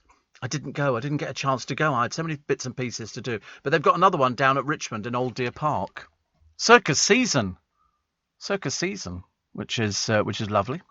And Steve. Oh, somebody else telling me about Wetherspoons and how cheap it is. See, the trouble is, I always think cheap. I mean, I had a very nice one. I can't remember. It was the name of this place down in Richmond, opposite the station. We went there, and I thought the breakfast was sensational. I think it really was. Actually, had everything. Best afternoon tea I've ever had in London. Steve was at the Shangri-La at the Shard. Yes, I've been there. We paid 90 quid for a bottle of Prosecco at the Savoy, but the ambience was wonderful, says Teresa. Yeah, we did afternoon tea at the Shangri-La. That's lovely. We had a really, really nice time. Very, very nice time.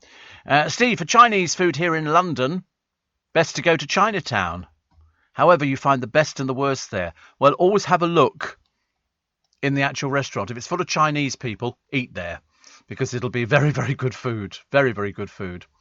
And Steve, a water candle, you said, is it on Amazon? No, they're out of stock on Amazon. I bought it from, I can't remember where I bought it from. About $9.95. You just charge it up, and it lights up and bubbles away at the top. Very nice, which is good.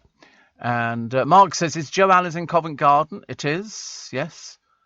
Surely you must get a discount. I don't think so, actually. I don't think so. I mean, why would you get a discount? Oh, for a celebrity? No, of course I don't get a discount. I wouldn't expect a discount. That would just be ridiculous. That's like sort of, what did they have in the paper the other day? I mentioned something. Oh, it was some minor celebrity. And they name-checked everybody who'd supplied all their food for their party. I thought, yeah, you're on a freebie, aren't you? It's like Jordan or people like that. Niall says, liver, bacon, sausages, mushrooms, fried onions and beans. Well, that sounds quite nice, actually. Glyn says, I only made the dizzy heights of corporal. My father was flight lieutenant. Flight lieutenant, I don't know what that means. I've got no idea, actually. No idea. Is it? I don't know. I just know he was ADC to the governor of Hong Kong when we were there. That's all I can tell you, which is aide de camp, just in case you were wondering about it. Other stories in the papers for today, apart from all these tributes to Greavesy and to Boise, 179, 181. They get loads of coverage, which is quite nice. I like that. I like that they get coverage, because we were slightly worried about Greavesy when they showed some pictures of him the other year. He didn't look very, very well. And music legend Noel Gallagher, Wishes Oasis, have gone straight into the studio after their famous Nebworth sets to record the perfect live album. Yeah, I'm not particularly bothered, actually. I couldn't care less. Couldn't care less about them. Paul O'Grady says his cardiologist is amazed he's still standing. He suffered heart attacks 2002, 2006 and 2014. You don't get many more. He says, my cardiologist thought I should have a pacemaker, so he sent me to a specialist. I had the ECG and all that business, but the specialist says you don't need the pacemaker. Whatever you're doing, keep doing it. Which is good, isn't it? I quite like that idea. Also, oh, it's a picture of that show-off, Kate Ferdinand. Honestly, she loves the pictures of herself. I don't know what she's famous for. Nothing. They called her the former Towie star. She certainly wasn't a star on Towie. That's a fact. She was ghastly on it. Ghastly. I've never heard such language. Really awful. Strictly's launch episode appears to have been hit by the COVID curse. Nobody's watching it. And Chef John Waite and Dancer Johannes have braved a storm of haters as a same-sex male couple. Nobody cares. Stop making such a big deal about something. God in heaven. Honestly, ridiculous. Steve, I can't believe Angus Steakhouse is still going in Leicester Square, says Linda. Oh, they've been going for ages. We used to have shares in the Angus Steakhouse. Every time we went past it, my father said, we've got shares in that. We always used to be disappointed if we looked in the windows and there weren't many people sitting in there. We felt like standing outside going, come in, please go in. We need the money. You're listening to a podcast from LBC. Morning, everybody. What's your favourite free thing to do in London? Just walking around. It's London. You know, people come here and stay in hotels and because they want to be in London. I get it for free every day. You know, the museums are all free. I mean, they do try and get money out of you for going there. But I don't pay to go into a museum. I just tell them I'm going to a shop, which is a lot easier. They're looking for donations, but, you know, the museums are technically free as well. And I think we've got brilliant museums here. There's all sorts of museums, and they're quite nice. If you're a pensioner, you get on the bus for free, the underground for free, overground trains up to a certain distance out of London. But it's just walking around London, just sitting by the Thames.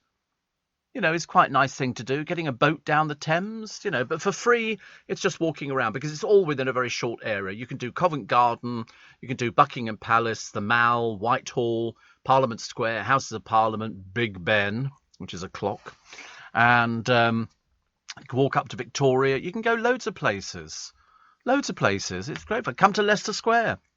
Come and see Leicester Square. Come and look at our huge building. Yes, after I've gone, obviously. Don't do it at 7 o'clock in the morning. That would be ridiculous. But we're going to have a Christmas market here very shortly. So we'll look forward to that. Tony, my friend, who's been working on these generators in the middle of the square, said we got the Christmas market back, so that'll be quite good. I see that All Saints were playing at the Isle of Wight Festival show. God in heaven, they could never sing for toffee, could they? That's the one with the dreary Appleton sisters. Do you ever remember seeing them on I'm a Celebrity, Get Me Out of Here? Oh, hilarious. Well, I forget which one it was, actually. And they sort of... been touched by a tree or something like that. Really peculiar. They've obviously got a few little issues, but as I say, they were never any good. Appleton walked out of I'm a Celebrity after she was voted to undergo the 5th Bush Tucker trial. You know why? Sorry, 2004. Yeah, it's only because people just laughed at her because she was such an idiot.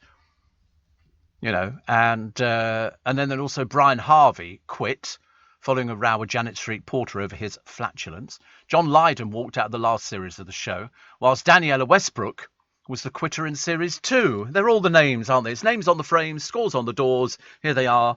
It's the people who can't manage to actually do anything at all. But Natalie Appleton was a complete drip on the programme. They put her on a horse and a tree brushed into it. A tree touched me. And we're all thinking, is something the matter with you or what? But anyway, strangely, they paid a tribute to Sarah Harding during their Isle of Wight show. But of course, All Saints and Girls Aloud never got on at all. They were always feuding, so a little bit hypocritical. But also, what in God's name they were doing at the Isle of Wight Festival? They must have scraped the barrel for that one. I'm sorry, All Saints are getting back together. Really? What for? They've been booked at the Isle of Wight Festival. But so, I mean, Natalie Appleton was close to tears announcing we'd like to dedicate this next song to Sarah Harding. Yeah. Liam Gallagher, Tom Jones, James. Saturday was Snow Patrol, David Guetta, James Arthur, and a few other people we never heard of. Sunday was Duran Duran, and they had The Script, Imelda May, James Vincent, I don't know these people, Megan McKenna. What does she do, for God's sake? In the Big Top, Scouting for Girls, Sophie Ellis-Bextor. Friday, Primal Scream, Shed 7. I mean, I suppose people like that. The Kaiser Chiefs were playing, weren't they? Who did I like? Was it Coldplay? I saw doing something, I think. They seem to be quite good, don't they? I quite like Coldplay. They were all right. I understood the music. Unlike some of them, I don't understand any of these people at the festivals. But they were very good. Jeremy Clarkson is in the papers today. Why? He's blasted the M25 eco-muppets as smelly freaks over their plans to keep causing road chaos. And apparently, you know the thing that the eco-freaks are complaining about now? The speed on motorways. Yeah, well, they're the ones who brought the motorway to a standstill, so, you know, kind of blame it on them, I think. Another one says here, I went to the Harvester for breakfast. You get everything on your plate. Okay, which is lovely. Steve, the charm of the beggars, the vagrants and the big issue sellers. I don't see as many big issue sellers as I used to see in London. I used to see loads of them, but you don't. I get them more out our neck of the woods. I mean, do you think it stopped a bit during COVID? Oh, did it? Oh, well, right, I don't know, actually. But you do get the beggars. I mean, we get that. You get the people sitting there by the cash points still. And you get people, especially down our alley here, charging up all their phones. Because they've all got mobile phones. They're charging them up outside the cafes who've got the outdoor connectors for all their lighting and heaters and everything else for the outdoor stuff. So that's all the beggars. 3 this morning were charging up their stuff. Seriously unbelievable. And another one here. Steve, we set up a charity during the first lockdown which does afternoon tea in a box. For every afternoon tea box we sell, we donate a box to a local care home. Sounds good, doesn't it? Please don't send me one. Please don't send me one. Send them to people who sort of matter, not to people on the radio. I tell you what I noticed the other day, and I only found it the other day. In America, they've got a bit of a problem. What do you think the problem is? I mean, apart from the usual, Trump is still alive and he's sort of wandering about. No, the problem is people who pretend they've got an illness which is terminal, and they go fundraising, and they turn out to be crooks. They found a woman, she was a nurse, and she claimed that she had cancer. She claimed she was having treatment, and at one point she was going into hospital to have all her chemo and all the rest of it. And there's a woman in America who exposes these people. She looks at something and she tries to find out a bit more about it. So she goes to the experts and says, if this person had this, would they be doing this or would they be doing that? And she's found 7,000 so far, people who have basically lied to people. And they've said, oh, I've got terminal cancer. There was one woman, she even went so far as to shave her head to pretend that she had cancer and it was terminal. And she would write things on her blog on a daily basis, like, I've got to go into hospital today. I really feel terrible. Everything's collapsing and all of it. And people would send money. On one of them, I think in something like 10 days, they'd raised about 1,800 quid. Anyway, the Just Giving page closed them down because they realised they were crooks as well. But there's hundreds of these people, hundreds and hundreds of them who pretend that they're ill. One of them was using children, but they weren't her children. She was taking pictures of other people's children, putting them online. And then when they eventually found her, she's gone to prison. She's gone to prison for a very long time, actually. She's gone to prison for, I think, 10 years. Which is good, but some of them sit there and they bluff it out. They think, oh, I've really not been very well, and they go, you're lying. You're lying. It's like people who are claiming benefits in America. You know, I can't walk, I can barely breathe, I can only do this. Turns out they're running bars. So easy to fiddle the system, but luckily this woman's out there, and she's exposing them for the crooks that they are. But this one who was a nurse. I couldn't believe it was a nurse who was actually sort of pretending that she was terminally ill. Ghastly old baggage. Matthew says, I bet the motorway gets blocked again this morning. Well, let's hope the police do what they're supposed to do, actually. If you and I did it, we'd be doing it. But of course, if you do it under the guise of the police are totally inept. Totally inept. I don't know why they can't get out there and just clear these people off the road. We need to go and buy a water cannon. Should we have a whip round for a water cannon? Then we can get rid of them. It makes more sense, because there was a woman the other day. Wasn't there a woman who missed her cancer treatment in a hospital who phoned LBC? I thought, well, I don't think she did. I think her son did, to say that things were sort of pretty dangerous because she was stuck there for 6 hours on the way. These people who blocked the roads, they couldn't care less. They're not bothered about you at all. They're only interested in their own sort of self-importance, and that's it. And it's very sad and very tragic that people sat there missing flights, missing job interviews, missing getting to work and everything else. And these people don't care. You know, very shortly, people are going to take the law into their own hands, which is not to be recommended. But the police, better do something, because they just stand there like bloody lemons. They've never seen anything like it. Their little fluorescent jackets on, and they were asking them the other day, do you need anything? You all right? If you need anything, do ask us. Well, I'll have bacon egg sandwich, please, if you can manage that, love. Dreadful, honestly. If they're not sitting in cars having sex, they're out there standing on the motorway. What's going on? And Steve, have you seen Keith Lemon as Amanda Holden's Nan Myrtle? The most dreadful thing I've ever seen on television, Jackie. It's pitiful, isn't it? He looks like Bo Selector. I mean, it's a program. It's called Amanda and Myrtle, and it's Amanda Holden who looks glam and everything else, and this Keith Lemon is supposed to be playing her aunt or grandmother or something else, dressing up as a woman. I mean, seriously, as they're about to accident. Oh, look, it's Keith Lemon. Looks ridiculous. Can't act for toffee. So the embarrassing thing is, it's still on the television. I don't know why they're bothering. It's bad enough having to suffer with celebrity juice. Richard says, I'm sure you once said, to see the real historic London, look up. Yes. He said, I had a 40-minute taxi ride on Saturday in a new white London electric taxi with a panoramic roof. Completely different perspective. Oh, yes, don't look down. Up is where they don't change the buildings. No, not in this studio.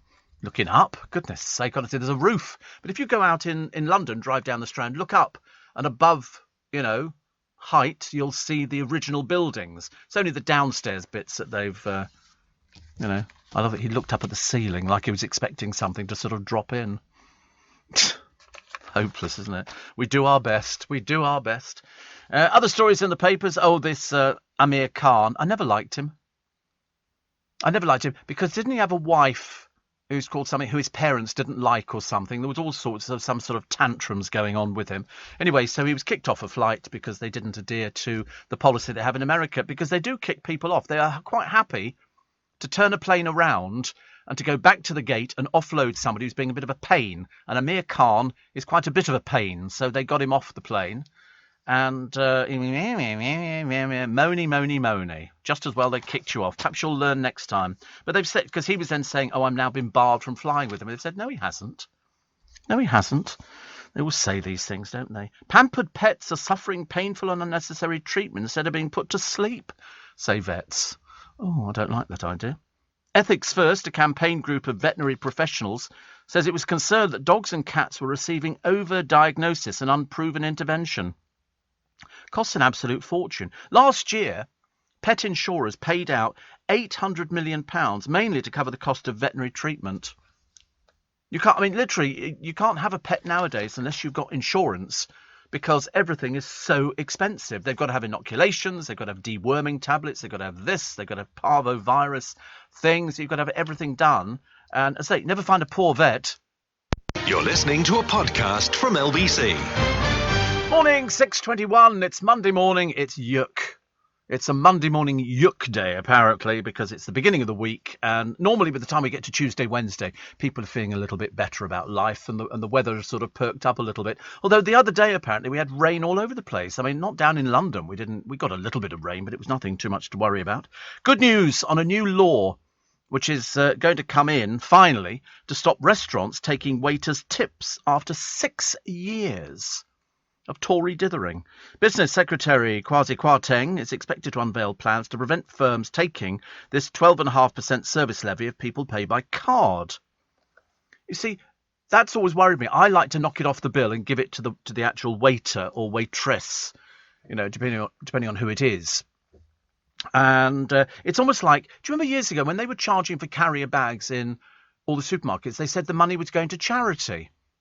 And I remember thinking, how much money is going to charity? So far, I haven't seen any figures yet in environmental charities. And they were saying, oh, you're 10p and we give all that money to charity. And I remember thinking, well, how much have you given?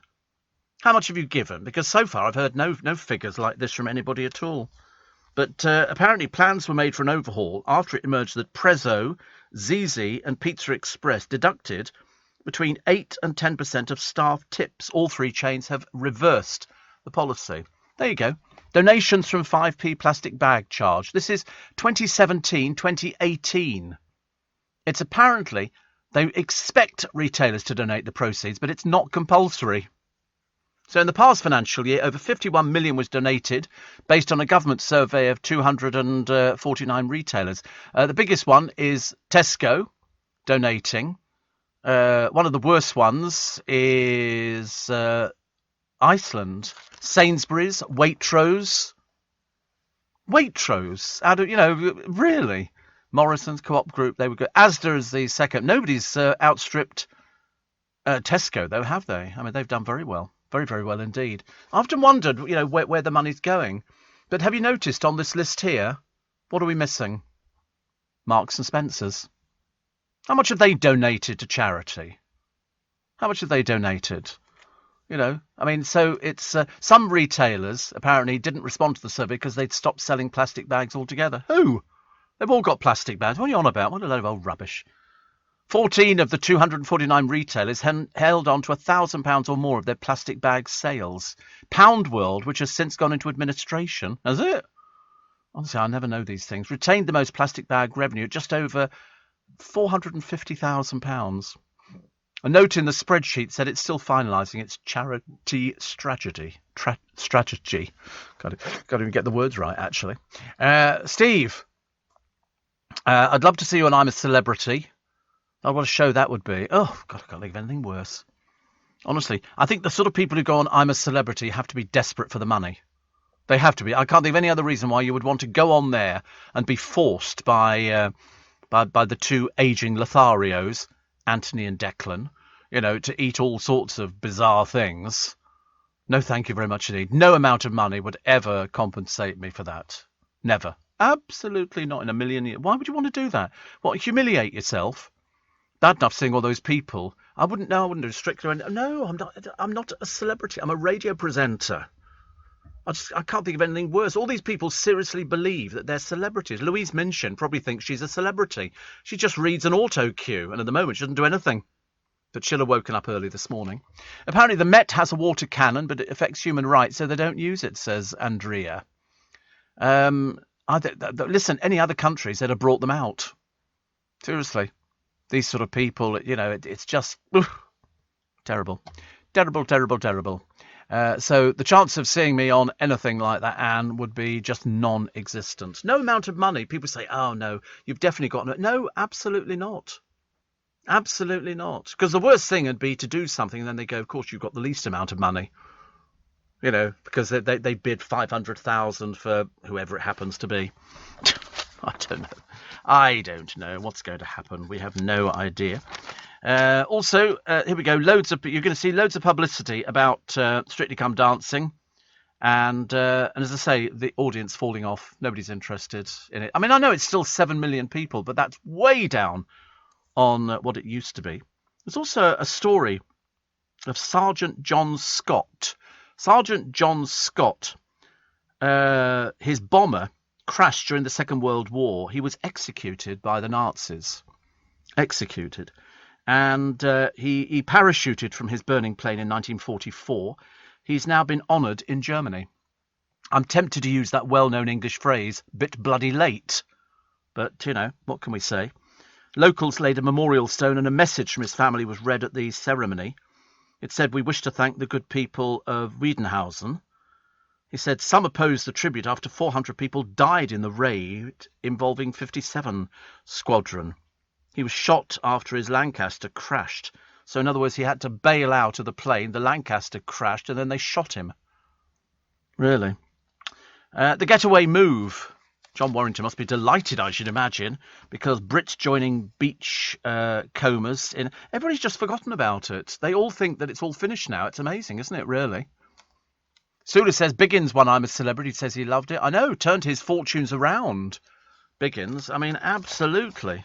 Absolutely. I mean, he's so... See, that the trouble is that for him, because he loved people, there was no problem at all with him doing I'm a Celebrity. He told me things which I can't even repeat to you, which go on the show.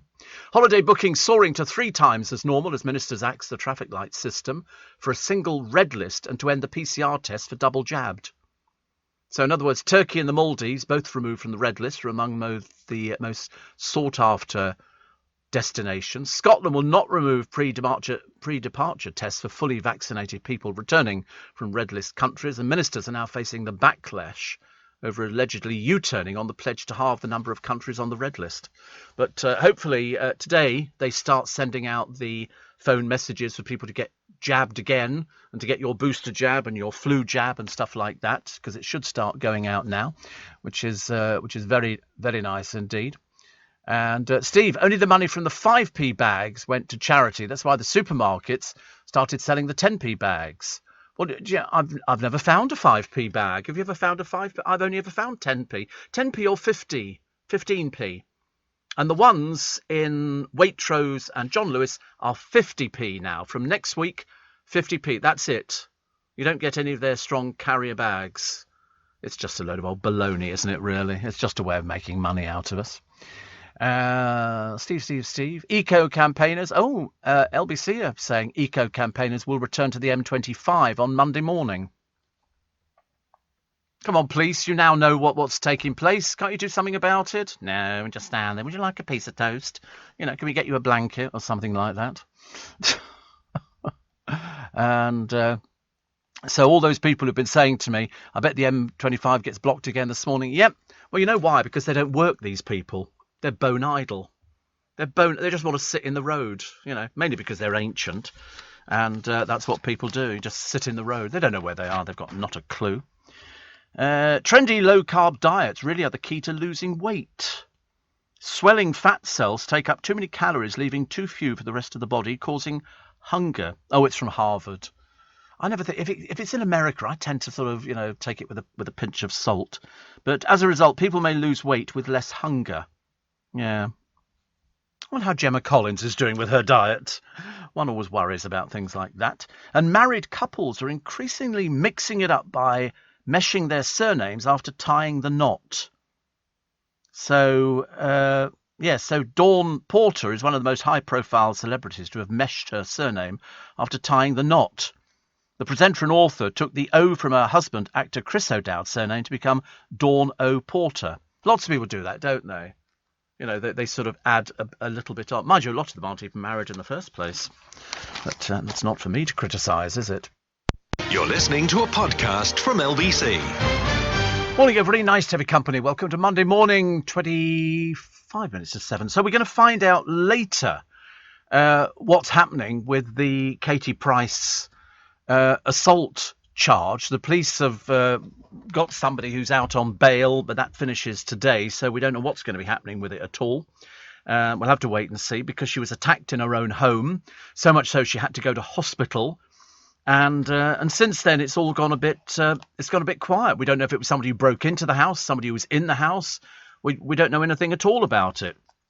But she was saying a short while ago she didn't want to go to court because of bad experiences. I thought, well, she hasn't really had any bad experiences apart from she was driving whilst disqualified. She's a bankrupt and a few other bits and pieces. This is a bit more serious, you know. And if somebody is out there assaulting people, especially in their own home, then they need to be brought to justice. French and Saunders could wow their fans by hitting the road again. First tour in 13 years. They're both 63. They said they're keen to go on tour, but they need some entertaining material. I don't think my producer's too keen on the idea of them coming back on this one, are you? You're not really. Do you think it sort of left it a bit late or something like that? I wonder why people do it. I mean, is it because, you know, people sort of think, you know, it looks as though you need the money, but they can't need the money. They're both very, very successful. Very, very successful. He says leave it in the past, you know, for the good memories. Because sometimes, I mean, well, Barry Manilow is just opening up in Vegas again, isn't he? At the age of 78. Of course, you won't know it's Barry Manilow because he doesn't look anything like Barry Manilow, because he's had so much work done. They call it that, don't they? They never say surgery. They call work done. You know, work in progress. I thought about it years and years ago, but I don't really. I don't think I need Botox or something like that. Collagen. Cheeky devil. Honestly, look at that collagen. He goes. No, I don't. I'd be a bit frightened in case it went wrong. I don't really want big luscious lips. I don't want to look like Gemma Collins, you know, which actually, you know, if I ate sort of, you know, not at the salad bar every day, I'd be looking like that very, very quickly. Robert Webb's Peep Show star, David Mitchell, certainly won't be following onto the dance floor. He says it's a horrible experience. He's got a new show. It's called, I think, Outsiders. I don't know I can't remember what sort of show it is, actually. I know that David Mitchell has got this other show. And I remember seeing, I think it's that's right. It's 6 comedians sent into the great world. And so they've got, these are the comedians, okay? Tuesday Douglas. Who? Ed Gamble. We've heard of Ed Gamble, haven't we? Yes. Kerry Godliman. Who? Jessica Knappett. Jamili Maddox and Lou Sanders. I'm so sorry, I haven't heard of any of these people. And these are supposed to be comedians. So it's David Mitchell, who I think is brilliant. I love him I think he's very funny. But the only one we've heard about is Ed Gamble. And it's only because I think he works in this building. He's a comedian who's a diabetic. And Radio X. But, you know, sort of, and they put these people, and they go, oh, it's full of comedians. You think, but who are these people? I've got no idea. I mean, I'm sure they know who they are, but, you know, if you're saying to somebody, and I'm in the business, you know, I should know who everybody is technically, but if they're not famous, what's the point?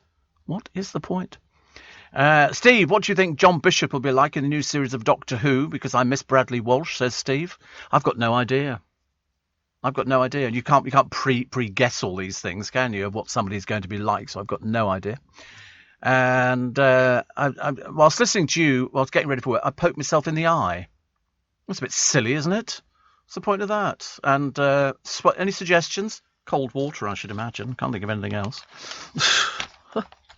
What's here? Oh, do you know everything? Because you know, as we go into autumn now, we'll be going to autumn very shortly. The mornings get a bit chillier, and then I think at the end of the month the clocks go backwards, which is going to be next month. Yeah, the clocks go backwards. Why can't we just leave the clocks? I mean, I'm not remotely bothered about them going backwards and forwards. I've got to keep changing just leave them as they are. Eventually, it'll get back to normal again. Strictly Stars are going the whole fandango to warm up viewers. We're not interested. I'm sorry to say that to you. We really couldn't care less. It's dull and it's boring. Okay, and it's a little bit too PC. You know, it's ticking all the boxes. It's in case we upset woke people, and we don't want to do that at all. What else we got here? State pensions. Loads of people have not got their state pensions. They're so behind at the moment. So behind. I'm still waiting to hear back from them. That's much chance of that as pigs flying, I suppose. Loads of tributes being paid into Jimmy Greaves, MBE, Greavesy. And you look at all the footballers coming out, and some great memories of Saint and Greavesy, which is good. Julia Bradbury in all the papers, and the NHS staff have rejected a 3% pay rise. Blooming insult! 3% pay rise for the NHS for the work that they have to do. Good Lord above! I'm not surprised they've actually rejected it. I mean, it's not that they're greedy. It's just that Unison said a consultation among its members showed that 4 out of 5 were not happy with the pay rise and want to challenge the government. Don't blame them. Don't blame them. Columnist here wants Shamima Begin back in this country. Nobody does. Nobody wants her back. Nobody. They keep saying she wants to be put on trial in this country, and everybody's up in arms. They say that here, this girl who was a British citizen at the age of 15, she and a couple of friends were enticed or groomed. No, they weren't. They actively sought out everything, so they knew all about ISIS. They knew exactly where they were going. They knew exactly what was going on. She married 2 ISIS members. She had children which she lost, and she wants to come back here now. But Judy James has said, look at the body language. She's got no regrets whatsoever. You can't trust her as far as you can throw her. She'd just be a millstone around her neck. Leave her there where she is in the camp. You can put your makeup on, dear, and do whatever you like, but we don't want you back here. Thank you very much indeed. Everybody talking about Emma Raducanu. I like her. But one particular columnist says, I'm not interested in sport, couldn't care less about the Olympics, can't name one football player and think cricket is the dumbest ever. But seeing an interview with this young lady made me want to watch the game, and I was hooked. They say every company that deal with her, she can make £1 billion out of. That's what they've said. They always say that, though, don't they? So she's been spotted. Life settling down, so she should be all right. Apparently, Singer Harvey, you can't shut him up, can you? Oh, she's my best friend, and we chat all the time. Yeah, avoid him like the plague, Emma. He'll just be using you for publicity because we don't really know anything about him at all, apart from he knows one of the Beckham children, which could be any one of them, couldn't it? Here's Prince Charles leading a Battle of Britain 81st anniversary service at Westminster Abbey, paying tribute to those who took to the skies. Boris Johnson was there, Priti Patel, John Healey, and the Duchess of Cornwall. We like her. I like Camilla. I always liked her from the moment she started off because, I think he'd been having a fling with her for donkey's years, so it was probably right that they got married. But we all thought it was Diana, didn't we, when he was going to meet somebody in a railway carriage in a siding, and everybody was going, he was secretly meeting Diana. No, he wasn't. He was secretly meeting her. It was a Camilla thing at all. But he seems to be okay. He's getting a bit old now, but still okay. And Prince Andrew holding crisis talks over dismissing his legal team. Not looking promising for him, is it? It really isn't. He's understood to be dissatisfied with their strategy of not publicly responding to damaging sex assault claims as he battles to save his battered reputation. I don't think it's savable. I mean, he's denied all the allegations, but he's going to have to pay for this, or failing that, his mother's going to have to pay for it all because he doesn't work. He doesn't actually do anything as far as we know. And Rod Stewart says the pandemic has left him so keen to get back on stage, he'd happily sing to a room full of coffins. I can't quite work that one out at all. Can you? Jill in Ireland says, you're not alone. I've never heard any one of those comedians. No, I haven't. And that's why I'm quite surprised, actually, because the presenter of the programme is very, very well known. It's on Dave. Does that make a difference? I mean, if Dave got their own comedians or something. Oh, right, yeah, if it was BBC One, it might be people you've heard of. But, I mean, who are these people? The answer is, I don't know. The picture of the Taliban is hilarious. You can only laugh at the Taliban and the futility of them sort of peddling around a deep water thing with assault rifles casually slung over their shoulders. So someone's got to pedal, and they're in these boats with swans' heads at the front of them. They're so pathetically stupid, aren't they, really? Do you know, 1/4 do not recycle basic items? That's me. I don't recycle. I know, I can probably get into a load of trouble. Yeah, shame on me. Shame on me, but no. I mean, people say I recycle cardboard. But I don't do bottles. I can't be bothered. There's too many of them. It's ridiculous. 26% do not always put plastic bottles in their recycling bin, but a third say they want to improve their habits. I'm sick to death of being sort of dictated to by what you're supposed to be doing, what you're not supposed to be doing. Both Morrison's and Tesco unveiled eco plans, and that's great. And I'll do my little bit with the carrier bags and all the rest of it. But I mean, the people who stand there go, green bottle, brown bottle, plain bottle, cardboard, paper. We recycle in this building, and I recycle in this building, and mainly because I feel guilty. It's got cameras everywhere. I don't want to be told off for not recycling, so I do recycle, and we have a lot of paper here, but I don't know where it goes to from here.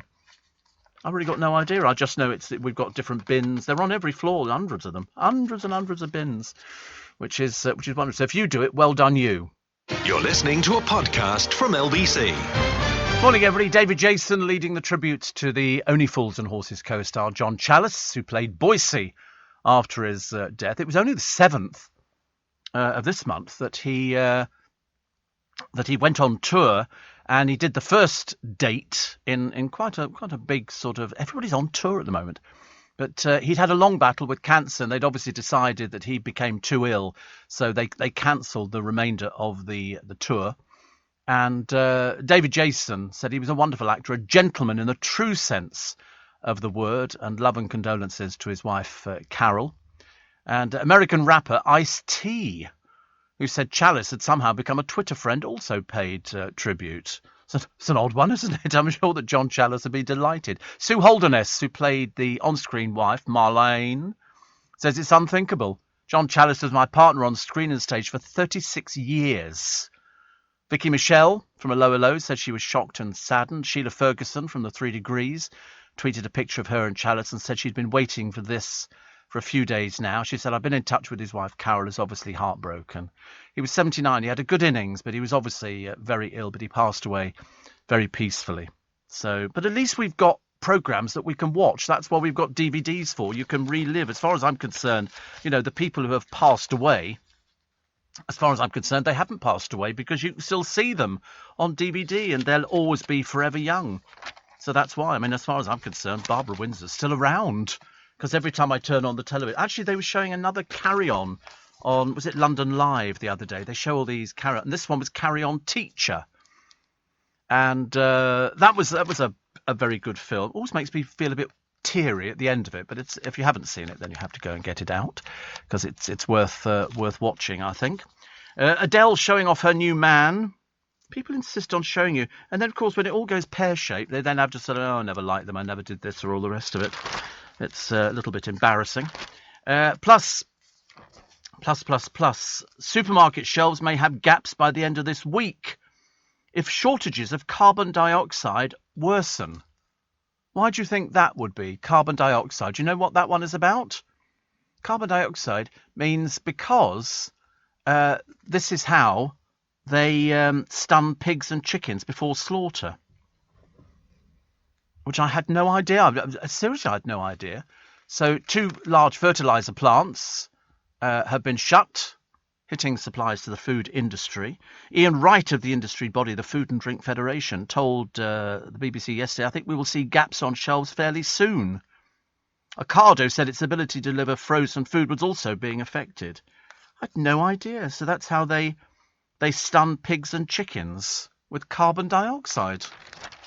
Every time I've seen pigs being done, apparently it's used in the humane slaughter of livestock and to extend the shelf life of products. Also vital to cooling systems for refrigeration purposes. There are less than 100 days left, and what they're saying is, if you buy the stuff now, then you can put it in your freezer and you've got it. So if you're going to think you're going to run out of turkey, and you've got enough room in your freezer, buy a turkey and put it in the freezer. But I told you that last week. I said about the toys, which they say, we might not have these, and what are we going to do about it? And I said, if you see the toys that your particular little offspring want for Christmas, then buy it now, because come Christmas, they might not be available anymore. There's all sorts of deals that you can get. Apparently, these comedians are very funny, Steve, and if you've watched Taskmaster or other shows on Dave, you definitely recognise them. I have seen Taskmaster, and I still don't recognise anybody on it. There's people I've never even heard of, and they're supposed to be comedians. They're not even funny. They're not even funny. Greg Davis is on there, but he's hosting the blooming thing, isn't he? But do you know the name of his co-host on the programme on Taskmaster? There you go. And he's there all the time. I've seen Ed Gamble on there, and I've seen a few other people. But I do like John Chalice's lines. He was the dodgy car dealer. He was the one that I think when David Jason won the money, they sold the lesser watch, and they got £6.5 million, and he went in there, and he went to see Boycie, and Boycie said, have a seat in it, enjoy yourself and all the rest of it, without realising that he bought it, and he bought the car. And he says, Mike the barman, there's one here, he says, I've left my Mercedes parked downstairs, and you know what they're like on this estate. They'd have the wheels off a jumbo if it flew too low. He came up with some great things. But I say you can go and buy the box sets, and you can enjoy all of this stuff. Searching back into the sky is a guy called James Prestwood, dressed as 007. He went on one of these things, have you ever seen them? It's like a piece of pipe, and he's at the end of it, and this thing swirls around all over the place. And his girlfriend, he did this thing. It's a water-powered jetpack. I mean, it looks fantastic. Have you never seen it? Oh, sorry, I have to show this. You can't see this here. That's him at the end of it. I've seen them before, and he was dressed up so he could propose to his girlfriend. Well, I couldn't have done it normally like everybody else. I've got no idea. But he did it in Dartmouth. She said I was really shocked. And then he sort of held on to her and took off with this thing as well. I don't know whether it's on compressed air. With her on it as well. It was a surprise marriage proposal. And his girlfriend was introduced to flyboarding by her fiancé, who performs when not running his lighting business. I mean, it's terribly clever, but I don't know how it works. Really don't know. Also quickly, just realised we're running out of time here this morning. So TV's Julia Bradby, having breast cancer, set to have a mastectomy. Plus. Mystery woman washed up off Croatia speaks perfect English. Found bloodied and bruised on a rock off Croatia has left baffled authorities unable to work out how she got there and where she's from. She was spotted by fishermen on the Isle of Krik. She was rescued by a team out to use 4x4 vehicles and walked 2 miles over rock. She had no passport, was so weak she could barely drink water. They've got no idea who she is or anything, but she speaks perfect English. And a crocodile is spotted roaming in Yorkshire. Not even native. A nurse told of her shock as she spotted this crocodile, 4 foot long, in a neighbouring property. She said, I thought that's a crocodile. I looked a couple of hours later and it was gone. Blimey. Apparently, Miss Ellis called for an investigation, but the Royal Society for the Protection of Birds, which runs the reserve, has dismissed the possibility of a crocodile in the area. Well, I'm looking at a picture of it. It's not a very good picture, so it's one of those, it's like Nessie, isn't it, really? I mean, is that a crocodile or is that a plastic thing? We've had people reporting teddy bears before now, haven't we?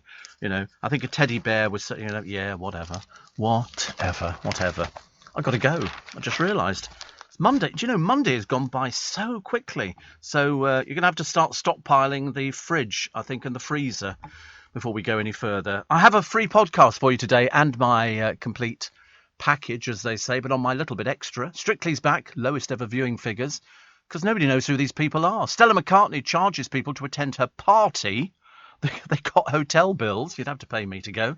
And we pay tribute to Greavesy and Boise. You can download for free on the Global Player app, as well as listening live to LBC. You can listen back to this and other LBC programmes, as well as listening to a range of podcasts. Morning, everybody. Welcome to Tuesday, the 21st of September's early breakfast on LBC. Andrew's daughter's had a baby. Andrew nowhere to be seen. Wonder why on that one.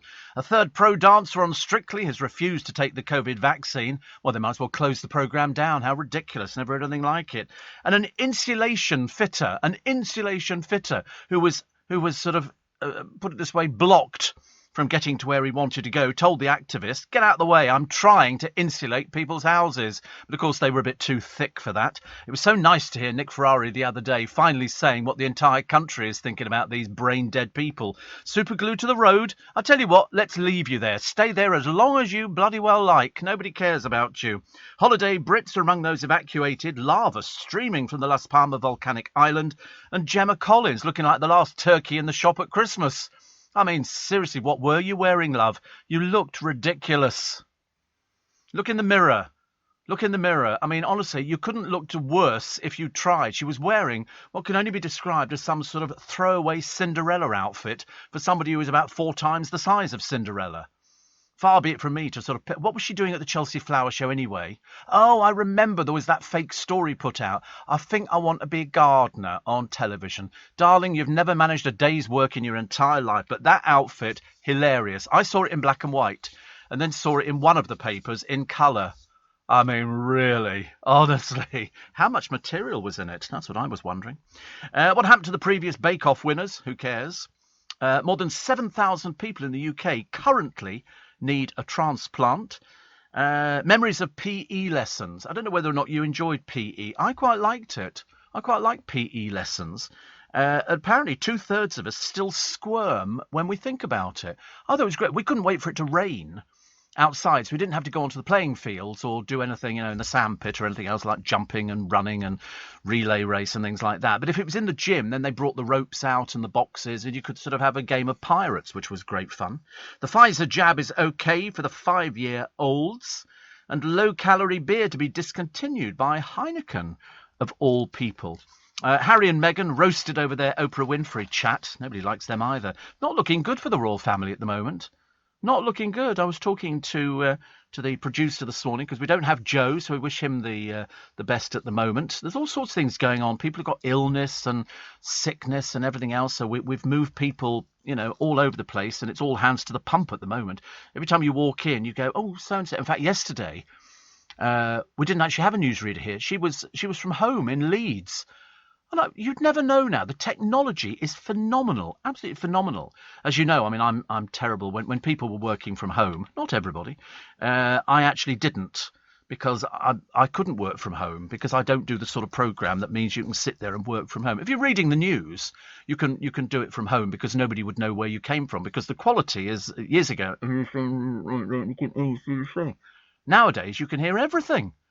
It's absolutely perfect. Absolutely perfect. Richard Madeley was mocked the other day on the television. Why? He referred to Africa as a country. I mean, seriously, we know he's not bright, but I mean, come on, mate. It's a continent. It's a continent. Rod Stewart has joked by saying he'd have played in front of a group of coffins. Mind you, give it a few years and he might have to, because he wants to get out there. And he wants to start performing again. And this now, I don't know how you would feel about this one. I wasn't sure if they'd done it because it was ticking boxes or what it was. But CBeebies have just recruited a new guest presenter. Okay, his name is George, and the reason that he's made all the papers today is because he is the first presenter, as far as I know, from children's... They had was it BBC or somebody else? They had a one-armed presenter. This one has got Down syndrome, but he wants to be known as George. Not Down syndrome George. He said, I just want to be known as George. And I don't know if they've sort of done this for any... I don't know where he's come from. We don't know anything about him at all. But CBeebies, who are now, I think, come from Manchester. I don't think they come from London anymore. I don't think anything comes, because I've got friends who work for CBeebies. And I think the Blue Peter lineup, it's in a much tinier studio. The Blue Peter studio before at Television Centre was Studio 1, and it was vast. I mean, the bit that you saw on the television, blimey, when you saw it, now you look at it, it looks like it's coming from a broom cupboard. What was the other one? The Crown ruled at the 73rd Emmy Awards. Morrison's have banned plastic packaging for bananas, and Pizza Express have launched their first vegan restaurant. So that's quite nice. Shoppers facing empty meat shelves. It's going to go back into that panic station, isn't it? Because now they don't have enough gas to kill the pigs and to kill the chickens. You see, I wasn't aware that they use gas to kill chickens. I mean, I really wasn't. I thought I've seen a chicken processing plant because it was on YouTube, and it had opened up some years ago, and they could process something like 2 million chickens a week, which is phenomenal. And they're on a conveyor belt, like, hanging upside down, and they go through a water bath which electrocutes them. And then a blade takes their heads off, and then before you know where they are, all the feathers have gone and everything like that. And I remember thinking, where does the gas come into it? And apparently pigs as well. Well, all the pigs I've seen being killed, they use like prongs. Not prongs, like sort of a giant pair of tongs. Sorry, tongs was the word I was looking for. And we used to live opposite a pig farm up in Yorkshire years and years ago. And I can remember the sow had all the piglets and all the rest of it, obviously reached the end of its days, and we happened to go round there when there was a butcher dispatching it, and it was basically just a knife, and he just sort of dispatched it. I think nowadays it's done completely differently, but they use CO2 gas, I think, and they use it, but they don't use it for sheep, and they don't use it for cows. For cows, they've got this. Do they use it for sheep? I don't know how they kill them. I think they use these things, which is like a pair of tongs, which they put either side of them, and it stuns them. And then they go on, like the pigs. They've got a chain round their feet, and then they're sort of hoisted up. That's what I remember. Yeah, but I mean, it's the funny thing. I don't eat pork. I haven't eaten pork for. Well, I mean, here we go. I do. I've eaten bacon. But I don't eat pork medallions or anything like that. I don't know why. Perhaps I'm a bit funny about that. Steve, Waz says, who would you rather sit next to on a plane, Gemma Collins or Anne Hegarty? Oh, Anne Hegarty every time. At least you'd learn something. You can't learn anything from what's her face. Poor old Gemma, honestly. I mean, she must be so desperate for the publicity. Somebody persuaded her to wear this ridiculous outfit. There you go. Pig farmers fear they may have to soon start killing their animals because of a carbon dioxide shortage. Because CO2 is widely used in the food and drinks industry, including for stunning animals at abattoirs before slaughter. I've never even heard of that before. Apparently, some CO2 supplies have halted production due to rising energy costs, creating a huge backlog of pigs that at some point will have to be killed. Of course, I have to ask the question, what do you mean at some... Why? Why do they have to be killed? Why can't they just live out the rest of their life like we do with donkeys and we do with horses? People look after them. Well, pigs forage. You can take them down to the New Forest and they'll forage quite happily. You don't have to provide stuff for them. They're more than happy. In fact, I think they did that a short while ago. About 7,000 pigs were released into the New Forest so that they could go down there and start foraging for the nuts and the berries and all sorts of things. It's only when they're sort of... Yeah. But it's only when they're sort of taken to the... And I passed a lorry on the motorway the other day, and all I could see looking out the side of it were were sheep's faces. And I remember thinking, oh, do they know where they're going? And I think, at what point are they going to realise when they get near the abattoir that, this maybe is a one-way journey? I mean, having watched the film Babe, with the talking pigs in it, Bar-ram you... Did you ever see Babe? It was such a good film. But seeing all these poor sheep packed into this lorry, and some of them go abroad to be slaughtered, so they sort of travel quite badly, I think. Bill says, I think the gas is to sedate the animals before you know what. I don't like to think about it. I really, I don't know. They always say, if you go to an abattoir, you won't eat meat ever again. But there again, we don't go to abattoirs, although they do, I'm led to believe, guided tours. On YouTube, there is something, I think it's from field to table, and you follow it all the way through. And I think in America, they let people go to an abattoir to see it, and you could see how they thought it was. It was terrible, awful. Former Bake Off host Smell and Sue can't bear to watch the Channel 4 version of the show. Brings back memories. Joan Collins says, get the jabs. We're saying that to everybody. Get the jabs. Please get the jabs. There was another person the other day, if you heard the programme, an anti-vaxxer. He was don't wear masks, don't get anti-vax, and he got it, and he's dead. It's as simple as that. I can't make it any more simple. Wear the mask. Sadiq Khan is having a lot of trouble. He can't force people to wear masks on the underground and on TfL, on the buses or anything else. And he said it's proving a bit of a problem because we could go back into this again. It would be quite easy to slip back in. But now America have said, it's all right, you can come over to see us, provided you've had the jabs.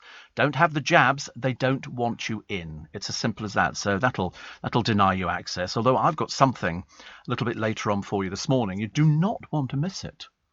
It's what they call a taster of things to come. Okay, so you'll have to keep listening to the... I know you don't have any trouble with that. Apparently, Steve saw the first Christmas advert on television for Studio Catalogue Christmas decorations. What are you talking about? They've had QVC whole days devoted to the Christmas market. Costco, say, yeah, it's all in the shop. I mean, in fact, all the charity shops around our way have got Christmas cards on sale. Seriously, they've got their charity Christmas cards on sale.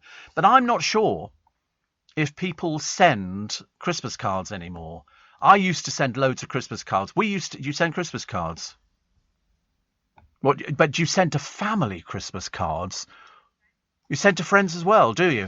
Because I used to do that years ago, and I would send out probably between 50 and 100 cards at Christmas. We used to do them for the programme. We had special cards printed years and years ago, you know, wishing you a Merry Christmas from the Steve Allen Show, and they were through Diabetes UK. You could have your own cards printed. And so everybody signed it, and we would send them off to all our regulars. And then we stopped doing that. And then a friend of mine said he stopped sending Christmas cards. He said, I gave a donation to charity. I said, that's okay, because sometimes somebody's going to open up a Christmas card, which you're going to have bought, and they're not cheap. They're not cheap Christmas cards. And by the time you've actually put a stamp on the thing and then you posted it, so they're going to get the other end, your card will be delivered, and they're going to open it up and go, oh, look, nice, sent a Christmas card. And they're going to go, that's it. And then they put it on the shelf, and that's the last you ever hear of it. And then at the end of Christmas, you throw them away. But you know the famous story of Steve Allen and the Christmas cards at LBC. Oh, you'll hear it after the break. I have to say that because it's somebody who's been elevated up to producer level this morning, and he thinks he's going to produce the programme. I love it. I love it when they do that. They always go, okay, we'll be taking a break now, and I think we'll do it when I'm ready. And so I'll do it now. Morning, Maggie says, oh, Steve, thank goodness I'm vegetarian. I don't like hearing about slaughtering animals. I know, but we slaughter millions every year. But I mean, because they're running out of this gas, we might not be slaughtering as many. They keep running this piece on the television of all these turkeys in a field, and I think they're Norfolk black turkeys, which are very expensive. You know, I know Sandy's, the fish shop in Twickenham, every Christmas they take orders for turkeys, and they sell hundreds. Stuart and his team will sell hundreds, and people go and collect them. They've all been given a ticket. They say, you collect yours on this day, and it runs all the way down the main street, people queuing, and he takes them. I think they get a mulled wine and little nibbles and stuff like that. And he sells, it's traditional, and people go and collect these very expensive turkeys, but he sells more than the butcher's sells, which is amazing, mainly because Sandy's has been there since God created the high street, I think, and it was his dad who ran it before, and now Stuart's got it, and they sell fresh fish every day. The fresh fish comes in from whatever the fresh fish market is, Billingsgate, isn't it, or something like that, and that's why people go there. That's why people go there. They go there. I like turkey, but you can get it all year round.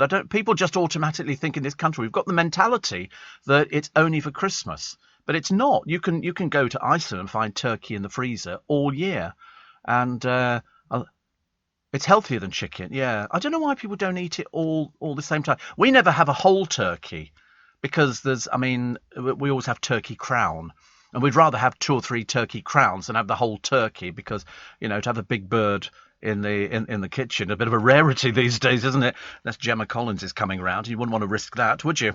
She would be the big bird in the kitchen. Having seen this ludicrous picture, she looks pathetic. It's seriously embarrassing from an old bag of about 40. Steve, I've just had the shift from hell last night at the nursing home, and please take my mind off more Christmas talk. I love everything about Christmas, says Rona. Well, we do too. We do too. Although Stephen Mulhern was I saw on the internet the other day, and he's in somewhere and he's going, It's September, and he pans over with the camera, and there's a Christmas tree there. I thought it looked brilliant. Don't listen, please, Stephen. Do not go to Costco or watch QVC, because there is all the Christmas stuff. Even Andy Peters gets into the Christmas festivities, and why not? Why not? You know, you work all year, you flog yourself to death for very little.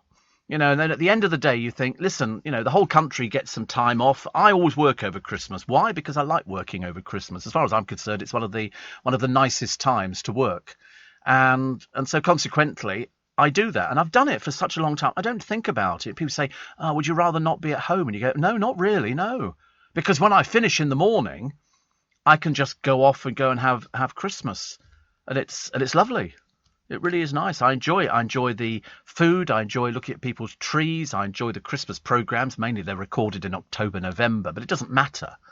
You know, so I will be on at some point over the Christmas period. I don't know what time actually yet.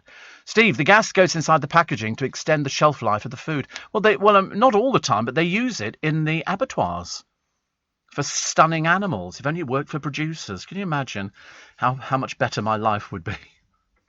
We could stun the producer. Look, just breathe this in. There you go, he's gone. And that could be quite nice, wouldn't it? Anyway.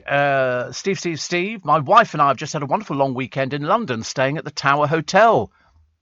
Lovely Indian meal at Canary Wharf, many boat trips, great comedy show at Greenwich, and a big thank you to the bus driver on the 188 from Greenwich to Russell Square, who helped us get back to the hotel. It was wonderful, say Rob and Sally from Hatfield.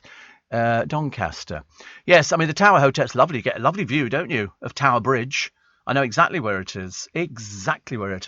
Because what they do is they actually put a lot of the people who take part in the New Year's Day parade into that hotel. So the American kids come over and they've got coaches which take them all around London to do all the sightseeing and all the things. Because it's all here to see. So pictures that they've only ever seen on television and in books, now they can see the real thing. And Tower Bridge is quite impressive, especially when it rises.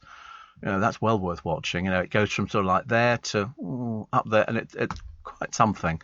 I think the producer's seen it as well, probably on many an occasion, I should imagine. Because you know, most Americans don't have passports. They don't go outside of the country. They don't need to. They've got it all in the country. You know, if you want to see something, you get a DVD. But it's good. We love having them over here. Thousands of them come over for the New Year's Day parade. And I hope they're going to do it this year. I do hope so, which is lovely. Gary says, after just recovering from COVID, double jabbed, I'm really going to push the boat out this Christmas with the lights, remembering everybody we've lost. Yes, I mean, I hope it's going to be a really, really good Christmas this year. I really hope so, actually. Which would be quite nice, wouldn't it? Ben says, tuning in early morning before work. And somebody says, what are your thoughts on vaping? I don't vape. I've never vaped. I don't see the point. We've got vaping shops opening every 5 minutes in Twickenham. We must have about 6 or 7 vaping shops. I don't quite understand it. It is big business, but eventually, like most of those sort of faddy things, all of a sudden it will just peter out and you'll end up with just a couple which will survive. But no, I mean, I see people walking down the road sucking on these sort of vaping things and clouds of smoke, which I'm assuming is sort of like steam, isn't it, or something like that. I've never got into it, and I wouldn't want to get into it at all. It doesn't interest me. I know we've had a few presenters on LBC who've actually gone on to vaping, but they don't vape in the building because, and even on buses, I think it's forbidden. You can't vape on a bus. I don't think so. No, not in public areas because it's like smoking. But it's funny how I remember when they brought in the no smoking ban. And I remember thinking, they'll never make this work, but blow me down overnight. All right, there were a few pubs who lost their licenses because they allowed people to smoke inside. And I was quite sort of pleased. I mean, I'm not sanctimonious about not smoking. I always think, you know, far be it I can't dictate to somebody whether they smoke or whether they don't smoke. It's up to you. You know, I know what the side effects are because I've been there. So, I wouldn't. Somebody asked me yesterday, would you go back to smoking again? And the answer is absolutely not. No, not now. Sorry? I wouldn't vape either. It just doesn't, as far as I'm concerned, it looks the same as smoking. So I'm not really going to do it. I don't want to be tempted into that route of, I could just have a little cigarette, crafty cigarette. Perhaps I could smoke Consulate. But then I think they stopped making Consulate. But I also used to smoke San Moritz, which were very camp cigarettes, which had sort of the silver bit around them and all the rest of it. They were menthol flavoured. Sorbonne, was that? Yeah. What were those other ones, which were very thin little cigarettes? Quite Vogue. Were they sort of long and very thin? And they came, and also cocktail cigarettes, which used to be quite sort of a flash thing to have. Population, percentage of population in the United States which have passports. Go on, have a guess. 48.36%. So just under 50% of the people have passports. Total number of passports in the United States, 149,359,051. That's not very many, is it? Not very many at all. But if you've got one, because they want us to go back to America. They want us to go back to America, but only if you've had the vaccine. Don't have the vaccine? Can't go. Steve, Tower Hotel, back in the day, had my first carvery meal in the region of £3.50, says Iceman. Do you remember carveries where it was one price and you could go up time and time again? I used to go to one in Knightsbridge with my dad. And it was lovely, but I always thought it looks a bit mean if you go back again. I didn't want to be seen as being sort of a bit piggish, so I just had normal sort of food, and then my dad would say, "Do you want something else?" I'm going to go out and get it. I say, "Oh yeah, if you want to bring me back some meat, I'll have some more meat, I think," which is lovely. In the papers today, well, Prince Andrew again. Surprise, surprise. I wonder why Prince Andrew, because he's still up at Balmoral. His daughter gives birth in a London hospital, and Prince Andrew does not go down there. And we all know why. Because they're trying to serve him these papers. He has denied all these charges. But in fact, the papers, the last set of papers, and this is about 4 times it's happened, they FedEx them over to him. Now, I always thought, it was my understanding of the law, which is a lot better than you think, I thought they had to present them into your hand. So people would be stopped coming out of work and somebody say, "Oh, can I have a picture taken with you?" And they put their arm around you. They have the picture and they go, "Oh, that's for you." And they give you an envelope and you think, "Oh, I wonder what that, perhaps it's a nice letter." That would be the writ. That would be the writ. And I think if Andrew came down, I think the reporters and the lawyers would be waiting outside the hospital, because we knew the hospital. And he said, "Oh, sorry, I can't come down." I thought, if only you'd made it so much easier for yourself all these months ago, it would have been so much easier. Because at the moment, it's going to run forever, this one. I mean, it's a case of they're going to hound him until something happens, and I don't know what that something will be. They're determined to serve, and in fact, now the judge in America has told Andrew's lawyers, stop messing around, stop stalling. He's now apparently, according to the press, very angry with his team. So he might be replacing them. So far, I think it's probably cost him the best part of £400,000. So whichever way this goes, it's going to cost him. He's, as I say, denied all the charges. She's, according to all the papers, she can be in line for damages. It could run into millions. What happens, we have no idea. But if he could have made it so much easier. All they wanted to know in the beginning, the FBI, was, we'd love to talk to him. We want to know what he knows about Jeffrey Epstein. All they were doing is filling in the gaps. We know that Andrew stayed in his house in New York on numerous occasions. We knew that he was flown in Epstein's private plane out to this island. What happened? What went on? That's all they wanted to know. I don't understand why he sort of turned on this arrogance, which he's had ever since he was a child, of sort of not saying anything, thinking it will go away. Unfortunately, this one isn't going away. It's gone as far as the courts. As I say, he's denied everything. I don't know. I wasn't there. You weren't there. The only person who knows what went on was him. And he's not even sure about what he remembers. Because, first of all, we had this thing about he went to a pizza place in wherever it was, Woking or something. And we think, really? And then he said, oh, yeah. Then somebody said, oh, I saw him sweating. And he said, no, I don't sweat. And then we had all these other little bits. And then he claimed that the photograph of this other lady was doctored with him standing there with his arm around. He said, I don't remember that at all. Well, I can't remember half the pictures I've had taken with her. The amount of times the producers come up to me and said, oh, Steve, can we have a picture taken and all the rest of it? I said, no, basically, Basically not. You know, I don't like getting that close to people. And he said, it's not for me, it's for me mammy. And I said, no, I'm sorry, I will not do it. And now he started hanging around outside the door, hiding behind curtains and everything else like that when I go out the building, so he can leap out and go, ha ha, and put, you know, and I go, no, don't. I hit him, he falls to the ground, you know, and then the police come round, and next thing we're all in Charing Cross Police Station, which is good. And Steve, I wouldn't smoke again, says James, if you paid me. No, I mean, I wouldn't either, but it's not an easy thing to do. Believe you me, I know. I mean, I gave up smoking for 2 years once and then went back onto them. I thought I'd be clever, have 1 cigarette a week. And it doesn't work like that, unfortunately. It's very addictive, more addictive than heroin. They can detect the effects of cigarette smoke in your brain quicker than heroin. And so I thought something that's that addictive, I'd rather leave alone. I mean, I might only get a few more extra years of life, but, you know, better than nothing. Kevin the Milkman says the long, thin cigarettes were called Moore, 120 millimetres long. Yes, I remember them very well. And they came in a menthol box as well, red packet and a green packet. Can you still get them? I don't know. Morning, everybody. 26 minutes to 5. Are you well? Are you well? I mean, I always ask because it's always, you don't have to shout into the radio. It's not one of those sort of programmes. Tuesday, the 21st of September. If you get paid monthly, this week's your week.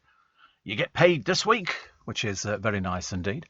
And somebody says it won't cost Prince Andrew a penny. That'll be paid for by the British taxpayer. Well, he'll have to pay his lawyer's bills. I mean, I'm assuming that Prince Andrew has got about £400,000 sitting in the bank because he's been a member of the royal family for years. The fact he doesn't do anything for them now, and it's a bit of a millstone around their neck because of this resultant publicity, I would think that the Queen would put her hand in her pocket and pay these. I should imagine most of the bills would be sent to Buckingham Palace and they would deal with them. He wouldn't have any knowledge. I wouldn't have thought of how much these things cost. The papers were estimating the other day about £400,000 so far. But, I mean, the sort of lawyers that these people deal with cost hundreds and hundreds and hundreds of pounds every day. It's very, very expensive. Very, very expensive. So, but, I mean, if there is, you know, we don't know what's going to happen with it. We don't know what's going to happen. But the more he keeps going, I don't want to say anything, the more they're going to clamp down and the worse it's going to get, I'm afraid. Not so good. There's a cafe which is offering afternoon tea. Sounds very nice, doesn't it? We like an afternoon tea, but this is an afternoon tea for him and her. They do 2 separate afternoon teas. I don't know why they would do that. We'll find out a little bit later on. And do you remember that crook, Ronnie Biggs, Great Train Robbery, that waste of space, who was over in wherever he was over in, and his son was campaigning to get him back here because he didn't have very long to live. And he was very ill. He came back and he survived quite a long while. Then eventually he died. They've just sold memorabilia of his for £7,000. So obviously not that important. Obviously not that important. The winners and the losers at the Emmys. We'll tell you all about them a little bit later on. And Parkinson-stricken Jeremy Paxman gave up seeing his depression counsellor because he said it wasn't actually doing anything for him at all. Which is a bit of a shame because there's loads of you can get counsellors for everything now, can't you? Every time you see somebody on the television, they're bound to have a counsellor in the background. It all started in America. They always said if you haven't got a counsellor, there's no point. So that's what they did. Boris Johnson accused the eco-fanatics. What a sad little bunch of nobodies. What a sad little bunch of nobodies. Here they are. They glued themselves to the road. You see, as far as I'm concerned, and they're not all glued to the road, leave them there. Leave them there. Don't bother taking them away. What we do is, if they're at traffic lights and it's at a roundabout on the M25, you divert the traffic around them. And they can sit there till the cows come home. In fact, I wish the cows would come home, because they're all sitting there with their little fluorescent jackets on. They're obviously people not working. And the police are trying to sort of free their hands. What for? Leave them there. Leave them there forever and ever and ever.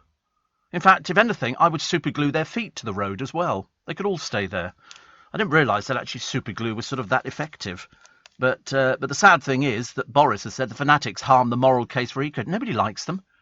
Nobody likes them. Did you hear Nick Ferrari doing a tremendous job the other day where, you know, somebody obviously had a go at him who was one of these sort of pathetic little people. And he said, don't you preach to me.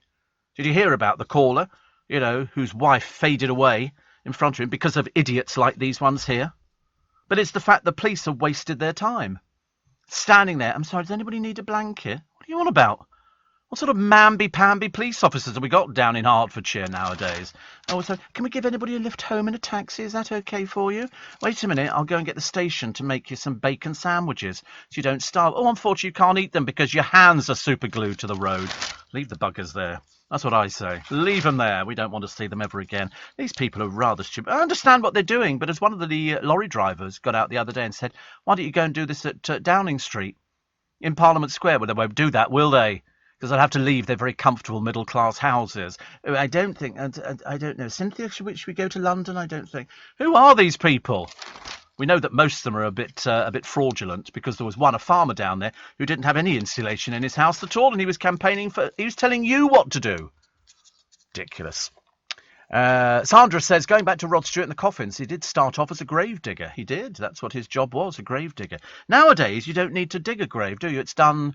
They've got little diggers which they bring in, and they sort of cut the hole in the ground. Then they cover it over with planks, and then they put the coffin on top of the planks. Then they remove the planks, and the coffin is lowered into the ground on sort of ropes, which they then retract. But they always got little diggers to dig out, because it's got to be 6 feet down for some reason, and I think that's to do with the heat, because it's the heat which. So in other words, once they've sort of buried you, honestly, what a program.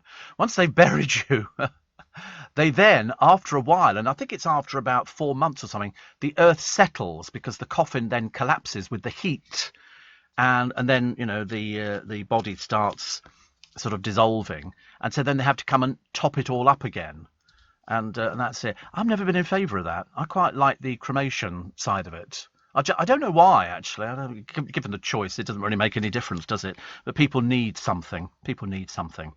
The prince who sparked panic at the palace, appalling judgment, ruinous wrong turns, a humiliating game of cat and mouse, and now the legal vice tightens. Nobody likes him. Andrew's rating could not be lower in people's estimation than at any time. At any time. The birth of his second grandchild is a moment of great personal happiness for him and Sarah Ferguson, who'll turn up for anything nowadays. But, of course, he couldn't go there. He couldn't go there because he was a bit worried that they would be, going down there, and he'll bump into the lawyers who are going to serve him. Now, I don't know how that changes things, because I'm not sure of that side of the that side of the law at all. But whatever happens, it ain't going away. It's not going away. And when you think about it, this goes back to 2001, these allegations against him, which he strenuously denied. The trouble is, he's so arrogant. When he was doing the interview with Emily Maitlis, which we all sat there going, oh my God, Father, this is just a disaster. It couldn't have been worse, because he thought he was clever. Unfortunately not. Unfortunately not. Other stories in the paper today. Adele, she now with this boyfriend called Rich. They're worth combined about £213 million. But as I said to the producer a while ago, what's money? What's money? You only need money for eating, paying your bills, getting yourself into work, stuff like that. You don't actually physically need a lot of money. Well, he certainly doesn't. If you saw the way he dressed, you would realise that money doesn't come into it at all. It's whether or not he can get a credit card for Primark. And he likes his clothes. They're obviously old favourites, many of them. At the moment, we've brought out the jumper side of life, which is lovely. He obviously likes those. They're very popular. And he's lucky. Sorry? It's autumn now. Of course it is. It's autumn in his heart. And that's why he has to wear the jumpers. And he'll probably come in with gloves on. I was watching Frankie Boyle the other day, and he said he got shouted at on a street in Glasgow a couple of years ago. He said, why? I was wearing gloves. He said they consider that in Glasgow to be a bit mamby-pamby, if you get my drift. I'm sorry, what are you?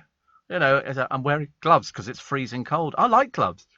I've got gloves and a coat, and I love a good scarf. Love a good scarf. So that's quite nice, isn't it, really? Don't ask for a pepperoni. Pizza chain's vegan diner. Pizza Express have launched their first one.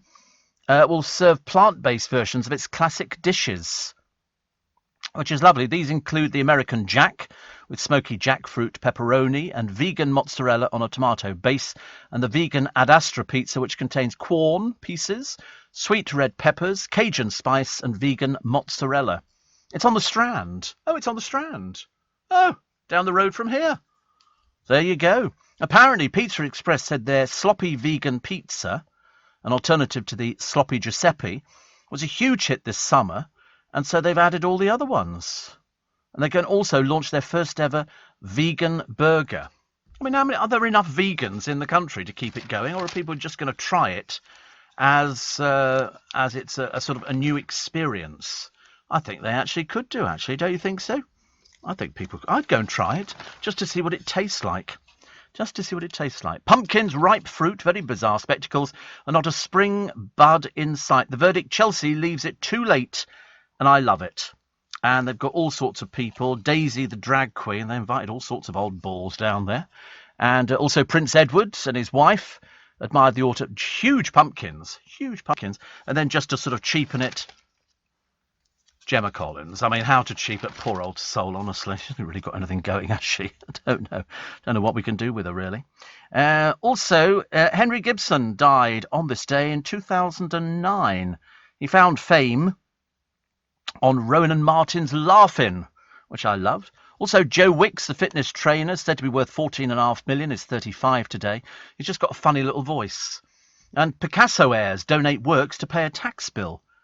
Because Pablo Picasso was a genius behind an estimated 13,500 paintings. So it's understandable that to help pay off an inheritance tax bill, they've donated 9 of his artworks to France, out of so many. I mean, 2 similar paintings of Mayer, which were valued at 36 million, were stolen in Paris in 2007. I must be the only person who doesn't rate Picasso.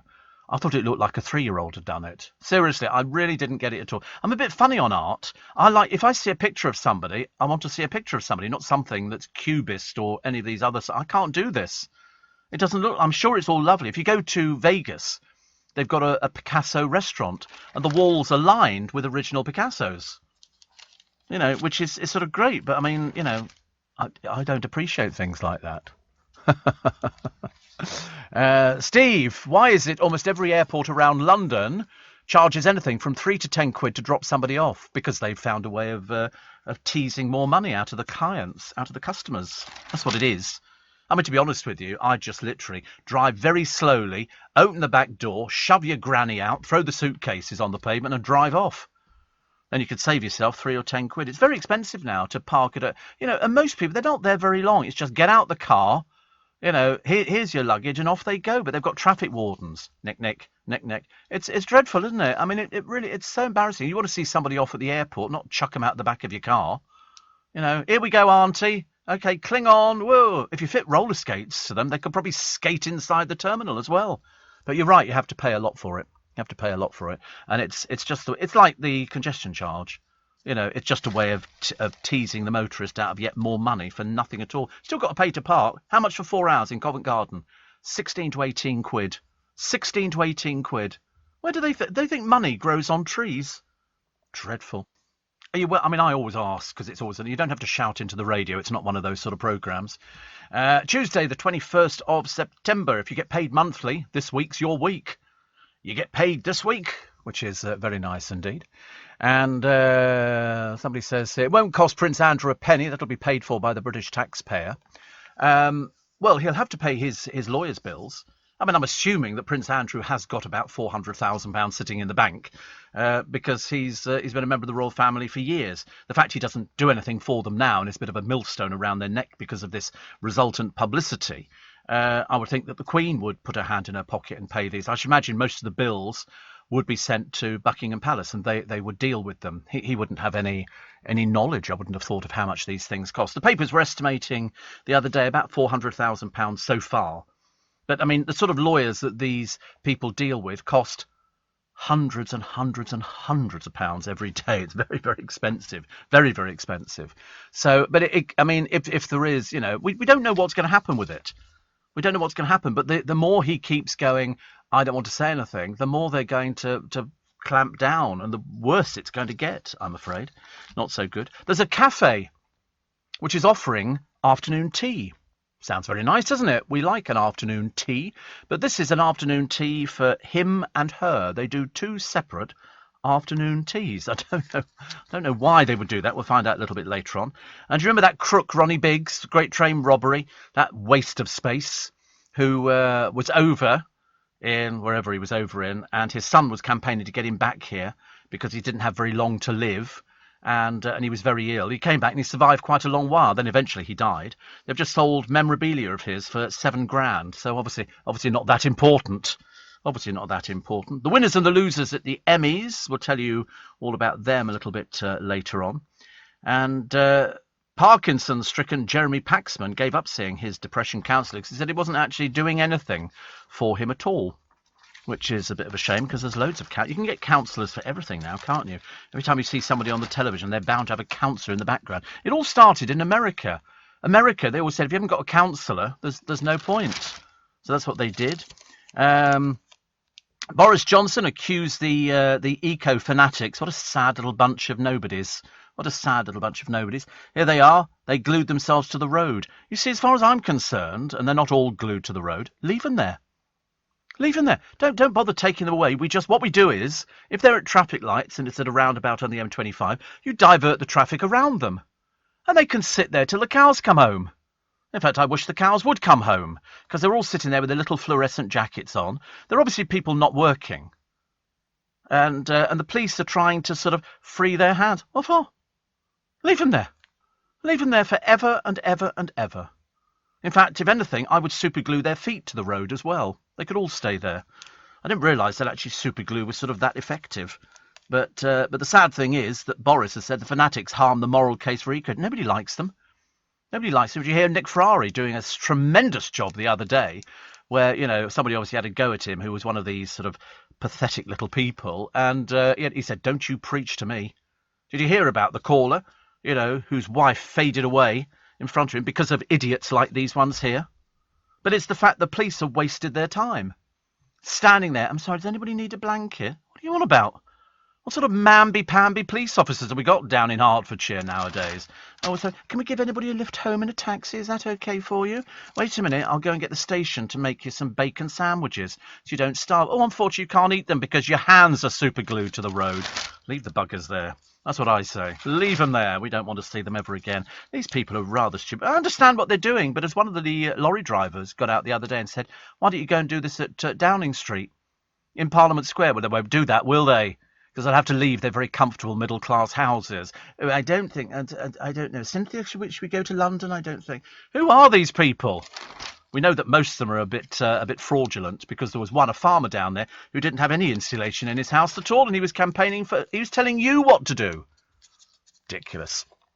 Sandra says, going back to Rod Stewart and the coffins, he did start off as a grave digger. He did. That's what his job was, a grave digger. Nowadays, you don't need to dig a grave, do you? It's done. They've got little diggers which they bring in, and they sort of cut the hole in the ground. Then they cover it over with planks, and then they put the coffin on top of the planks. Then they remove the planks, and the coffin is lowered into the ground on sort of ropes, which they then retract. But they all got little diggers to dig out because it's got to be 6 feet down for some reason, and I think that's to do with the heat, because it's the heat which. So in other words, once they've sort of buried you, honestly, what a program. Once they've buried you, they then, after a while, and I think it's after about 4 months or something, the earth settles because the coffin then collapses with the heat. And then, the body starts sort of dissolving. And so then they have to come and top it all up again. And that's it. I've never been in favour of that. I quite like the cremation side of it. I don't know why, actually. Given the choice, it doesn't really make any difference, does it? But people need something. People need something. The prince who sparked panic at the palace, appalling judgment, ruinous wrong turns, a humiliating game of cat and mouse, and now the legal vice tightens. Nobody likes him. Andrew's rating could not be lower in people's estimation than at any time. At any time. The birth of his second grandchild is a moment of great personal happiness for him and Sarah Ferguson, who'll turn up for anything nowadays. But, of course, he couldn't go there. He couldn't go there because he was a bit worried that they would be, going down there and he'll bump into the lawyers who are going to serve him. Now, I don't know how that changes things because I'm not sure of that side of the that side of the law at all. But whatever happens, it ain't going away. It's not going away. And when you think about it, this goes back to 2001, these allegations against him, which he strenuously denied. The trouble is, he's so arrogant when he was doing the interview with Emily Maitlis, which we all sat there going, oh my God, Father, this is just a disaster. It couldn't have been worse, because he thought he was clever. Unfortunately not. Unfortunately not. Other stories in the paper today. Adele, she now with this boyfriend called Rich, they're worth combined about £213 million. But as I said to the producer a while ago, what's money? What's money? You only need money for eating, paying your bills, getting yourself into work, stuff like that. You don't actually physically need a lot of money. Well, he certainly doesn't. If you saw the way he dressed, you would realise that money doesn't come into it at all. It's whether or not he can get a credit card for Primark. And he likes his clothes. They're obviously old favourites, many of them. At the moment, we've brought out the jumper side of life, which is lovely. He obviously likes those. They're very popular. And he's lucky. Sorry? It's autumn now. Of course it is. It's autumn in his heart. And that's why he has to wear the jumpers. And he'll probably come in with gloves on. I was watching Frankie Boyle the other day, and he said he got shouted at on a street in Glasgow a couple of years ago. He said, why? I was wearing gloves. He said they consider that in Glasgow to be a bit mamby-pamby, if you get my drift, I'm sorry, what are you? I'm wearing gloves because it's freezing cold. I like gloves. I've got gloves and a coat, and I love a good scarf. Love a good scarf. So that's quite nice, isn't it, really? Don't ask for a pepperoni. Pizza chain's vegan diner. Pizza Express have launched their first one. Will serve plant-based versions of its classic dishes, which is lovely. These include the American Jack with smoky jackfruit pepperoni and vegan mozzarella on a tomato base, and the vegan Ad Astra pizza, which contains Quorn pieces, sweet red peppers, Cajun spice, and vegan mozzarella. It's on the Strand. Oh, it's on the Strand. Oh, down the road from here. There you go. Apparently, Pizza Express said their sloppy vegan pizza, an alternative to the sloppy Giuseppe, was a huge hit this summer, and so they've added all the other ones. And they can also launch their first ever vegan burger. I mean, are there enough vegans in the country to keep it going, or are people just going to try it as it's a sort of a new experience? I think they actually could do, actually. Don't you think so? I think I'd go and try it, just to see what it tastes like. Pumpkins, ripe fruit, very bizarre spectacles, and not a spring bud in sight. The verdict, Chelsea leaves it too late, and I love it. And they've got all sorts of people. Daisy, the drag queen, they invited all sorts of old balls down there. And also Prince Edward and his wife admired the autumn. Huge pumpkins. And then just to sort of cheapen it, Gemma Collins. I mean, how to cheap it, poor old soul, honestly. She hasn't really got anything going, has she? I don't know. Don't know what we can do with her, really. Also, Henry Gibson died on this day in 2009.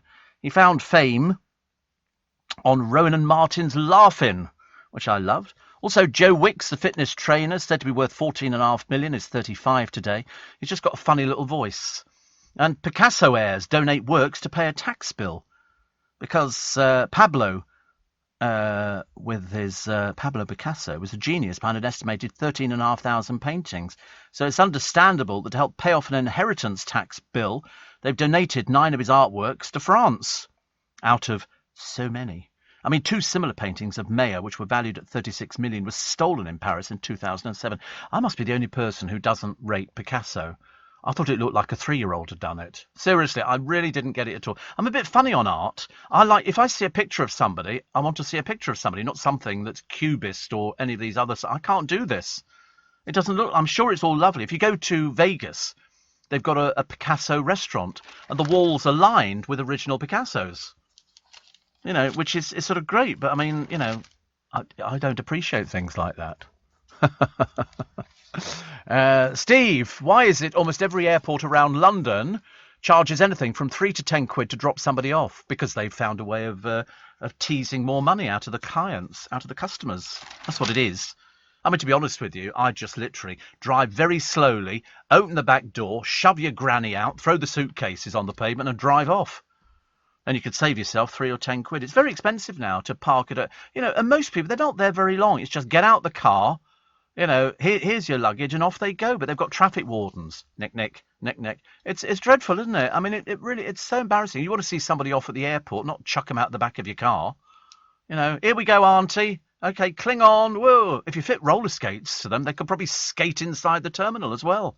But you're right, you have to pay a lot for it. You have to pay a lot for it. And it's like the congestion charge. You know, it's just a way of teasing the motorist out of yet more money for nothing at all. Still got to pay to park. How much for 4 hours in Covent Garden? 16 to 18 quid. 16 to 18 quid.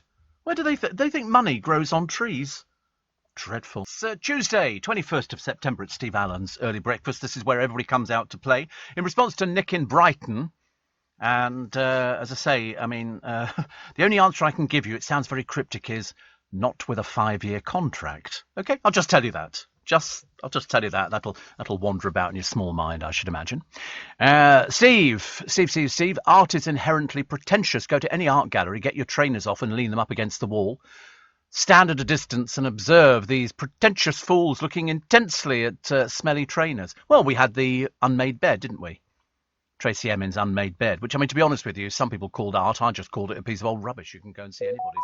I mean, at the moment, I should imagine this studio is an art installation, because I've got bits and pieces all over the place, and I've got my telephone, got my cup of tea, got the newspapers, I've got 2 Satsumas. It's all very exciting this morning, because I need a little bit of vitamin C, and I've got the computer screens in front of me, and one of which tells me that I did the same, lost 5.5 stone and reversed my type 2. My son William lost 7.5 stone, and we're both still going. Best thing we've ever done, says Lindsay Hilsum. Hello, Lindsay. Good Lord. You've lost 5.5 stone. Wow. Heavens above. Some members of the family, of course, don't put on weight. Would I be correct in saying that? And somebody says, I hate this vegan stuff. My wife bought some vegan boots the other day, and it was like eating leather. Vegan boots. Listen, I mean, I'm always amazed that people want to change their thing, but people do change. A friend of mine, she eats a lot of plant-based stuff now. I just realised what the producer looks like. A slightly overweight bumblebee. That's because of the colour. Yeah, overweight. I mean, how many bumblebees have you seen your size? I mean, as far as I'm concerned, they like little things like that. And you get how many overweight? Honestly, I don't know where he gets it from, really. And Steve, I'm not a food show fan, but the appearance in one of them by a Derry Girls actress was so natural and fun, says Will. I've never seen Derry Girls. I've never seen it. Is it good? It's really, really top-notch. There we go. I'll have to put it on my list of things to see and things to do, which is always quite nice. Why do they bother putting crosswords in a newspaper? I mean, do people seriously do crosswords? Seriously, I mean, I'm looking at it now. They've got a puzzle page in the Mirror. And they said, take a break, get your brain in gear. You don't have to listen to this programme to get your brain in gear. And they've got, here we go. Across 6. 2011-2014 Wimbledon Ladies Singles Champion, 5 and 7. I mean, does anybody do crosswords anymore? I mean, I don't do things like this. I can't even do Sudoku. I mean, I'm rubbish. I'm too old to start worrying about it. I can't do it. I can't do anything like that. You're right, says Lindsay. Don't know where Edward came from. Perhaps he was borrowed. Sorry, this is a private joke between Lindsay Hilsum and myself. But I've not seen her for ages and ages, actually. Daily Star this morning, Holden back the years. It's Amanda Holden. And what have we got here? Richard Madeley mocked, as I say, by the Good Morning Britain viewers after describing Africa as a country. I mean, an easy mistake to make. An easy mistake to make. Doesn't matter, does it? And a landlord who expected a huge bill to sort out a pub's water supply found the boozer was built over a pure water spring. He bought the Crag Inn in 2016 and learnt the aquifer 27 metres below flows with some of the world's purest water. He now sells crates of 12 bottles for 12 quid, with sparkling at 15, and gets calls from India, China, the US and South Korea.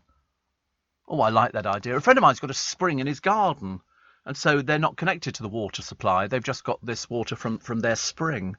I quite like a spring in the garden. I've seen some people who've got them indoors in very old houses. You lift up a hatch in the kitchen, and there's water flowing underneath. I quite like that idea. I think that's a nice thing. What else we got here? A boy who sparked a major search when he went missing overnight was hidden in his grand's loft. He was only 7 years old.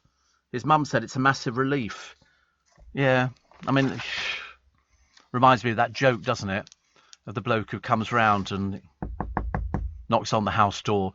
The door's opened by a little lad of about 6 years old with a cigar in one hand and a glass of whiskey in the other. And the bloke says to me, says, "Your mum and dad at home?" And the little kid looks at him and goes, "Does it look like it?" That's such a good... I always like that. It just always... Because you can just see in your mind what this kid looks like. You know, it's like, I'll do what I want. They're away for the day. I used to have babysitters when we were younger. I don't know why, actually, but we always... If my parents went out for dinner or to some event, which they went to a lot, we would have a babysitter in. And they invariably brought their boyfriends as well. And it's always a bit embarrassing, isn't it, really? And they sort of check on you and make sure that you're going to... They didn't do anything. They just sat there watching television, cuddling and stuff. So unnecessary, honestly. I was 36 at the time. Nobody ever asked me to join in.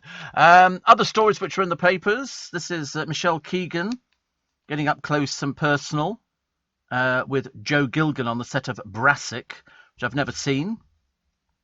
I don't think she's a great actress. I think she's okay. She gets more publicity than anybody else.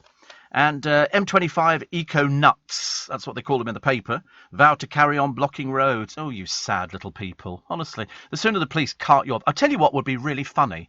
Let's superglue all their hands together. They can form a daisy chain. And then they can't go anywhere. You know, one goes to the toilet, 23 of them go to the toilet. That makes sense, doesn't it? Ministers said the protesters, dubbed middle-class Tarquins, okay, yeah, that's what they are, aren't they?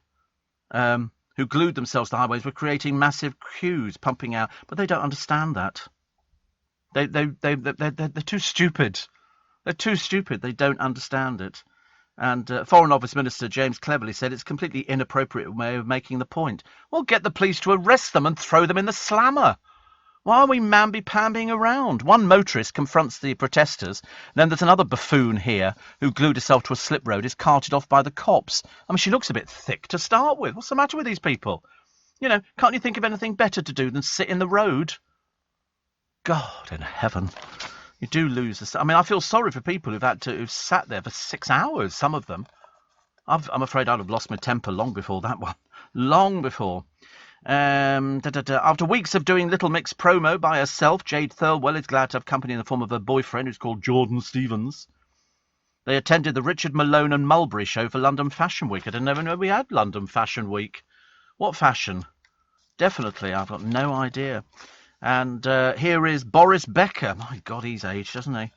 He was out with lederhosen on with his girlfriend, who's called Lillian de Carvalho. I don't know what she does for a living, but it's something to do with boobs. The loved-up duo headed to Munich's Wirtshauswiesen, which is the replacement for the Oktoberfest, due to the COVID crisis. He's aged. An intergalactic unit set up by former US President Donald Trump to probe threats from other planets is being watched by aliens. Apparently people are claiming ETs are watching us, watching them. No, they're not. Okay, and let's not be silly about it. But also, we missed... Did you hear it? Did you see it? An asteroid yesterday. An asteroid whizzed past the Earth at 50,000 miles an hour. The rock, which is 360 feet wide, came within 1 million miles of us, closer than it's got to any other planet. Dubbed 2021RL3, its composition was studied by scientists. They must have been very clever to do that. Well, how do you study something like that? Almost as fast as the car. I know, almost as fast as the car. But apparently, those smaller than a car are not usually considered a threat, as they will burn up in the atmosphere. But once every few million years, a rock big enough to threaten life on Earth will appear near to us. So I think that's quite clever. I'm fascinated by things up in space. I don't want to go up there. I've got no intention of sort of going to, you know, Mars and Pluto and all these other planets, Jupiter. It really doesn't interest me. But I don't mind watching somebody else going up there. I think that's quite a nice thing. Apparently nearly half of Brits say they have a want it now attitude. See, I'm not like that. I couldn't be further from that. Could not be further from that. Because you get some people, and they go into a shop and they go, oh, do you have a Boots credit card? No. Would you like one? They used to do it in Debenhams. You know, do you have a Debenhams credit card? You can get 10% off today. I thought, why would I want one? Why would I want one? You know, I've seen people who open their wallets and they've literally got 20 or 30 different shop store cards, whereas I don't have anything like that at all. I'm ultimately boring. You know, I've got the debit card, and a credit card, and that's it. I don't have anything else at all. I don't need anything else. Why would I need anything else? I do carry... No, see, the trouble is I do carry cash. I pay cash for everything. I pay cash for everything. I mean, I've always got cash. Yeah, cash is king as far as I'm concerned. I don't want to hand over a card to somebody I don't know in a shop. How can you trust them? And you're not supposed to let them have it anyway. They're supposed to give you the machine. You put the card in, you tap out the number. You know, it's like people standing behind you at the cash points. I've had to turn around and say, excuse me, you're too bloody close. I get a bit carried away with it. You know, then I discover I'm standing in Waitrose. And you get that a lot, don't you? You get people who sort of come up behind you and you think you're wearing a mask. Have you heard about social distancing? Do you think it's gone away? Blimey, I wish it was so simple. I wish it was so simple. I so want to do that story, but I can't. It's in court. It's such a good story, though. It's such good. I can't even drop a hint as to what it is, but it's once the court case is finished, you'll hear it first. Because we're still waiting to find out what has happened to the attack on Jordan. Sitting at home, and somebody punches her in the face so badly she has to go to hospital. And the police have now extended the bail for a few more days to see if they can charge this person. So now I don't know whether it comes down to Jordan saying, I mean, I don't know how it works. If she says, I don't want to charge them, or whether the police can overrule her and go, well, we are going to charge them. It's an assault. It's as simple as that. The fact that you don't want to go to court is neither here nor there. You know, you can do your, you know, just explain to us what happened and who the person is. That's what we want to know. I mean, I've got no idea. Is it somebody known to her? Is it somebody who was in the house? Somebody who broke into the house? Somebody who sort of crept up behind her when she was watching? Why would you just want to break into somebody's house and attack them like that? No, we have to find who this person is. We definitely have to find them. It's as simple as that. All we know is it's a 32-year-old man he's been bailed. Now he's been bailed again because yesterday was the day we were going to find out who it was. And I tell you, 99% of Fleet Street, even though there's no papers in Fleet Street anymore, want to know exactly who this person is. Because they're going to be hung out to dry, I should imagine, unless it's going to go to court. In which case, it's even more interesting. She said she doesn't want to go to court because of bad experiences, like she's been bankrupt, like she was driving whilst disqualified, usual sort of things, you know, because her life is such a total disaster. But this didn't help. This didn't help at all. Morning, 18 minutes. No, it's not. It's 17 minutes past the hour of 5 o'clock this Tuesday morning. I'm just looking at the pictures from that Gran Canaria island, which actually is not really used by that many British tourists. People tend to go to other places. But I'm looking at the lava because it creeps along the road. You know, as it piles up behind it, then the front bit moves and it's red hot, or white hot, I suppose. And it just engulfs everything in its path. Everything. They've evacuated about 5,000 people so far. And I'm thinking, if you lived there, you literally watch your house being swallowed by this white-hot, red-hot lava. And it just looks terrible. I mean, there's nothing you can do about it because it's only got to get within 10 feet of it and the house starts burning. And so by the time the thing does, it just literally, it sort of eats it. It's like a giant machine. Very frightening. Very, very frightening. Steve, I think your show the other day about your favourite superglue, says James, sparked the M25 protest. Well, it could be actually, but to be honest with you, I mean, I'm looking at where they are on the road and the police having to check. These people are an irritant. They are a millstone around our neck. We don't want anything to do with them. Nick Ferrari dealt with one very well the other day. They don't care about anybody else. They only care about their small, shallow existences, and that's all it is. Steve, I'm the same as you. What, Pisces? And you can't stand fish? He says, I have one credit card, one debit card, and my credit card is paid off every month by direct debit, so no interest. Yes, I don't want to pay any interest. Thank you very much indeed. Definitely not. Definitely not. So we do pay it off. I mean, some months I have a sort of a bit more on the card than I would have normally, but I try not to rack up too much money. I try to, I mean, you know, given the choice of using the credit card, I try not to use it because I use PayPal, and that comes off my debit card, so I know exactly how much I've got in that because I check that almost on a daily basis. I go to the bank, just get a little, yeah. I mean, I'm much better with money than I used to. I know people who are terrible with money. Terrible with money. I've seen people in here. People sort of saying to me, "Oh, I'll be glad when I get paid, Steve, because I'm in overdraft at the moment." And I think, God, I haven't had an overdraft. As I explained the other day, I've got an overdraft facility, which means that I can be overdrawn for this amount of money. But I've never used it. I've never used it because I don't want to get myself into debt. I'd rather keep solvent, which is, more difficult than you imagine nowadays. It really is. Endangered penguins. These poor little ones here are on Boulders Beach near Cape Town. You've probably seen them. It's a tourist attraction. Well, bees have killed dozens of them by stinging them in their eyes. 63 penguins were found scattered across the beach after the massacre. Scientists suspected the penguins had been poisoned until they found tiny bee stings around the animals' eyes. He said, we found more than 20 stings in some individuals. I wonder why. I mean, I've never heard of bees stinging somebody's eyes. I thought bees were okay. Apparently, Jenny Kulinan from the African Wild Bee Institute said the attacks could have been triggered by the penguins accidentally disturbing a local colony. Well, that could be it. Although what the colony would be on the beach, I don't know. But these penguins come up the beach and then they go up onto the roads and things like that. She said Cape honeybees are very defensive of their young and nesting sites, and if aggravated, they look for a nearby target. We often see chickens, horses or dogs stung, and the bees go for soft tissue. In the case of the penguins, it was their eyes and flippers. Oh, my God, I didn't know they could kill you. I seriously didn't know. That sounds a bit frightening, doesn't it? Because I've been a big fan about bees. I love bees. If ever I was watering the baskets or my pots, dipping my little hose in, and I if ever there was a bee there, they just move out the way, which is quite good. I talk to them. Hello, I say, Mr. Bee, and I've got my little hose in one hand, and it's like having a little stick of Blackpool rock in it, really, I suppose. I used to like rock when we went to the beach. That was the one thing you'd bring back, stick a rock with your name in it. Which is, I mean, nowadays, I don't know if they still sell rock at the seaside. They probably do. I like the ones you hang on the tree at Christmas, the little, look like little candy canes. They're only about £1 in Poundland. You can buy a few boxes, hang them on your tree.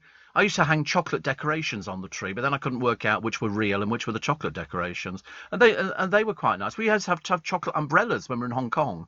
And we kept them with us for years. I mean, the chocolate must have died donkey's years prior to it, but we still hung them on the tree because they were sort of quite a pretty thing to have there. And over in Austria, they hang gingerbread on the tree and red ribbons. So you get a Christmas tree decorated with all red ribbons and proper little candles and all these gingerbread things with holes in, gingerbread men and women and stars and all sorts. It's quite nice, actually. I like that. Steve says, Robert, you were right about people doing Christmas shopping early. I was literally trying to fight my way through the crowds on the local high street. Yes. Jakey says, who's your favourite superhero? Me. I am the favourite superhero. I have hidden powers. I've hidden powers to delete people. It's marvellous, isn't it? Honestly, I had no idea how easy it was to do. We just get, somebody's sort of name up there. I tell them that if ever you hear me saying 0519 or whatever time it happens to be, that means that somebody has just disappeared from my radar. And how many days till Christmas? Go on. 95.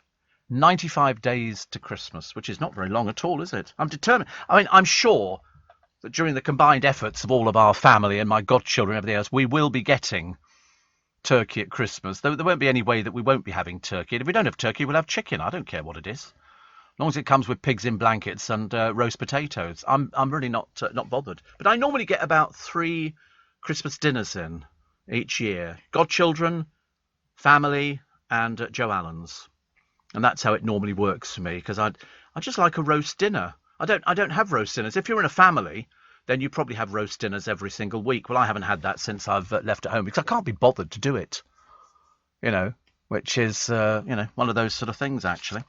Mick Jagger glued on a fake moustache so he could go on holiday without getting pestered. Funny thing to say, glued on a moustache. Mind you, I think moustaches change people. Mihal has got, well, it's not really a moustache, really, is it? It's sort of like he's sort of semi-growing, I don't know what he's growing, actually. Little bit of fluff. It's not even designer stubble, is it? It's just basically you've not shaved for 2 days, and that's the rough look. Yeah. Does it annoy you? Because it's really getting on my nerves, I'm telling you. You get shaving rash. Oh, right. Is it sore? Oh, that's a shame. Yeah. Yeah. Are you wet shaving or dry shaving? You only use electric. Yeah, see, I use electric. And I don't get shaving rash. But I've seen some people on... There's a guy called George Clark who's on the television. And he does this amazing properties and things like that. And it's very good, very entertaining. And he used to get terrible shaving rash. You could see it on his neck. And you get the same. Oh, I'm so sorry. I'm so sorry I took the mickey out of you. Not. Oh, I'm so sorry about your neck. It's a hazard though, isn't it? If you do sort of shave and then you get a rash and it comes up, it's all sort of blotchy and it's terrible. On the day it's fine, but then it's next day it comes in, doesn't it? Do you put anything on it? You know, have you got anything to put on it? Maybe like sort of a hood or something, you know, like that. Cover your complete face.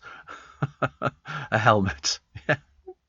And yeah, that's annoying though. Actually, there's probably people listening who actually sort of get shaving rash. But I think you could put some cream on to sort of said E45 cream or something like that. I've got loads of Yeah, there is a medical thing you can get. Yeah. Oh, bless. I love it when people aren't perfect. It makes me feel so much better about life.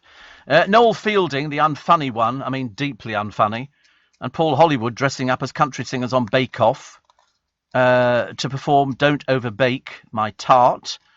That's to the Billy Ray Cyrus, My Achy Breaky Heart. The trouble is, I mean, do you think Noel Fielding is going to realise one of these days that he is about as just not funny? Not funny. An old man with badly dyed hair. I mean, seriously. Also, unforgotten Sanjeev Bhaskar, Holby City's Chizzy Ukudulu, ghost actor Matthew Bainton and ex-EastEnders Nina Wadia, a guest stars in the new series of Hitmen Reloaded. Well, she's already on the dancing programme, isn't she? God in heaven. And The Repair Shop. They've restorer Will Kirk, who I think has been given his own series. I don't know why they do that. You're only going to end up being bored with these people. You know, they go, oh, so-and-so's been on the television. Oh, let's put them on it. That's what they do now. They sort of try and come up with sort of people. Rachel in Gloucester said, all this talk of Christmas is warming me up on this cold morning. Is it that cold out there? I didn't think it was that cold this morning. I might find out that it might be a little bit later on, but at the moment I'm fine in the studio. Honestly. Front page of The Sun this morning, Andy misses first bee baby. He's terrified to leave, isn't he? What a state to be in, Andrew. What a state to be in, mate. There you are. You know, it could have been so much easier. Now you're having to hide at your mother's place so that the press can't get you and the lawyers can't get you. What a terrible situation for a member of the royal family. Guilty by region. Builder's Bottom. Builder's Bottom. You know, you see people doing things and then they bend over and then you get a lovely view of where to park your bicycle or your motorbike. And apparently guiltiest by region, number 10, Manchester. Number 9 is Edinburgh, then Leicester, Cardiff, Glasgow, Norwich, Bristol, Newcastle, London. Number 1, Birmingham, 54%. Guiltiest by trade, number 10, painters and decorators. Because you don't really get a lot of builders bottom on painters and decorators. Number 9, a roofer. You know, they can't find clothes to fit roofers, can they?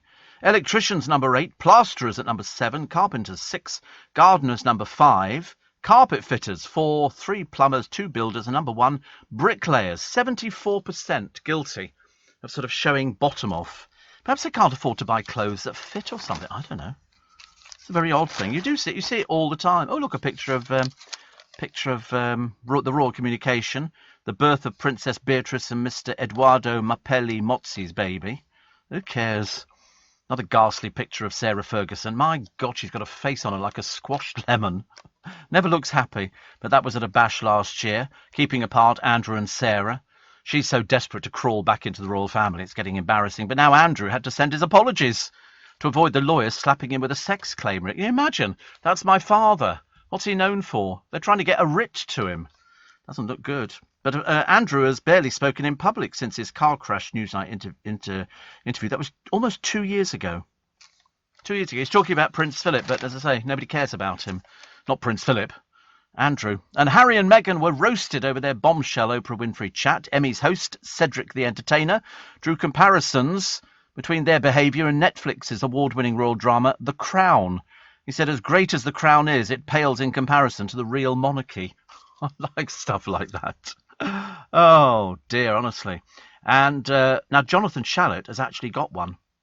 Jonathan Shalit has actually got one. He said, "Dear Jonathan Shalit," I mean, do they not know you have a title, Jonathan? "This is to confirm your COVID-19 vaccine appointments." So he's sort of coming up in hospital. Fantastic. Well, that means I must be getting... you're not older than me, are you? No, you're not. Much younger. Much younger. So Jonathan's got his booked in. And he says, "I got this exciting text confirming my booster vaccine." And he says, "I'm getting more and more upset by those who refuse to have the vaccine. They're very selfish. My 91-year-old father is stuck at home because extra nervous of coming into contact with people who have COVID, which could lead to his death if he caught the illness. Those not having the vaccine increase the chances." Oh, listen, I've banged on about it, Jonathan, for such a long time. It really drives me mad. Even sitting on a bus or something like that, people without a mask on, as far as I'm concerned, they're spreaders. They're spreaders, and it's only going to get worse. But you're right. You're right. Your father, can stay at home. He's 91, honestly. Pete Murray is 96, I believe. So happy birthday for the other day for Pete. You're listening to a podcast from LBC. Morning, 25 minutes to 6. Everybody's talking about Jamie, released on Amazon Prime. Saw the West End show, but the movie takes it to a whole new level. And you're quite right, Steve. Noel Fielding, about as funny as a funeral parlour. He's just not funny. He looks so ancient. He's passed his sell-by about 15, 20 years ago. I mean, dear Lord, honestly. I mean, he's just not funny. Not funny. Badly dyed hair. And just looks dreadful. I've never seen him do anything that was remotely funny. At Stansted Airport, to set down is £7, but there's a free set down and pick up for an hour at the Midstay car park, says Alan, which is at block 13K or something. That's having to pay £7 to set down. How do they do that? Do you buy it in advance? If you don't buy it in advance, you can't set down, I suppose. Seems a lot of money, doesn't it? But that's how they make their money. That's how they make the money, which is embarrassing, isn't it? Claire Foy winning. Oh, so the winners. Oh, you want to know what the winners were, didn't you? Best comedy, Ted Lasso. New series being filmed in Richmond, even as we speak. All the lorries are down there, which is going to be lovely. Best drama, The Crown. I've still not seen it. The boys, not last Christmas before, bought it for me on DVD. Best limited series, The Queen's Gambit. We love anything to do with the royal family, don't we? We can't get enough of this. It's about what? Chess. Oh, right. How do you know this? It's the biggest series on Netflix. Oh, right, okay. Best actress comedy, Jean Smart. Jean Smart in Hacks. Best actor comedy, Jason Sudeikis, Ted Lasso. Olivia Colman for The Crown, best actress in a drama. Best actor in a drama, Josh O'Connor, The Crown. Crown did very well. Very well. Kate Winslet, best actress, limited series or TV movie. That was Kate Winslet, as I say. Ewan McGregor for Halston. Best actor, limited series or TV movie. Best supporting actress comedy, Hannah Waddington for Ted Lasso. Supporting actor comedy, Brett Goldstein for Ted Lasso. Blimey, they're all doing really well, aren't they? I mean, I'm very pleased. Supporting actress drama, Gillian Anderson, The Crown. Supporting actor, Tobias Menzies, The Crown. I mean, we're phenomenally well. Congratulations to everybody. Reality competition programme, RuPaul's Drag Race. Biggest pile of rubbish I've ever seen on the television. I've never seen anything so bad. Seriously, I mean, who is remotely interested? Best director comedy series, Lucia Anilo, Hacks, There Is No Life. And, believe it or not, best director drama series, Jessica Hobbs, The Crown. I mean, we just scooped the 11 awards. That is phenomenal. Well done to everybody. Well done. That was just absolutely amazing. I don't think we've ever had it so good, have we? The third pro dancer on Strictly refusing to have the COVID jab. Again, I'm not a fan now. The move has created even further resentment among the stars and crew. So if they know who it is, why have they not been taken out of the programme? Why would you want somebody in there who refuses to have the COVID jab and could be carrying COVID? We don't want them on the programme. Get rid of them. Get rid of them. I don't care whether it's medical reasons. So in other words, somebody goes onto the programme and they've got COVID. They give it to you, but it's okay because they've got medical reasons. No, you take them off the programme immediately. You've got medical reasons. Stay at home. Don't put people at risk. The news that another dancer is also unprotected will intensify the unease. An insider said producers are dreading an outbreak of COVID. It's highly likely. Highly likely. It's like, it's like if I had COVID and the rest of them go, well, why are you not isolating at home? I go, well, because I've got a medical condition. You go, but you've got COVID. And you go, I've got a medical condition. You go, you've got COVID.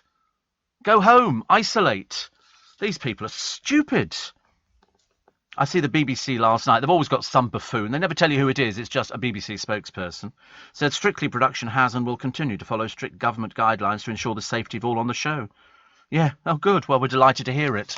Still not pulling an audience, is it? Never mind. At least they are trying their best. There's a bloke here.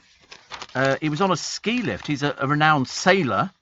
He fell under the safety bar. He fell 33 feet. This was in Meribel in the French Alps. Post-mortem said he suffered a cardiac arrest or a stroke. He had a history of disease. Oh dear. Well, that's why. I don't think it was a case of he just sort of fell through the thing. He had a cardiac arrest and then just slipped underneath it, which is always frightens the life out of me, especially when I see some of the rides nowadays. I want to be basically strapped into something. Really, like, we were talking about that bloke the other day who walked on a tightrope, but it's not a tightrope because tightropes are tight. This wasn't. This was a moving piece of rope, and he was very high up in the air, and he had no safety net. Admittedly, he was on a wire that sort of kept him. I still couldn't do it. I felt ill even watching about it. It made me feel awful. An insulation fitter told the brain-dead Insulate Britain activists, causing motorway traffic chaos, "Get out of the way, I'm trying." Tom Watson was furious as they stopped him from making homes more eco-friendly. But he went down there to make his point, and the police hauled him off. Police hauled him off. But the demo to block the M25 was allowed to go on. I mean, seriously, what police force have we got down there? Bunch of buffoons. Bunch of buffoons. No, you stay there. That's right. You thug. Excuse me, I'm insulating homes. He said, how does stopping me doing the job help the environment? Well, because they're thick. He says 3 hours of lost work cost him 500 quid. Well, I think you should sue them. Find out who one of them is, sue them. You were sitting on the road, you stopped me getting there, you've cost me this money, you'll bloody well pay for it. Not surprised people are losing their tempers, and the police, mamby-pamby, is doing nothing. Looking after them. It's just ridiculous. Adam Woodyard has been working on a grub stall at a food and music festival.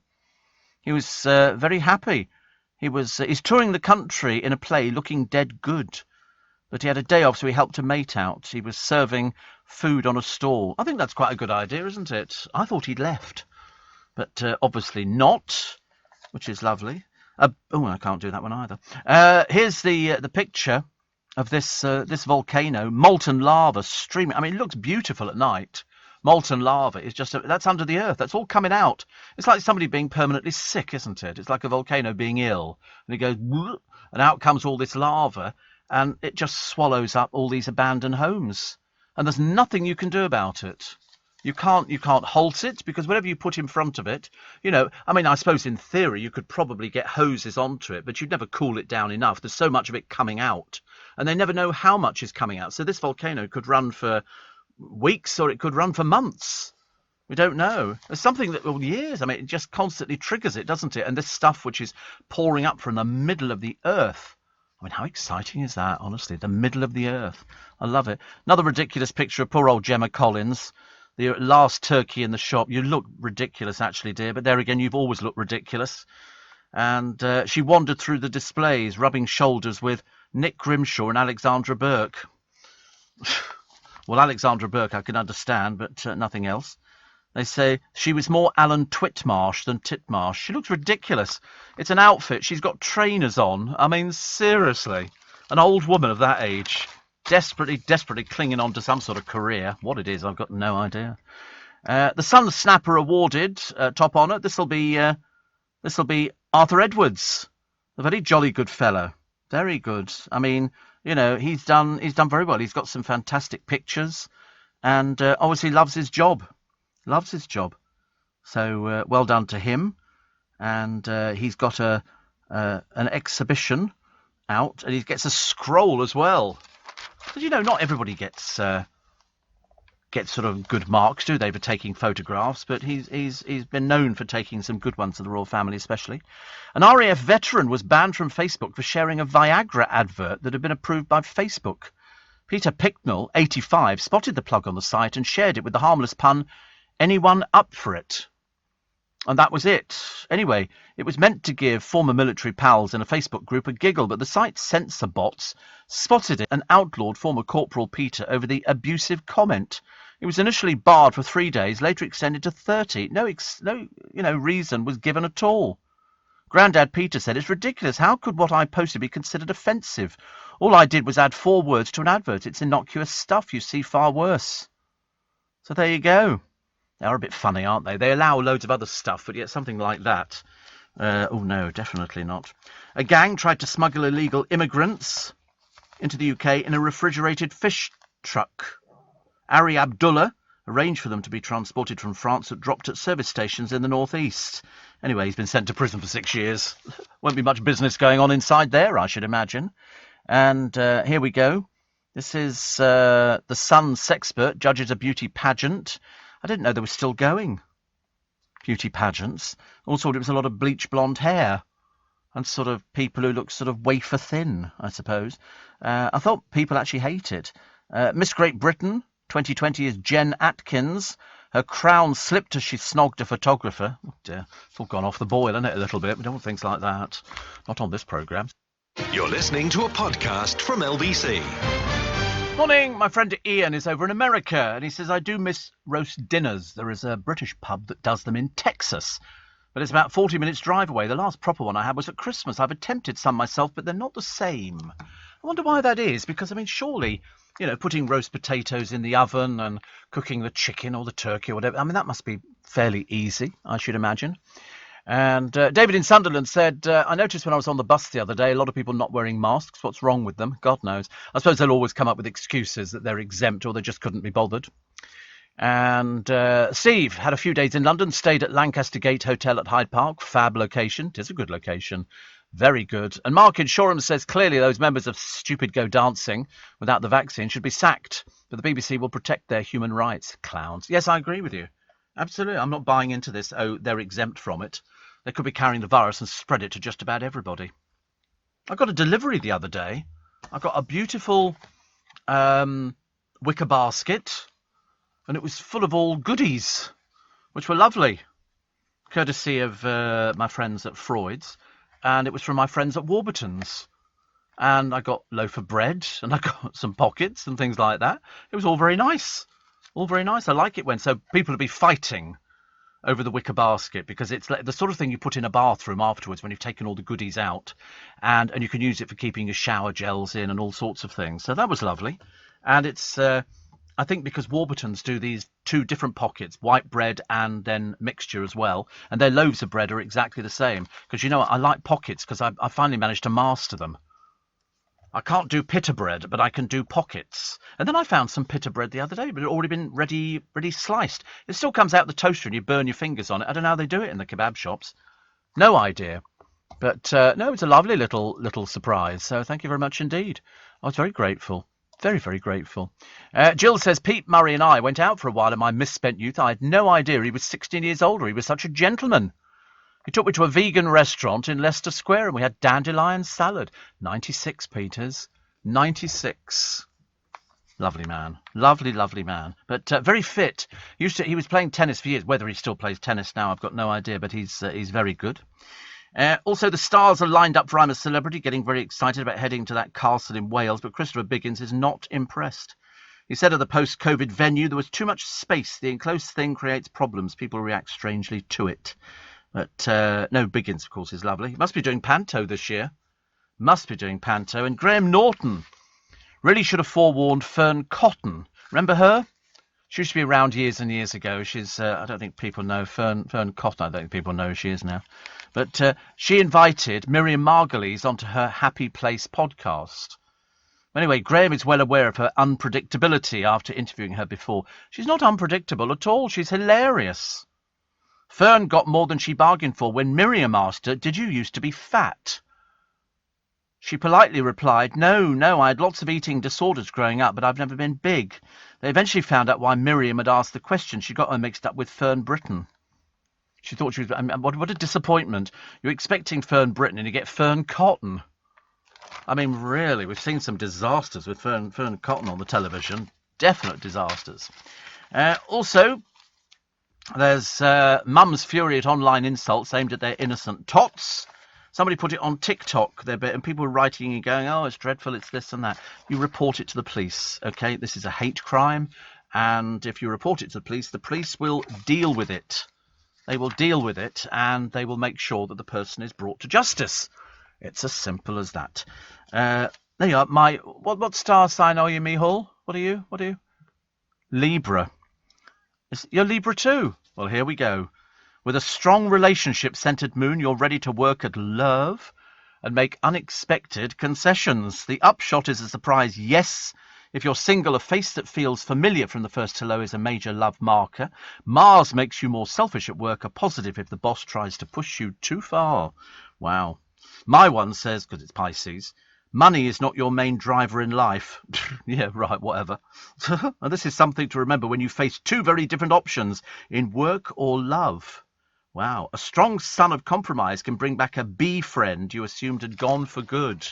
A B friend? I don't think I've got a B friend, but I'm intrigued as to know who it could be. A B friend. I'm trying to think of any of my friends beginning with B. Winnie says, I went to see the Magic Flute at the Royal Opera House. My ticket was £11, but when I got to the door, I was upgraded to front stalls A15. That's very nice. I always like it when they upgrade people. I used to love that, actually. It's like being on planes, isn't it? And they upgrade you on planes. That's always a very nice thing to have. Don't forget, between 6 and 7, I've got a little surprise for you. Little surprise. It's something that you're going to want to do, and I'll tell you about it. I don't know why I'm doing it between 6 and 7. I suppose it's because it's coming up to the end of the programme, and so we can do it. So you'll have to write things down. So no, it's not complicated. It's very easy just to write things down because you've got to get it right. Okay, and then we'll see what we come up with. And also, we have now decided. Well, I think we've decided. Well, I decided. I'm hoping everybody else in the Make Some Noise office has decided that over the years we've had the Steve Allen tea towels, the Steve Allen tote bag, the Steve Allen Prosecco glasses, and this year we've got. You'll have to wait and find out in October because we've got something for you for this year that is very useful. Very, very useful. I've seen it. I've handled it. And I'm willing to share it.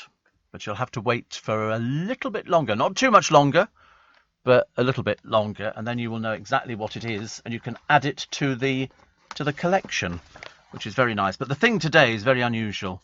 Very, very unusual. Queen's Delight. Beatrice gives birth to baby girl. Father can't go there, of course. And the reason being is they'll serve him with a writ. Turning up the other day, Dame Judi Dench. Some lovely Chelsea pensioners. Also Princess Anne, Jim Carter, and Dame Maggie Smith. I love Jim Carter. He's fantastic. He's lovely. Married, of course, to that actress. Name now escapes me. But everybody was there. Also attending, Dame Maggie Smith, Fiona Bruce, Tony Beak. Oh, God, how boring. And Downton Abbey's Jim Carter, as I say. The Queen stayed at Balmoral, but Anne and the Earl of and Countess of Wessex were there. Because of the pandemic, they shifted. But here she is, Dame Judi Dench, one of our treasures. They're talking about gas prices. They're talking about supermarkets. And they're talking about the hope that the super booster on trial may see off the variants. So it's all happening in the. And listen, if Jonathan Shallett's got his thing, I'm expecting my thing. But I suspect he's a bit more important than I am, which doesn't really matter, does it? More eco militants. Joined by, the peculiars, and the police, nothing at all. And the police then trying to unglue one of those people. Leave him there. Don't bother ungluing him, police officers. Leave him there. Go on, give us all a good laugh. They can all sit there. They're all people who are wasting time, wasting space, and they're not intelligent enough to understand, even though they're all called Lucinda and, Oliver and stuff like that. It's all terribly posh. Apparently, so far, 245 people have been arrested. Only one person amongst them arrested in the previous 3 protests had appeared in court, believed to be a ringleader. Well, you've got to get them into court, get them into prison. You can't have people holding people up like this. I'm sorry. The Prime Minister says, I don't think these people do any favours. Well, do something about it then. Please. Hertfordshire Police Chief Superintendent Nick Cavaney said officers were on the scene within minutes. Yeah, but they didn't do anything. That's the point. That's what the public are getting really fed up about. The Great British Bake Off starts dramatically tonight. 2 cakes collapsing during the opening episode. I quite like it, actually, when things like that collapse. It's always very, very good. Did I have a bake? Do I look like I bake? Of course not. No. Do you bake? Well, there you go, then. Why do you think I would bake? Never baked. Why? You can go to Marks and Spencer's and buy the things cheaper than you can make them. Or in Costco. I mean, you can get a whole tray of cakes for literally pennies. You know, why would you ever want to bake the cake? I mean, I'm sure it's very laudable. And I've been to people's houses. They've got huge kitchens and they've got really, good facilities for baking. And they've got, double ovens and Argos and stuff like that. No, I just go to Costco and buy it if I want any cake. But I'm not really a cake eater. I bought cake and brought it in here before now. We've probably been mince pies in and something nearer Christmas, but you won't be here, so you won't be getting them. And there's so many of these sort of things. Jeff says, could we have a Steve Allen hot water bottle? Oh, it's better than that.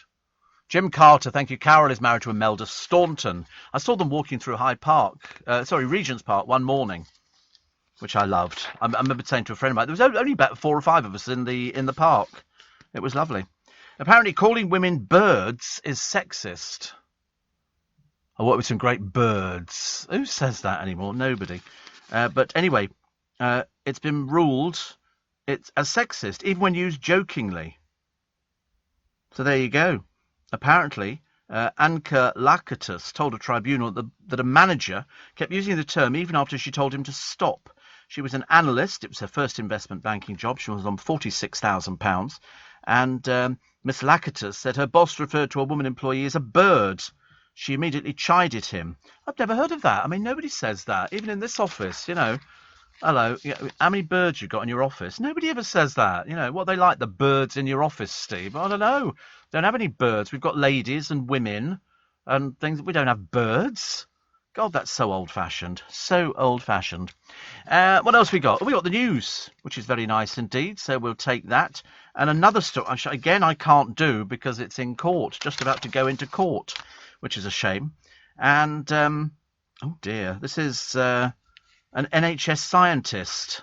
Oh, you'll love this story. This is a classic one. And how much for the gallantry medals of a hero of the Blitz? You're listening to a podcast from LBC.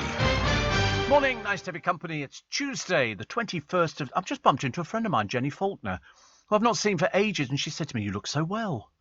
She said, you look so well. She said, I've not seen you for ages, because she's down on our sister station, Smooth, and occasionally see people who sort of pop into kitchens, but we used to, every Christmas, all the people who were doing the early breakfast shows all used to go out for a big breakfast. Oh, here we go. This is exciting. Hot news coming in. Oh, can't tell you what it is. Well, I will tell you, actually. I will tell you in a moment. Get a pen and a piece of paper, because I don't want you to miss out on this. Okay, I'll tell you about it in a moment. It's all to do with Make Some Noise, because that kicks off in October. And we have all sorts of things, different programs will be doing different things.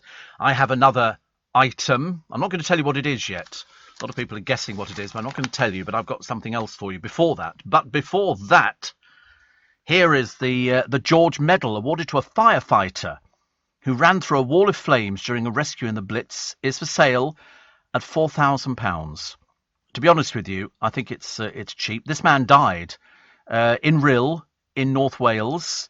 His name is John Cornford, and his station officer risked their lives to save a man collapsed on the pavement between blazing warehouses. They dodged falling debris to carry him to safety in 1940 on December the 29th. And he received the medal for gallantry. Chris Elmy of Lockdale's Auctioneers in Suffolk said, we hope it will find its way to a museum or a researcher's collection. And they think it's about £4,000, which is actually not bad.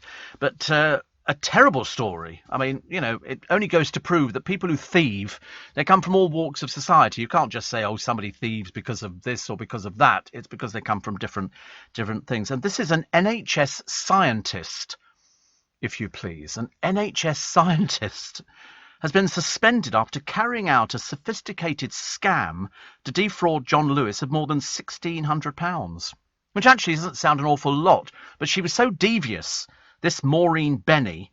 What she did, she swapped price tags of expensive products for cheaper ones before she bought them.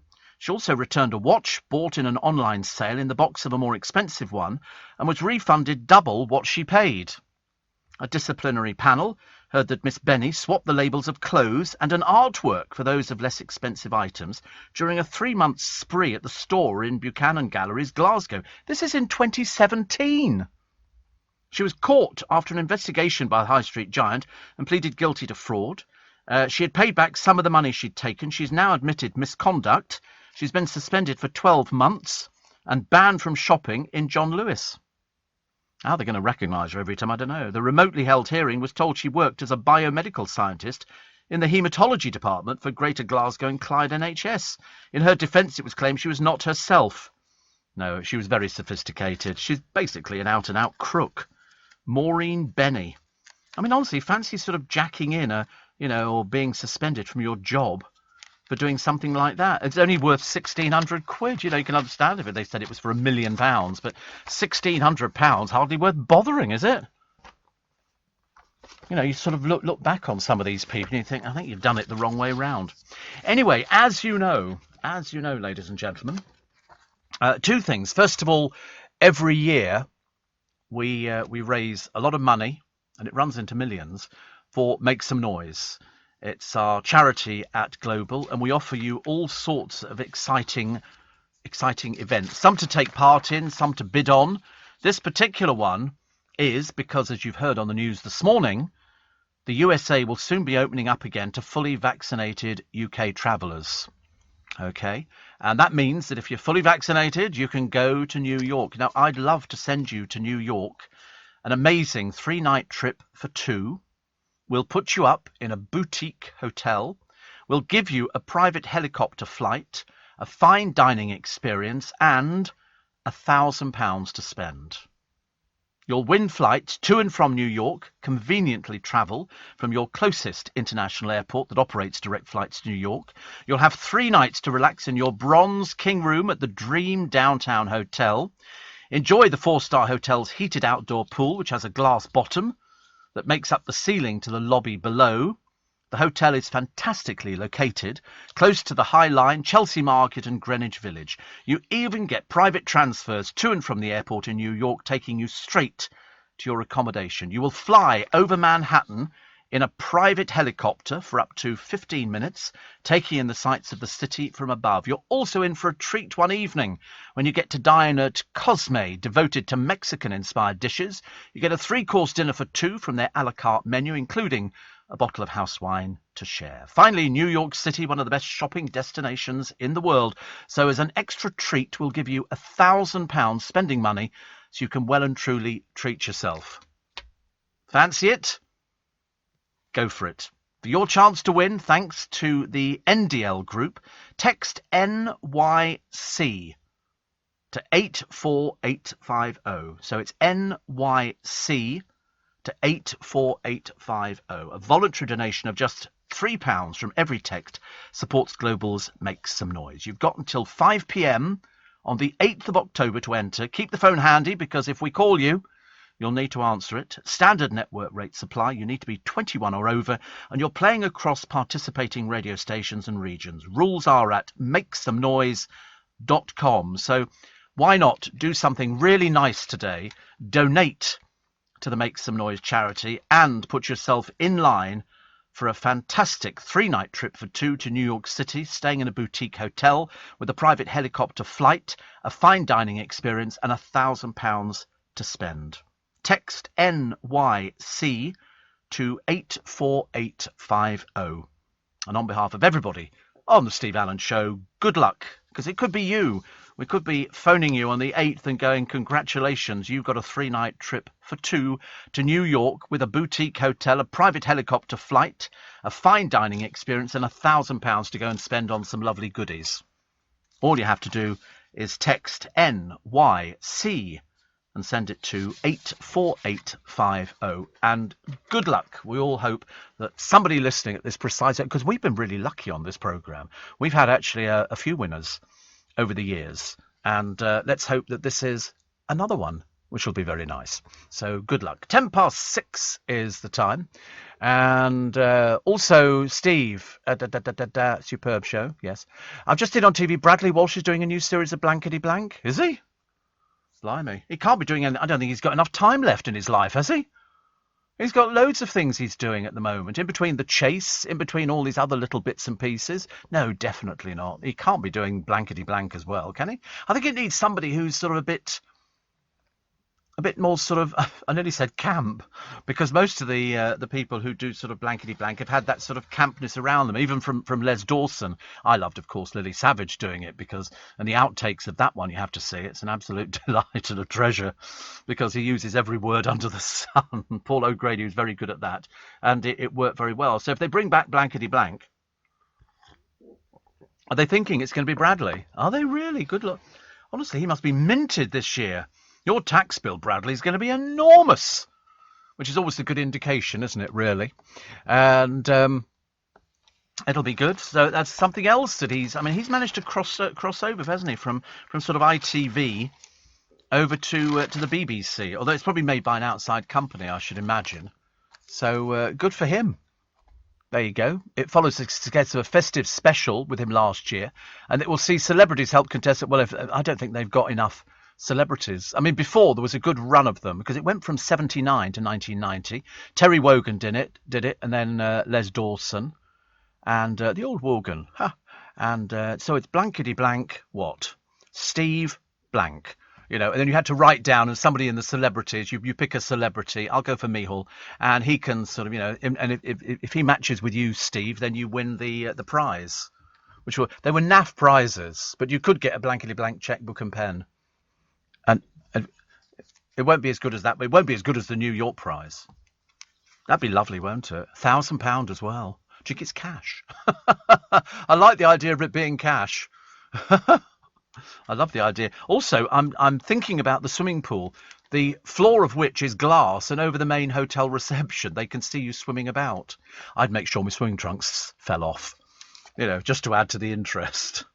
Swim, swim, swim, and not think about the people standing underneath going, don't look up, don't look up, please don't look up. How lovely. Love stuff like that. Steve, what a good prize that is, says Shane. I wish I could participate. Yes, you in Sydney, I don't think it's going to work for you in Sydney. I don't think so, but I mean, you can check on the rules by makesomenoise.com. They will have all the rules on there, but it is nice, isn't it? But as I say, we've been very lucky on this programme, and as I say, there's a very good chance that the person who is going to take that prize on October the 8th is going to be listening to the Steve Allen programme, which actually makes me feel a bit better about it. But we're trying to raise as much money as possible, and we will have that other special item, which we agonise over every year. But we sold when we did the tea towels, which was the first thing that we did. I didn't know how many we're going to sell. We sold thousands and thousands and thousands of. It was about 10,000 tea towels we sold. I couldn't believe it either. A friend of mine bought 100.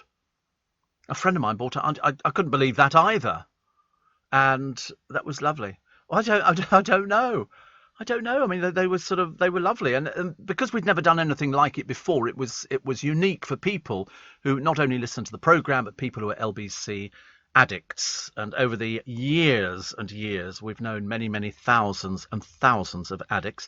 And then we came up with the tote bag, and I think we did about 6,000 tote bags. I mean, I couldn't believe it either. We had the Prosecco glasses, which were engraved, and then we've got this other item coming up, which I can't tell you what it is, because I was talking to somebody the other day, and we'd had a look at the artwork, And I said, I like the artwork, and I think it's Corey, original Groovy Gang member, who is sort of sorting that one out with the Make Some Noise team. And we can give you details in October of what it is, and then you can be among the first. But again, like all of them, it's limited. It's limited, and all the money raised will go to Make Some Noise, which in the past has turned its attention to seriously ill children, terminally ill children, charities which make a lot of difference and which you can help with. You can do your bit. So what we like to do is offer you something that you can keep, but at the same time, the money that we raise from that goes to such a fantastic cause. And so I'll let you know nearer the time, because you'll be hearing it on LBC, you'll hear it on all our sister stations as well. And it's something that you get involved with every year and for which we are very, very grateful. Rumour has it he was paid £1 million to do the Blankety Blank series, which depends how many are in the series. That's how it works nowadays. And I suppose you get, this isn't the case of Bradley Walsh, it depends how much your agent can get for you. In most of the cases, the agent will sort of push for as much money as they can get. And if they get that, well, then good luck to them. It's never down to the artist. I mean, Bradley Walsh or Gary Lineker, or whoever it is, they don't negotiate these things. They leave it up to their agent to make sure they get a good deal for them so that people are well remunerated. One of my favourite words. We found another gambling addict. This one stole £200,000. She was thieving from a company that had to end up losing 50 staff. And so luckily, I mean, all she went for, she stole more than 200,000. Her name is Deborah Perry. She was a bookmaker's daughter. Took at least 30 grand a year by using correction fluid to fiddle figures on spreadsheets, and then she spent the money at betting shops. When the thefts were uncovered, 2 innocent work colleagues were wrongly suspended at a disciplinary meeting that she attended. She eventually confessed when the auditors realised money was going missing across all 7 branches of Home Fair Blinds and Shutters. She was the firm's Northwest area manager based at Denton in Manchester. She inherited $56,000 from her father after his death from cancer, which she bought a house with. But company owner Stuart Elithon said in a statement £393,000 worth of funds had been unaccounted for, and that Perry had not paid back any money. She admitted theft, but only £200,000, and blamed her offending on, they always blame it on something. She's just basically a thief. Anyway, they've sent her to prison for 28 months. And Mr. Elithon said in a statement the firm, which had to pay nearly £50,000 in tax and interest on the stolen money, had struggled to survive the pandemic. She spent the money on betting and got stuck in a cycle of offending. She's a thief. She's a common, cheap little thief. Basically, she put people out of work. All down to her, and only 28 months in prison. Doesn't quite seem long enough, does it, really? But, I suppose if you owned the company, you'd want to go to prison for life. There's also a runner. I love runners because they are particular people. They are particular people, and they go running. They like running. I don't like running. I did when I was younger, but I mean not anymore. He started a 10-kilometre race, but ended up claiming victory in a half marathon instead. Omar Ahmed was then disqualified when other athletes complained. He travelled from his home in Birmingham for the 10-kilometre race in Bristol, but took a wrong turn. He fell in with the elite entrants of the 2021 Bristol Half Marathon, crossing the finish line in 1 hour and 3 minutes, a personal best. After objections, the race was awarded to Chris Thompson, who represented Team GB in the marathon at the Tokyo Olympics and finished only 5 minutes behind Mr. Ahmed. The 2 races began together, but Mr. Ahmed made a mistake when the routes split. It's the first time the events have been held on the same day after being delayed by the pandemic.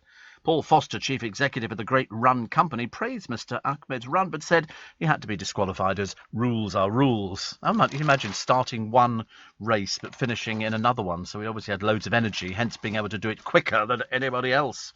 Apparently, it's possible to be fat, but fit. Simply, you need to focus on exercise rather than dieting to live longer. Researchers who reviewed existing studies said that when it came to trying to get healthy and cutting the risk of dying early, increasing exercise and improving fitness was more effective than shedding flab. It'll please the producer. He's always very keen on things like that to find out. So you're all right with the flab. You're okay. As long as you're fairly fit. The flab bit, just par for the course. So don't you worry, honestly. He becomes so funny about it, honestly, every time I mention it, little eyes well up. And I thought it was conjunctivitis first time round. It turned out not. Turned out not to be, bless his heart. Here's Koo Stark again. Apparently, she was offered £1 million to sell her story in the 80s, because all it was Koo Stark was an actress who appeared in they call it an art house film. She was topless and she went out with, surprise, surprise, Prince Andrew. Oh, there's that name again. Prince Andrew and Koo Stark. He likes that sort of thing. Anyway, the moment the press got hold of it, that was it. That was it. It was, they had all sorts of strange headlines running at the time, and she was hounded by the press, and then she lost money, and anyway, she's apparently got something at the moment, but she appeared in this film, and she recited a poem she'd written about fame, because she said she gets people coming up to her, telling her it must be wonderful to be famous. I don't know how girls know who she is. She was famous in the 1960s, late 60s, wasn't it, I think. So I don't know why on earth anybody would know who she was, apart from the infamy that goes with her. But Diana, she dared to show that she cared and was hurt by the slings and arrows. But that's the way it works. She says, the poem concludes, so my advice to you, my dear, just to be clear, is avoid all the glitz and the glamour. It's not what it seems. It'll ruin your dreams. There's no running away from the clamour. No. But anyway, up until that time, nobody knew who she was.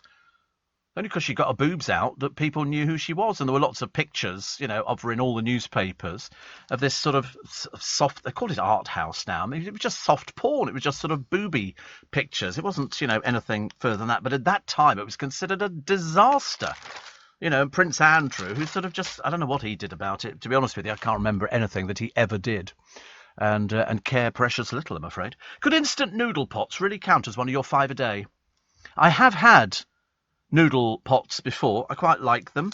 But there's so many now. Vegetarian chicken pot. Let's have a look. Which one gets the best rating? 8 out of 10. Vegan protein. It's the protein noodles mega miso. And the taste is nice. Only 4 out of 10, but the health rating 8 out of 10. Taste delicious. Toxin clearing. Bol Posh noodles aromatic Thai, which comes from Sainsbury's. Delicious Thai flavour, 9 out of 10. But the health rating, 6 out of 10. Source of fibre, noodle heavenly harissa. They say it smells good but tastes bland. That gets 5 out of 10. And health rating, 3 out of 10. They're all a bit like that, aren't they, actually? Although there's one, vegetarian chicken. It sounds ghastly. More soup than noodles, a bit powdery, 3 out of 10. Health rating, 2 out of 10. So you're looking for something sort of fairly high. Gluten-free, Mr. Lee's Hong Kong Street beef. And that gets 7 out of 10 for the beef and 5-spice flavour. Health rating, 7 out of 10 as well. So that's not bad, actually. It's done well on both counts. You'll find that report in the Daily Mail's Good Health section today, just so you know exactly what you're going for. I just like pot noodle. Although there's always the powder at the bottom that doesn't dissolve, which I think is a little bit strange. But I have had loads of pot over the years, when you can't afford anything, and they were offering deals. I think in Iceland, about 6 months ago, get 2 for £1 or something. So I bought loads of them, thinking that'll be quite a nice little meal. You just put on the hot water and stir it all up, leave it for a minute or two, and Bob's your uncle, and you've got sort of an instant pot noodle. But it was always the sauce, wasn't it? You sort of ripped open the little packet and put in curry sauce or whatever sauce it happened to be, sweet and sour sauce. I quite liked them. For students, I suppose they were de rigueur. And Mike in Barnet says, Koo Stark was also in a Star Wars, A New Hope. Her scenes were cut, but she's still on the Blu-ray and DVD extras. Oh, there you go. That's quite nice. See from Northern Cyprus, 30 degrees this morning. Comes from Clacton, really, but it's in Northern Cyprus. 30 degrees. Double it and add 30, 60, 90. Oh, God. 90. I can't do that. That's absolutely awful. But it sounds, for people who like it, it's good. Steve, I was doing a 3-mile school run when I was a teenager, desperate for a wee, nearing the stadium, quickly relieved myself in a small wooded area, then sprinted into the stadium and came in first in the 800 metres, which was taking place at the same time.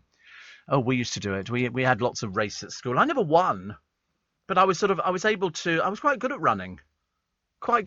I was sort of very good at sort of running, high jump, long jump, so at 100 metres. And then the whatever the other thing was. I did a bit of swimming, but only on my back. I mean, I was quite fit at school. I've got cups and medals and stuff like that. But I think every kid in their life had cups and medals, didn't they? It was very popular. You're listening to a podcast from LBC. Actually, somebody said Biggins doing blankety blank would be a scream. Yes, I agree. I agree. Do you remember reading the story yesterday, which emanated from Bob Harris, who had said that Elvis worked as a spy in America? Now, this is Elvis Presley, the singer, and Elvis was recruited as a spy in the 70s by none other than Richard Nixon. Now, we know that Elvis Presley got on his plane and he went to Washington and he turned up at the gates of the White House, because I remember reading this, and he wanted to see Nixon, and they invited him in because it was a case of Elvis Presley's at the gate, and so he turned up, and I think this was probably about 1970, I should imagine. What he was trying to do was trying to get a secure Federal Bureau of Narcotics badge, so he could wear it. And, I mean, even though Elvis was on every drug known to man, not those sort of drugs, but it was drugs for waking up, drugs for not waking up, drugs for going to sleep, drugs for going to the toilet, drugs for not going to the toilet, and so it went on. And he indicated he thought the Beatles had been a real force for anti-American spirit. So consequently, it then started that because of their filthy, unkempt appearance and suggestive music, that they were a bit of a worry. And so he was recruited. That's why he needed a badge. According to his former wife, Priscilla, Elvis thought that with the federal narcotic badge, he could legally enter any country, both wearing guns and carrying any drugs that he wished. So, I mean, he's not really the undercover. He was Elvis Presley, but he wasn't the undercover type. But he did manage to keep such a low profile over the years. He died in 1977. They say not necessarily. They say he could. There was a theory, and you know what conspiracy theories are, that he faked his own death to enter a witness protection program after helping the FBI infiltrate an organized crime syndicate. I mean, there is no evidence to back that up. I don't think there's any evidence at all. But over the years, the idea that Elvis didn't die persisted. In fact, I remember people saying, oh, it's just so he can get out of, you know, the rat race that he was in and things like that, which of course was ridiculous because they buried him and we've seen the pictures of him, you know, in the coffin. He was living the dream, and although somebody said if Elvis had lived, he'd still be dead by now. Because then there were people saying, but they didn't spell Elvis Aaron Presley right on his grave at Graceland. And then they had to sort of concrete it in because there was a plot to try and steal his body. Can't imagine why anybody would ever want to do anything like that. That just sounded a little bit peculiar. And those sort of people, you know, should be locked up, I think, for harbouring all sorts of odd things. But he was great for what he was, but they worked him hard. The Colonel, who he never had a contract with. I mean, he could have walked away from any of the shows, but he never did. He worked for Colonel Tom Parker, who was always booking him into the Hilton in Vegas. And the reason he was booked him in there, because they gave the Colonel free carte blanche to gamble. He was a big gambler. So he went there and he would be found sitting at the tables most night whilst Elvis would be singing his heart out in the room in basically what was a very average show. If you see Elvis in Vegas, there wasn't a bit of razzmatazz. It was the fact it was Elvis and the fans went to see him and they queued round the block. Once it was announced he was back into Vegas, the fans turned up for him and he would throw out jewellery and scarves got his sweat on there and things like that. But if you actually look at the actual show, compared to what Vegas puts on now, these big spectaculars, I mean, his was nothing. He had a very tight band. He had the singers. He had his Memphis Mafia, as they were known, he was literally paying to keep them going. His father, Vernon, made some very bad choices. His mother died, and I think that sort of knocked him sideways. But he was still Elvis Presley. But, I mean, he didn't really have time by himself. There were always the Memphis Mafia around the house. It was never a time when they weren't there. And on the Friday, they'd all line up with their hands out so that he could pay them money. But it was still Elvis Presley. And when he died, I remember seeing the funeral cortege. I mean, it was absolutely enormous. It ran for blocks. And his house, Graceland, which was not a particularly flash house, has become, you know, practically the #1 tourist attraction in America. People go to Memphis to go there. That's what they go there for. They don't go for anything else. They're going to see Elvis Presley's house and to go inside and do the tour, go and see his plane, do the taking care of business, go to the gift shop, because his legendary status lives on. Unfortunately, on some of the shows, he was a bit off his face, and he used to stand on stage and ramble. And he would throw out jewellery. They would have one of the top jewellers in Vegas to sort of give him stuff, and he would throw it out into the audience. So, I mean, he died broke. He basically had no money. He'd lost an awful lot of money in a sort of a bad deal. So when he died, an RCA, that was the record label executive, said, "Good career move," because that's what they relied on. In the same way that when Michael Jackson died, good career move, because all of a sudden all their back catalogue work comes out and they can release stuff and box sets, and Elvis had tons of stuff. So all of a sudden the money came rolling back in again. And now it's up there because there's a company who look after his image, the same way there's a company who look after Michael Jackson's image, and the money comes rolling in. It'll probably happen in this country, except, most of the people here didn't get probably the best advice for some of our pop groups. I mean, the Beatles, if you remember, at one point they sold the rights to all the songs, and then I think it was Paul McCartney who saved up his pennies and bought them back again. So I think he has the rights to many of the Beatles songs, because that's where the money comes in. George Michael, died with a fortune of about £60 million, and the money must still be coming back in again, because I don't know what he did, who he bequeathed the licensing to. I've got no idea. But yeah, I mean, any sort of money that comes in, if it's somebody who is famous, Sinatra, there must be an estate that manages Sinatra's work. And so any of his, you can't play a record on the radio now without somebody being paid for it because somebody wrote it. But in the case of Elvis, he did go to see Nixon, and it lasts for about 75 years. And you probably find they'll manage to get it extended as well. That's the way it works nowadays, because it's, they always say, it's like you listen to a lot of classical music and they go, it's out of copyright. So you can always tell, you can hear the orchestra, they sound a bit dated on some of them. They're not, exactly sort of top-notch. They were top-notch in their days, but not top-notch now. But it's very interesting. Very, very interesting. Yes, did you hear that Elvis was blonde? Yes, he was blonde. He dyed his hair black. Yes, that's what I know it's normally the other way around. I know normally people with black hair dye it blonde, and then spend ages doing the runway down the middle. But no, he was blonde and dyed it black. Because you can't imagine him being blonde. On the other hand, you can't imagine anybody wearing these ghastly flared suits that he wore, with the high collars. There's a lovely thing on YouTube of Elvis backstage, and they've started the opening to the Also Thus Sprak Zarathustra, whatever it was, and then he gets there, and then it goes into dun dun dun dun, and it builds up the tension, and Elvis is standing backstage, and somebody mops his brow, and then he just goes, well, hello everybody, and goes straight out on stage and goes straight into, CC Rider, and everybody loves it. Not a bad impression, yeah.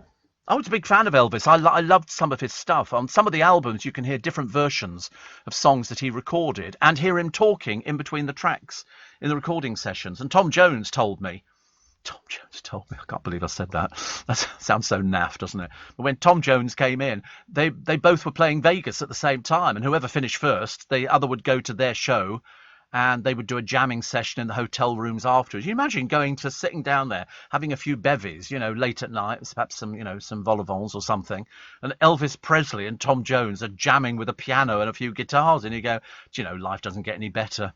Life doesn't get any better. I wonder whether somebody filmed those sort of things. But they got on really well together. Tom was a huge, hip swiveling star. I saw the night, she left no more. And Elvis Presley was doing here, so I wish I was in a land of cotton, old time. And you listen to him doing that, and you think to yourself, that's why he was big. That's why he was good. I was watching some Johnny Cash material the other day, some very early Johnny Cash stuff, because he turned up in a Columbo.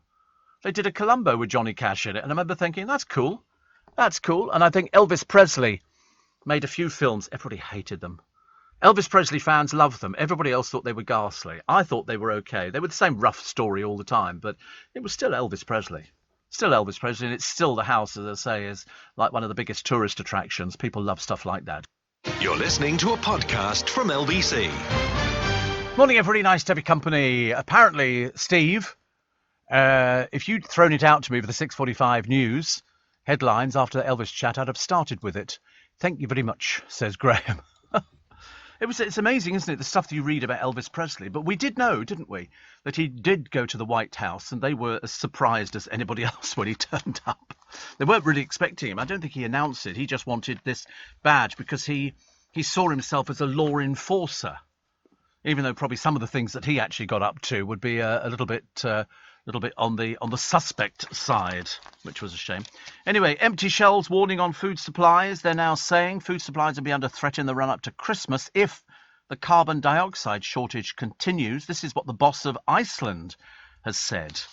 So if they're saying it, and they're at sort of, a certain level of the market, I have to wait and see what everybody else is saying about it. Students' fury as many face fresh term of online classes. They don't want online classes, but they might have to have them.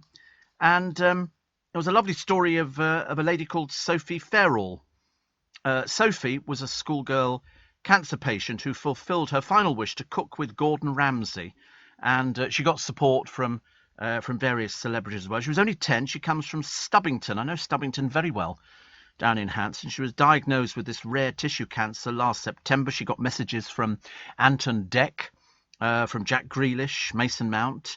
She also appeared on This Morning. She raised thousands of pounds to improve conditions for children in hospital, and she had a bucket list. And her mum said, I mean, who'd have thought a 10-year-old could have had such a huge impact on so many people? He said, I knew she was dying, but I still can't believe it, because she did die.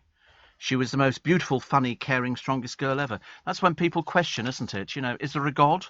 And if so, how on earth can you let a 10-year-old girl die? But an online fundraising page in her name has met its target of £50,000. Isn't that fantastic? For the children's cancer charity, Alice's Ark. So £50,000. So some good memories there. Some good memories. Still sad. Still very, very sad indeed. There's a real Harry Potter who's in all the papers today. This one is called Harry Potter. That's his name. He could rake in £30,000 when he sells a rare copy of J.K. Rowling's first book featuring his namesake. He was 8 in 1997 when his father bought him a first edition of Harry Potter and the Philosopher's Stone, only because his son's name was in the title. The hardback copy was one of only 500 made in the first print run of the novel. Harry comes from Waterlooville in Hampshire, and he said he's always trying to convince people his name really is the same as the boy wizard. He said, people just don't believe me. Following his father's death in 2017, Harry kept the book safe. He's now selling it to raise money to scatter his father's ashes in Africa, his final wish. It'll go onto the hammer at Hanson's auctioneers on October the 7th. The guide price is £20,000 to £30,000.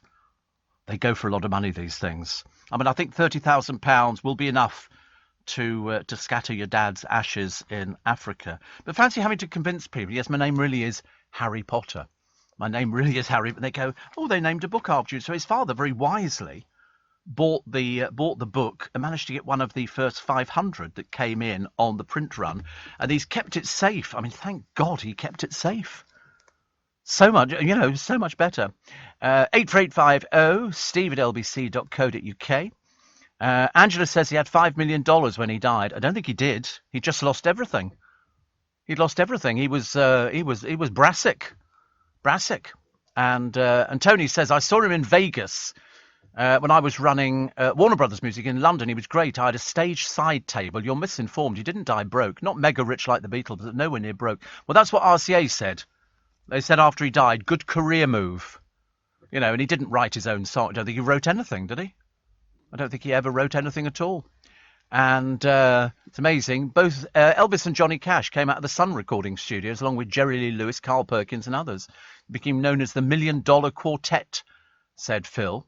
And guess what? The Sun Records Experience is currently touring the UK, and I've got tickets. Really?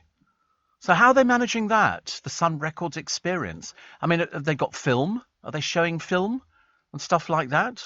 It'd be quite a nice thing to do, wouldn't it? Because I did think that they did have. Wait a minute, didn't they have Elvis appearing, and he appeared as a hologram? I think. So Angela said, so sad he died so early. Well, I mean, he had taken everything under the sun. Died on the bathroom, didn't he? Died on the bathroom floor. He was going out with Ginger, and she was in the bedroom, and he went into the bathroom and then apparently collapsed and died. And she didn't write a book until a few years back, telling us what happened on that night, because she kept quiet. She kept it very quiet, and then decided that she would tell her story. And why not? Because people are fascinated, even after all these years. People are still fascinated by him. Princess Bee's mum dashed to see her new granddaughter, says Sarah. There's something about Sarah Ferguson that's very irritating. The whole side of the family. You know, Prince Andrew, he's not a prince, is he really? Not by his behaviour so far. But Andrew had to send his apologies to avoid lawyers slapping him with a sex claim writ. He has denied all the allegations. But I think he thinks, as we said at the beginning of the programme, if he sort of closes his eyes, they might all go away. It's like a bit of a fairy story, but unfortunately not.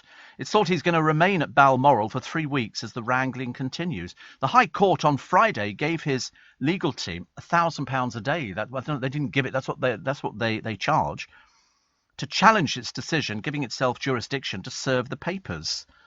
So now you know. The civil claims were lodged by Virginia last month, and Andrew, of course, denies all these claims that Virginia's come up with. But then he's staying well away. He doesn't want to be served with a writ. So, but at some point he has to leave Balmoral. Well, I don't know. I suppose he could stay at Balmoral. I don't know. I mean, the rate it's going doesn't seem to make any difference. The rest of the royal family are keeping very quiet. And yesterday, a royal source said Andrews made it quite clear he wasn't leaving Balmoral. Sarah Ferguson's been staying with her former husband. But as I say, she's not been helping things by saying, oh, he's a marvellous man and he's this and that. We don't need to hear anything. All they need to do is find out what's going to happen. You know, it's the whole thing is just very odd. Bee's sister Eugenie gave birth to a boy at the same hospital in February, but Andrew Dent come out of hiding. Well, he's not so much hiding. It's a huge estate, Balmoral. He's just not coming out. He's staying in there. So whether he comes out eventually, we do not know. We do not know. We shall find out. Who's this? Miley Cyrus, now in a league of her own. She's playing at music festivals everywhere at the moment. I've never known so many music festivals. It's almost like, you know, people have been sitting there waiting for ages and ages, and along comes one, and then another 20 follow.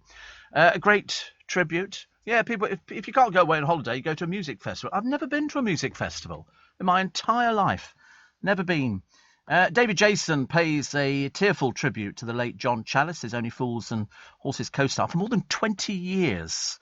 20 years. I mean, John was 79, died on Sunday. He was an amazing-looking 79.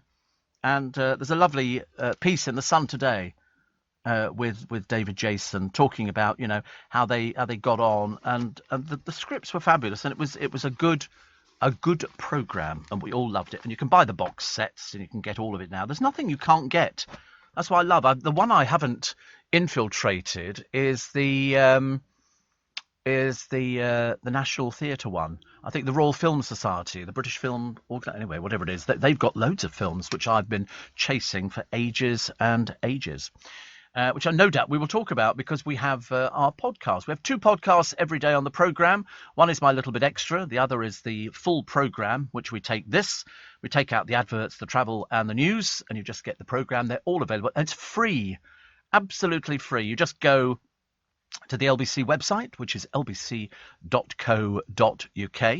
and you download the app, and then you can download for as many years as you like. We go back about 6 years on them, 6 years, and so there's tons of stuff on there, all the celebrity stuff and everything else. Today on the Little Bit Extra, we have to mention Jordan, because the police have now bailed this person for a further few days, who is the one who allegedly attacked her. We don't know any more details about it. We're just waiting to find out whether or not they've decided to charge this person or not. Hopefully we should know by the end of the week. I'll be back with you tomorrow morning between 4 and 7. I wish you a pleasant day today.